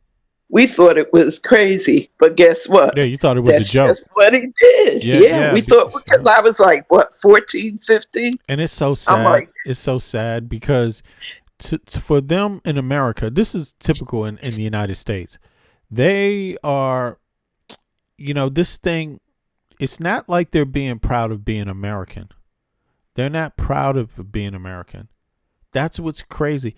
They're proud of their color, which is insane. It is insane because you're just born that way. That's not something you earn. That's not something that has any value. You know what I'm saying? And your culture might have value, but they're not proud of culture. They exclude people from being a part of culture based on color. That is insane. That is insane. That's not what's going. That's not what's going on in Europe. People aren't just tripping, they're actually, don't get me wrong. You will have issues of discrimination and racism or other forms of discrimination. People discuss it all the time, obviously. Right. But it's not to this extreme. And at the same time, one thing I noticed is that none of it is about culture. None of it is about culture. Here in the U.S., they don't care. They're not even thinking about American culture. They're literally trying to stop African Americans who are very, very American. Look at this. African Americans are so American. We got this Trump supporter writing this dumbass rap song here. Like, oh God, I heard that. I was like, no, he did. I thought it was a kid. And then when I saw the picture, because when he first started playing, I was doing something and I was just listening. He's a grown ass man. I said, no, this big stupid man. That's what I'm talking about. He's a grown ass man. Oh, he's terrible. This big grown man sitting up there singing that stupid song. Thought it was a bunch of kids. You know how kids. This looked like a look. This looked like a song South about Park people. cartoon. This looks like a South Park cartoon. I never watched South Park. All of them look like damn idiots. Look, and they sitting up there playing trap rap music. And they got the nerve to be as stupid as they are. You know what I mean? And that's what I'm trying to say. Like their issue is not even culture. Their issue is literally color. And it's like, man, you don't understand that. Look, all Europeans have different colors now. Don't get it twisted. But I'm sure they do. Yeah, but let's just say it's not the color that's uniting them. It's not the color that's uniting. They all have slightly different languages. You see what I mean? Every country in Europe got its own language. You see what I mean? But when it comes to democracy, right, and in modern times, they're united around some basic values, right? You see what I mean? But in the United States, it's not even about your values. That's crazy, right? It's not about your values. These people literally, it's about color. It's about crazy things that just don't make any sense. It just doesn't make any sense. It's just I don't know what to say anymore. I'm sorry. But do you think it'll change? I'm hoping it'll change. I think it will change if there's a huge investment in changing it. If we see this as ignorance, what is controlling our country right now, if we don't see it as what it is, because it is ignorance. We got way too many ignorant Americans. That's the only way this can work. And I'm not just talking about this guy on the screen, but I mean, the things that the right wing is falling for, people that support Trump, I'm just saying, they're ignorant. They are ignorant. They are ignorant to to the world they live in. They are ignorant to their own country. They're ignorant about every goddamn thing. And this is what you get. This is a byproduct of it. You end up getting this shit just out of ignorance. That's what I was saying about the midterms. Most people, I think, the midterms will tell if the American people have had enough. Yes, it will tell. It will tell. It will tell. It will definitely tell. And I believe that Americans are just sitting back because we don't have the Supreme Court to help us out anymore. No, they gone. We got to get rid of them. They don't even exist. They're only there to serve the fucking rich. They're corrupt, total corrupt. John Robertson, I thought he was a good guy. Terrible guy. But I think the midterms, I don't even watch the news because whatever Trump does is mess. It's a mess. Right. I don't even, because I already know. I don't know who's running. But I know who I'm not. I know who I'm not voting for, and it's him. Yeah, I'm not voting for him. Well, just like yesterday, we had a municipal election. I didn't vote for the mayor we've had now. He won yesterday, so we've got him for 3 years. I'm going to do it series. I just think that I hope that Americans understand. You go out and register to vote. You got to register to vote. If you're not voting, your country is going down in the hole. Your life ain't shit. Like, you better get out there and vote. A lot of people who don't want to vote. Yeah. I had a guy tell me yesterday he don't vote because ignorant as fuck. It was so ignorant. I said, I can't do it. I came home. I came to my house. I have a very low tolerance for ignorant people, especially ignorant Black people. And I love Black people, but I'm beginning to you know what it is? We're not privileged enough to even have 20% be that fucking ignorant. See, that's the problem. We're the least ignorant. It's only 20% of us that would even dare think of voting for Trump. But the problem is that we're not privileged enough to even sustain 20%. And America is about to figure out that you got way more numbers of ignorant people than you can sustain. You can't sustain it. It's like 50%. Everybody else is like 50% ignorant. Like, No, that is nobody, fucking crazy. It is crazy. nobody, Oh my God. nobody stands up to this. Like in the city where I am, this was the industrial city, the first industrial city in America, in colonial America, was where I live in Patterson.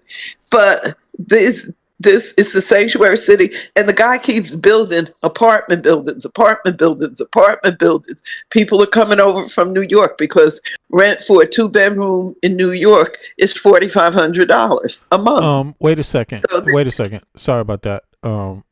MHS, Supreme Court justices, their appointments are for lifetime, but they can be impeached by the same people that impeach presidents. They can be fired. They can be removed from office.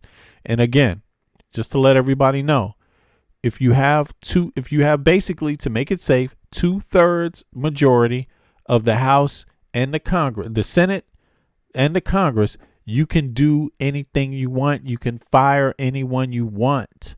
Nobody's permanent. Yep. So don't forget it. So it is it's not only majority. Nope. It's not only majority. It's 2/3. And it also goes by affiliation. Political affiliation. Yeah. So it can't be a little majority. It can't be 51%. It can't be 52. No, you need like 65, 70% majority. And then you can fire all these people. And Americans need to understand that's why it's so important to register to vote and vote. Why complain? You know what? If you didn't vote, shut the fuck up. Basically. Hello. All right. Go ahead, Bev. No, I thought you said something to me. No, but you ought to also, people need to come out and because Trump is going to try to do something because he's already trying and they're sealing up the mailboxes. Yeah, they trying to. Exactly. Yeah. They trying to. They doing it right in front of everybody. People come out to vote. Exactly. Yep. It'll be so he won't be able to deny that he lost. And they will get in. That's it. And if they get enough Democrats in and get all of those people and especially all those people who vote everything he says they do. I've never seen people so stupid in all my life. White people, everybody's stupid if you ask me. I just don't pay no attention. I don't even look at the news no more because, like I said, I know what he's doing. Then he starts a war with somebody that ain't even bothered us. And he loses, and he's losing. And it's not because right. it's not because we don't have bigger bombs. It's because he doesn't understand nothing. That's why we're losing. We're losing because he's the president of the United States and he's dumb. There you go. It's like he knows nothing about anything that he's doing, and he engaged in a culture war. Man, drop the culture war. What the fuck does their culture have to do with us keeping a lead in the region? He just blew it. He gave the lead in the region to China and he helped out Russia. Why are we helping out fucking Russia? They hate our country. And Russia is fighting him against Iran. And Russians don't even have fucking rights. And we're helping him be a dictator towards Russians who don't even have fucking rights. They hate fucking Putin, but they don't have guns. That's really what it is. They don't have guns. It's crazy. And Putin is helping. I read where Putin is helping China in Iran. They're helping Iran and China. Exactly. And so he was used. Yeah, he was used. American citizens need to know all Trump is doing is helping Russia and China. He can't win with the strategy. His strategy literally helps Russia and China.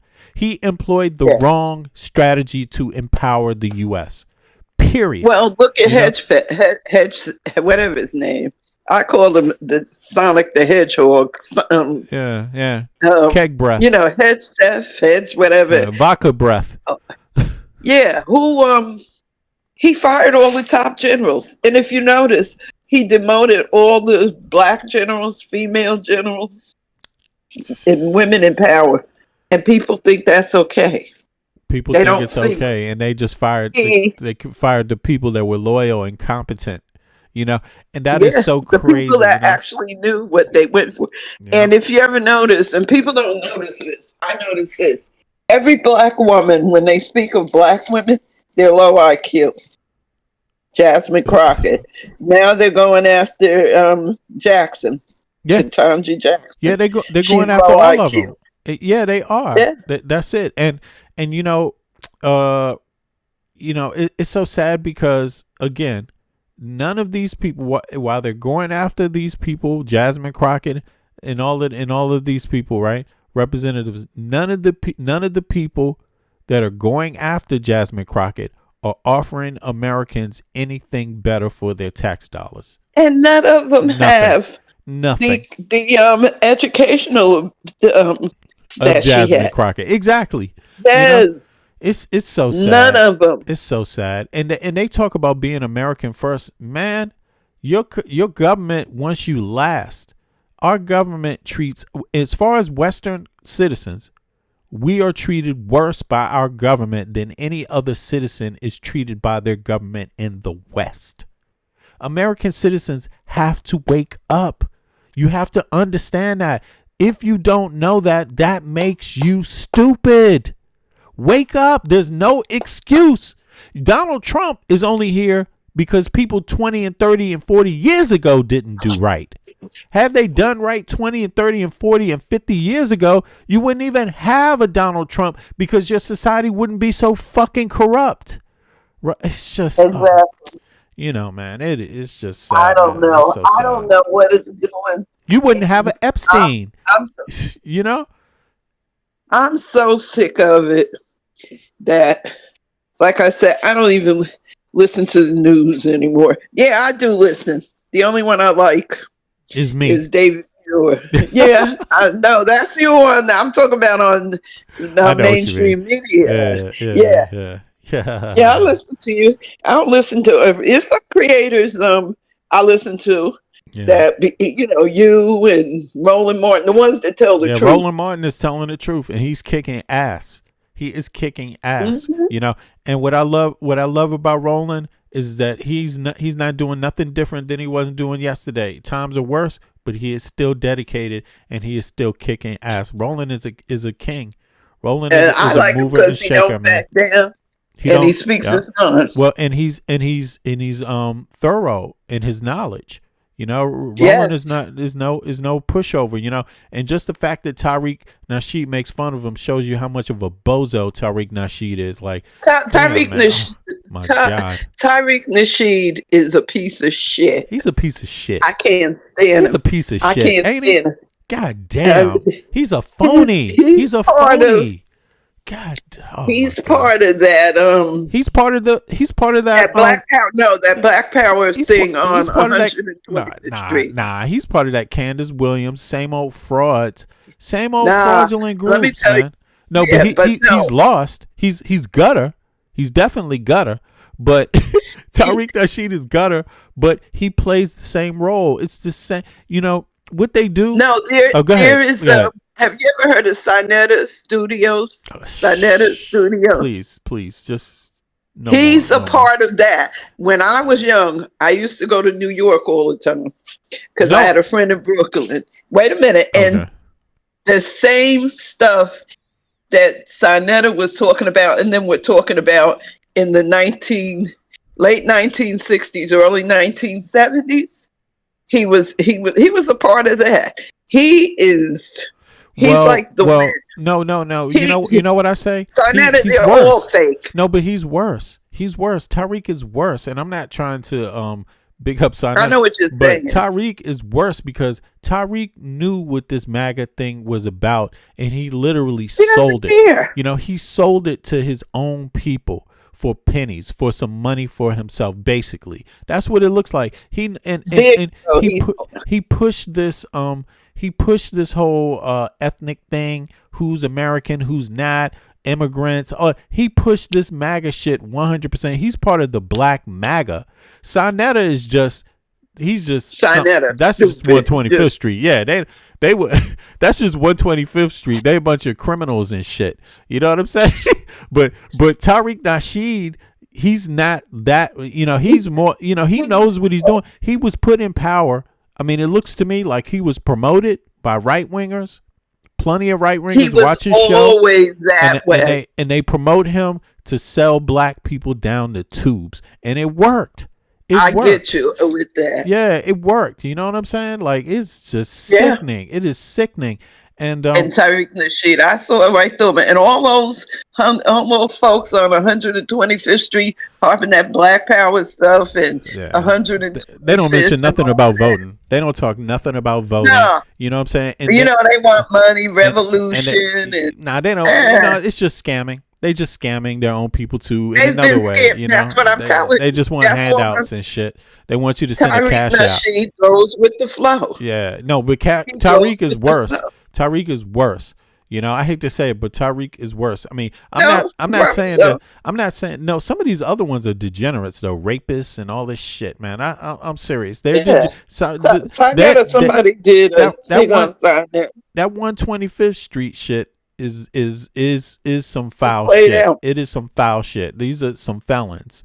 You know, rapist felons and shit. Pedophile felons, you know, but I don't know about all that, but shit. Nah, that's what they somebody said it was. Shit. Somebody did a big expose on what you talking about? Sinetta's best homeboy, Brother Polite. He's in jail right now for messing with minors. You know what I'm saying? Yeah. Like, so yeah, they on that shit. So you know about all of that. Oh yeah, of course. I used to follow that. I had a friend that would get on about different stuff, and I used to follow it. He don't do it no more. Look, I followed that stuff enough to tell these motherfuckers, you better get your ass out there and vote and get off this bullshit. And because, you know, it's like, listen, what they got to realize is that you're going to be left behind. If you don't vote, you are going to be left behind. You know, so so they again, it's just like these guys on the screen. These guys are killing themselves on the screen. Listen to this. They one and the same. My daddy, yeah, I do anything to make you happy.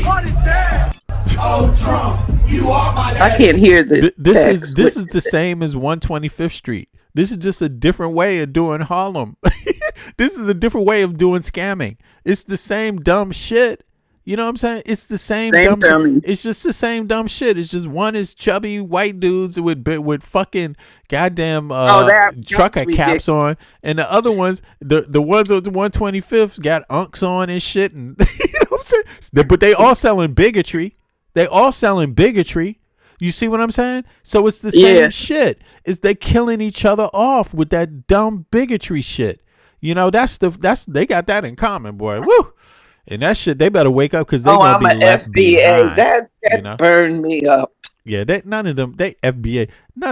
It's embarrassing because foundational Black American. Listen, if you know the history of America, of the U.S. and how it was founded, and if you know who Black Americans are, quote unquote African Americans, then you also know every single day since the beginning, since the colonial period, slaves have been brought from Central and South America and the Caribbean and brought into the African slave system, or the slave system in the U.S. They've been sold into our group anyway. They've been fused in the whole time after slavery. Immigrants. Yeah. Some of we're the same damn people. So it's even more ignorant for us to even be saying this shit. You know, it's crazy. Listen, it is crazy. It doesn't matter who you are. Look, check this out. Denmark Vesey. I'll give you an example. Denmark Vesey. He was a slave in the Caribbean on a Danish island. Obviously, that's how he got his name. It must have been the Virgin Islands, right? Now his slave master bought him because he was a troubled slave, used to make too much trouble. He bought him from his original master and took him to another Caribbean island. And then Denmark Vesey was acting up there. So the slave master was like, fuck this. I'm going to sell you to the U.S. And he brought his ass to North Carolina and sold him there. And he ended up in Charlottesville, North Carolina, and he created havoc. He had a revolt. And so, you know what I'm saying? So why are they talking about this stuff, man? You know, it makes no sense because Denmark Vesey came to the United States, came to colonial America and started a fucking revolt right there in North Carolina. Right there. You see what I'm saying? And I know all about the revolt because I got people with my last name, Bennett, that was a part of the revolt. Straight up. You know, the governor had slaves about to chop his head off. His own slaves was conspiring against him. And Denmark Vesey was a part of it. So Tariq Nasheed, fuck you. Like, you are ignorant. I say the same thing. He's ignorant. All he's doing is dividing people and telling a false history. At a time when we don't need it, when we really don't need it. And they doing it on purpose. They doing it on purpose, you know. And it's not to say that this is American history. This shouldn't be of just interest to African Americans. This should be these stories about, you know, Denmark Vesey and all that. These should be stories that all Americans know if you care about being American. Just like I know the story of Davy Crockett, you should know the story of Denmark Vesey. Please. Very simple. I'm just fed up with it. I know what I'm going to do. I knew from day one when he won from Kamala Harris, when I woke up and he had won, I said, you know what? Midterms will come. Yeah. I'm done. Now hold on. Let me play my favorite song right here. Well, play your favorite song, and I gotta go because I gotta get ready to go. I got an appointment. Thank you for But hopping now up, I big know girl. how to get back in. Now I can get back in. So Now you know how. I know how to get back in. Yeah. All right. All righty. It's good. You know, it's always good. And I'm gonna hit you up on the app. Do that. You know what I'm talking about. Yeah. Exactly. Yeah, I'm gonna hit you up in here because I got some ideas for something. And I think you would be the best one to do it because you got a larger audience than me. Okay. But anyway. Yeah. Well, let's do it. No worries. All right. I appreciate you, big girl. Yeah. Good talking to you too. All right. Now good look. Good talking to you too. Yeah. Bye. All right. Now somebody in the chat said. Oh, Trump is the best, greatest president ever in history. Oh, really? Okay. Yeah. Right. So let me. Now I'm glad. Now you got to tell me how to end this. No, oh yeah. Just press. Oh, I'm gonna do it. Hold on. Let me do it for you. Boom. There you go. I did it. Now, if you think Trump is the best president in history, no problem. Tell me, do you agree with this, with what he's saying? Let me see here. If you think he's the best, let's play this. We love you. We love you. Thank you. Thank you. And I'm honored to welcome everybody and these incredibly talented and unbelievable, patriotic young American leaders. You're going to be the leaders somebody I would be almost willing to bet, maybe even willing to bet, somebody in that audience right here, right in front of me, is going to be standing here someday. I think so. You've got a good shot. You're going to have a good shot. You've done incredible work to get to this position, and I have tremendous respect for it. We're glad to be joined by our terrific Vice President, Mike Pence.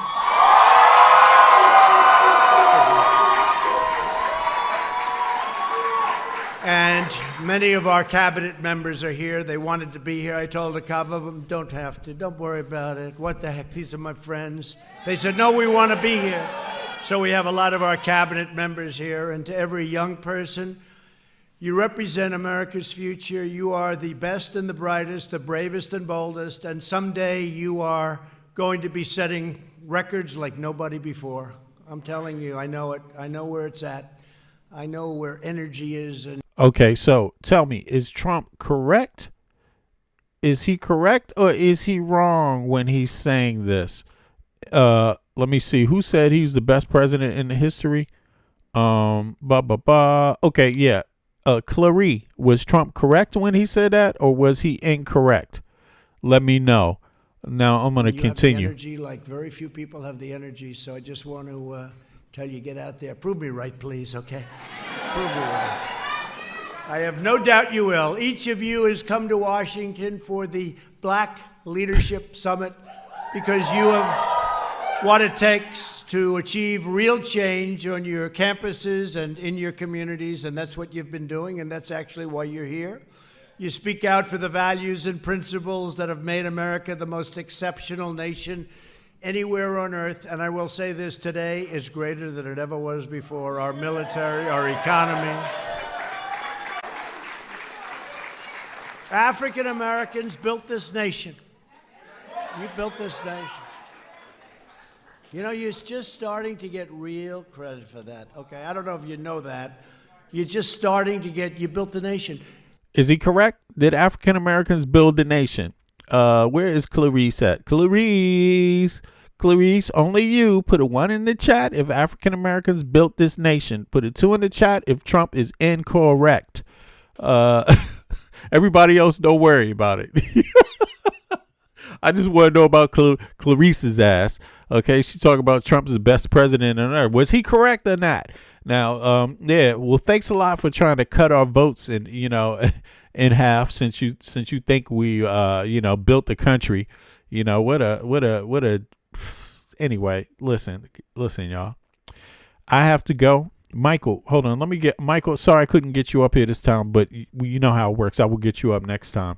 No problem. I'll be back. I will be back in 12 hours from now. So I don't know what time that is. It's 1:30 here in the EU.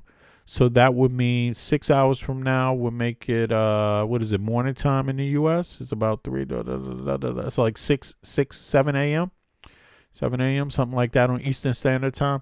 I will be back towards 6 p.m. So that would be 6 p.m. Eastern Standard Time. So, in the U.S. So I appreciate everybody for coming out. If you haven't clicked, and Big Girl, thank you for stepping up. Yeah, it's always a pleasure to have Big Girl. Big Girl's been around. Bev, she's been around with me for a minute. She's one of my first followers, to be honest with you. She's been around with a whole squad of others that used to be down before the election, and now we've seen the aftermath. Listen, for people that don't know, I had a certain amount of African Americans up on my program, that a certain type that were falling for the okie doke with Trump. And I'm really interested in hearing for some of them right now, but I want to hear the truth. I want to know, how's your family doing? How's everything turning out for you now? How's it turning out for your kids and for your wives and your girlfriends now and your boyfriends and your block? You still capping for Trump now?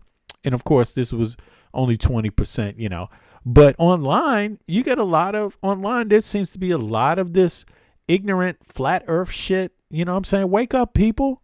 Wake up, my people. Wake up, all people. All people are my people. But wake up, because it's really hard. It hurts when you see people that deserve better not know their worth. That's sad. When you deserve better, but you don't even know your own worth, and that goes for all Americans, yo. Americans, know your worth. You deserve way better. And I'm saying better than what you got before, better than what you was getting with Biden, but at least he wasn't trying to kill you. At least he didn't hate you. He wanted to make it better. But you deserve way better than that anyway, and you definitely deserve way better than Trump. Again, key fact, Americans are treated worse by their own government than any other Western government that exists. Understand that. Understand that. And you will go in the right direction. Stop being fooled by legacy media. Stop being fooled by politicians that just take money under the table. Yo, take your country back. Take your country back. Everybody else is watching you like, what the fuck is up with these people? Everyone else in the civilized world is looking at Americans like, why? What? How? Is this really how it's going to end?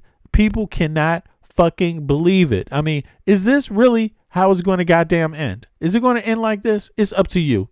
Oh, Trump, you are my daddy. Yeah, I do anything to make you happy. What is that? Oh, Trump, you are my daddy. Yeah, I do anything to make you happy. What is that? Oh, Trump, you are my daddy. Yeah, I do anything to make you happy. What is that? Oh, Trump, you are my daddy. Yeah, I do anything to make you happy.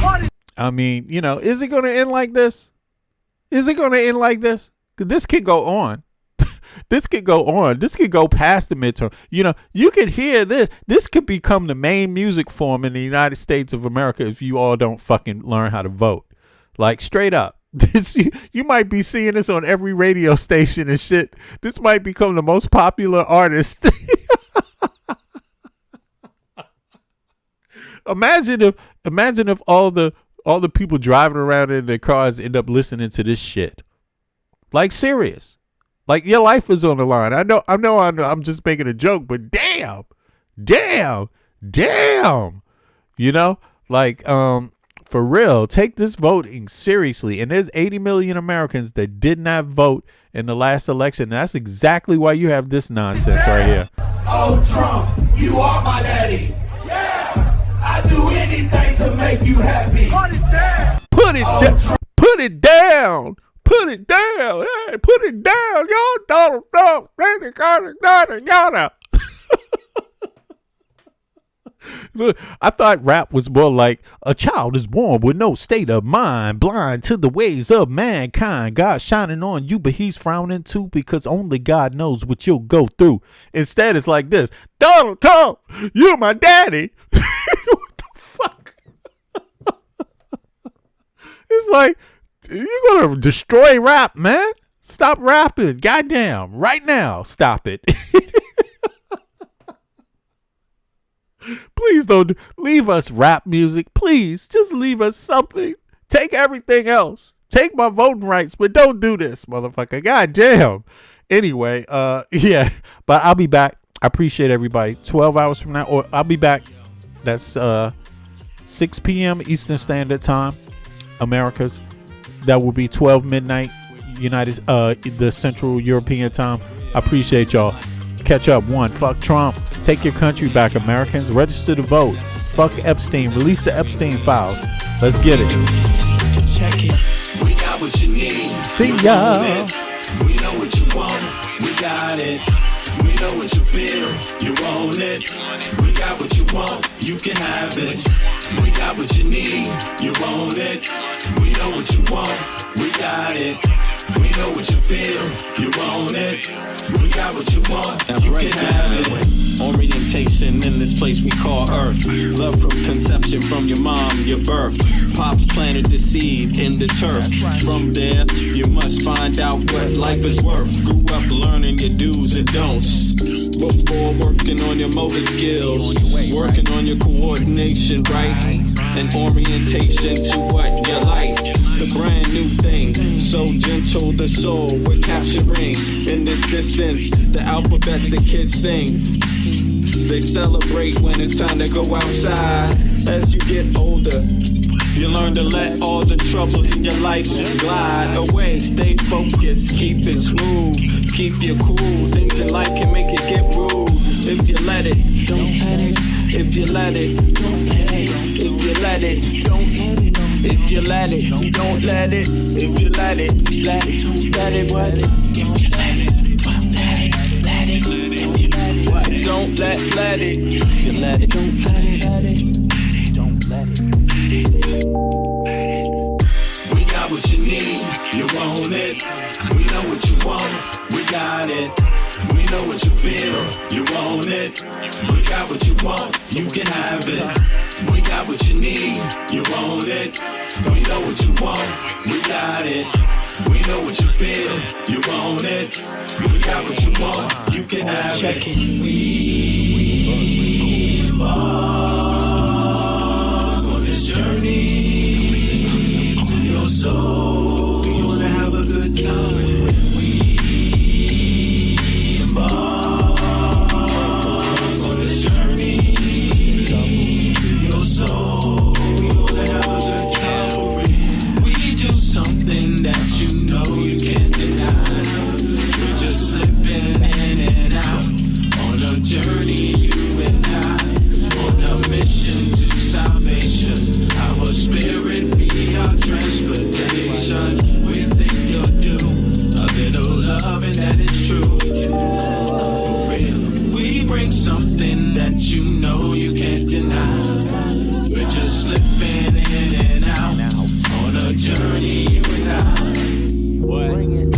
We got what you need, you want it. We know what you want, we got it. We know what you feel, you want it. We got what you want, you can have it. We got what you need, you want it. We know what you want, we got it. We know what you feel, you want it. We got what you want.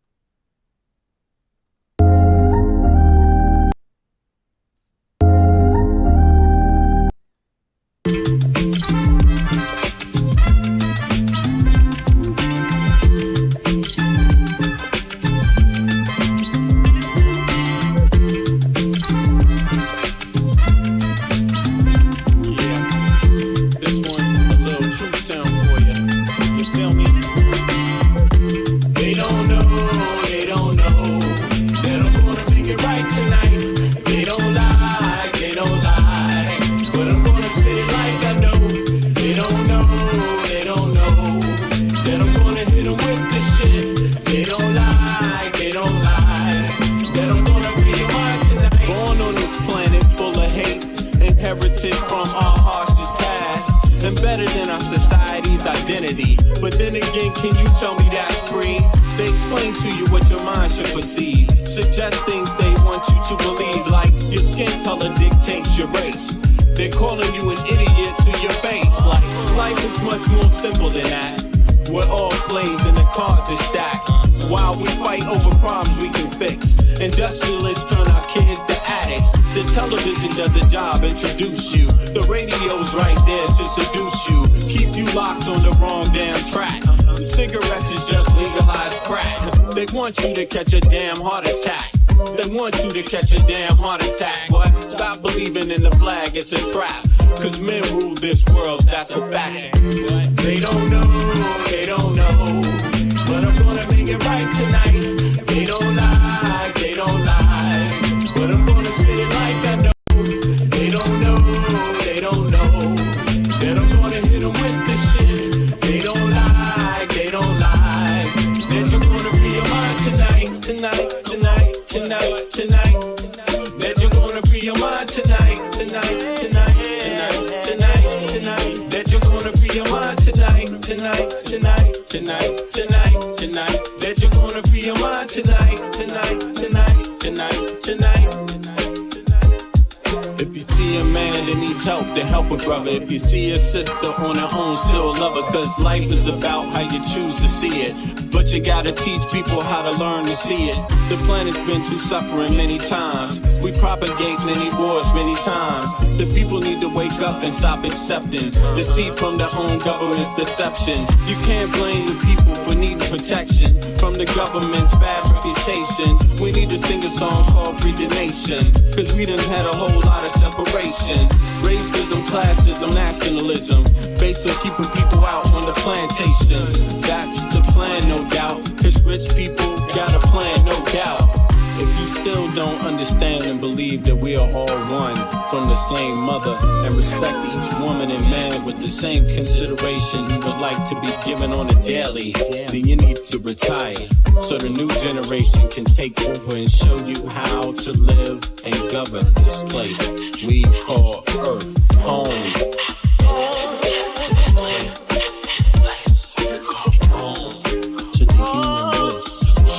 Everybody here, yeah.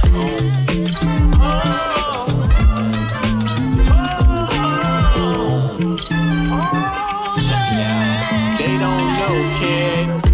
They don't know. But I'm gonna make it right tonight.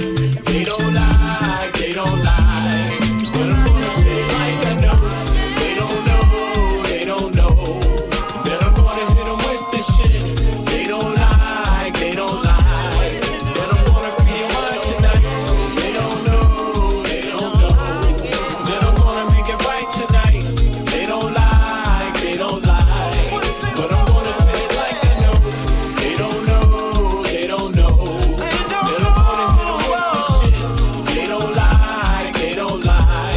That I'm gonna free your mind tonight.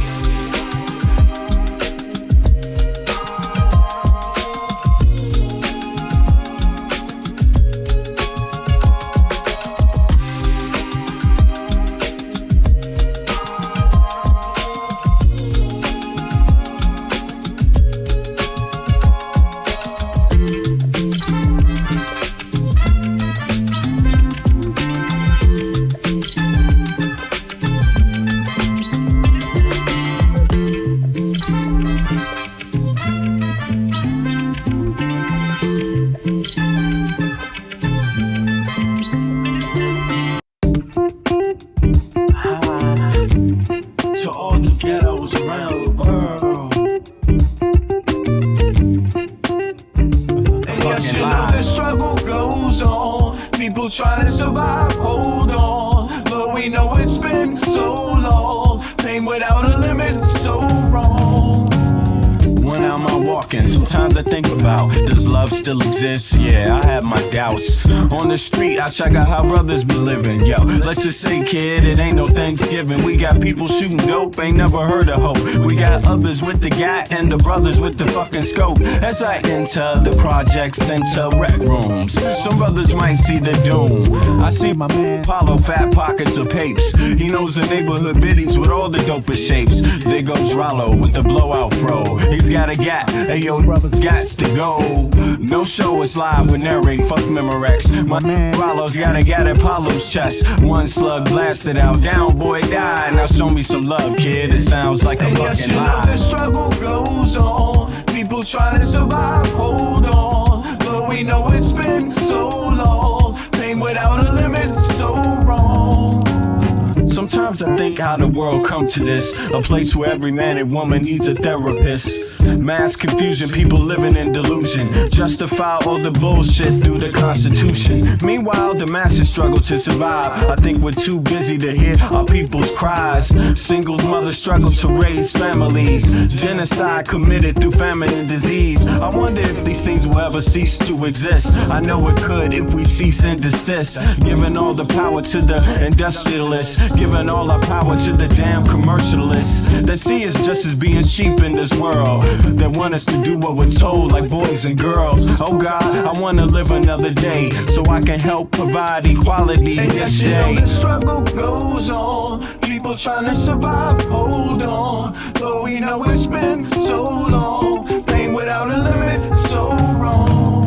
Everybody round the globe, open up your earlobe, your third eye, and then decipher the code. Through knowledge, understanding, then bring love into the concept instead of bling bling. Truth instead of biased educational methods, twisting, contorting God's message of love for every human being. Listen, motherfucker, don't you hear the screams? It's time to do much more than talk, debate, and spread hate. We need to think and at the same time investigate, understand what our actions may create. Before continuing the cycle we procreate. We can clone humans, but at the same time we can't feed humans. The future of man is actually looming. It's really depressing, it's true, man. You know the struggle goes on, people trying to survive, hold on. Though we know it's been so long, pain without a limit, so wrong. Yes, you know the struggle goes on, people trying to survive, hold on. Though we know it's been so long, pain without a limit, so wrong.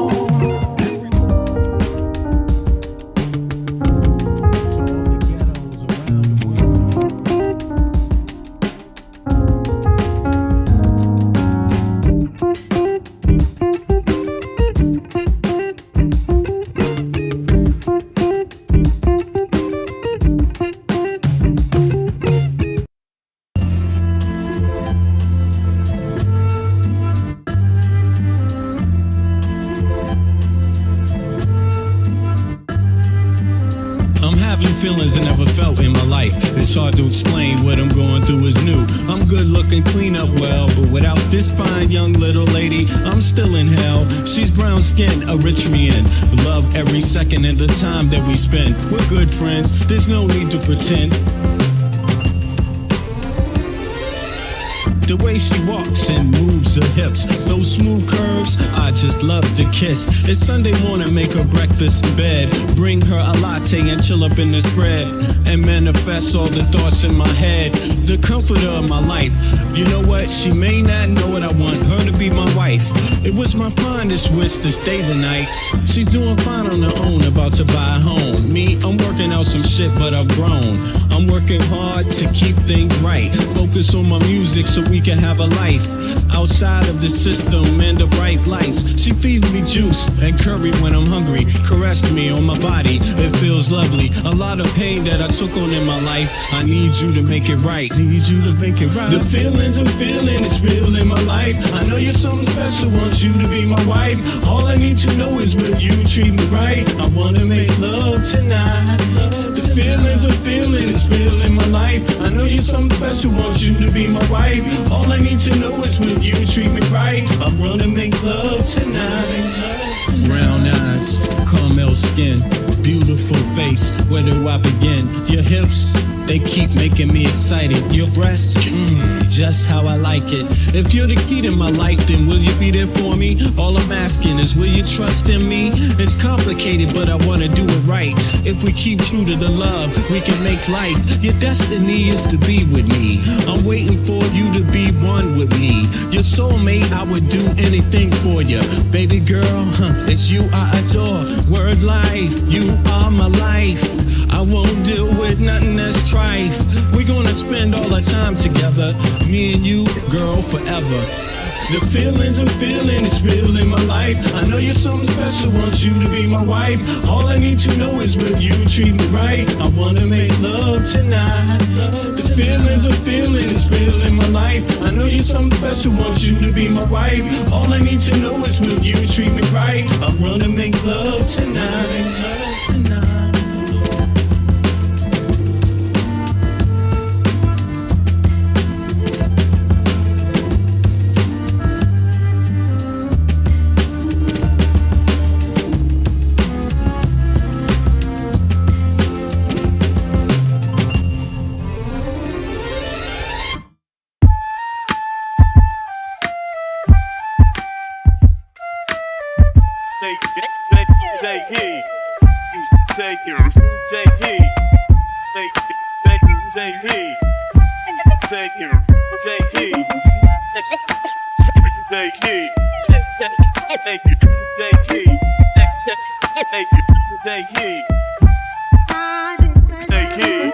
I traveled the globe just to gain perspective. The theory of relativity applied. Of course, it took a while to decide how I should proceed, but even my life is truly based upon need. So I move forward with more deliberate speed. Smash corny motherfuckers that stuck on greed. My seed is worth more than $1 million in future stock. The goal is to break the safe, the padlock. Mad cats can't stop it, need a rocket. Your style is boring and cold, mine is tropic. Battles you want, commit, you'll change the topic. My partner stood there to put your beat in the pocket. So this nigga here can proceed to destroy your stereotypical pop rap gangsta ploy. Not hating on niggas from the ghetto, but I'm hating on copycat rappers from the meadow. They procreate bullshit without paying the price. That's like talking about CeeLo with no dice. I drink milk, but that's about it. I won't compare dairy MCs to dope shit. I want you full undivided in this here place. We came to entertain and to educate. Your bum ass niggas and your non-believers. You know we change your membrane every time you see us. The odds can't stand when you leak away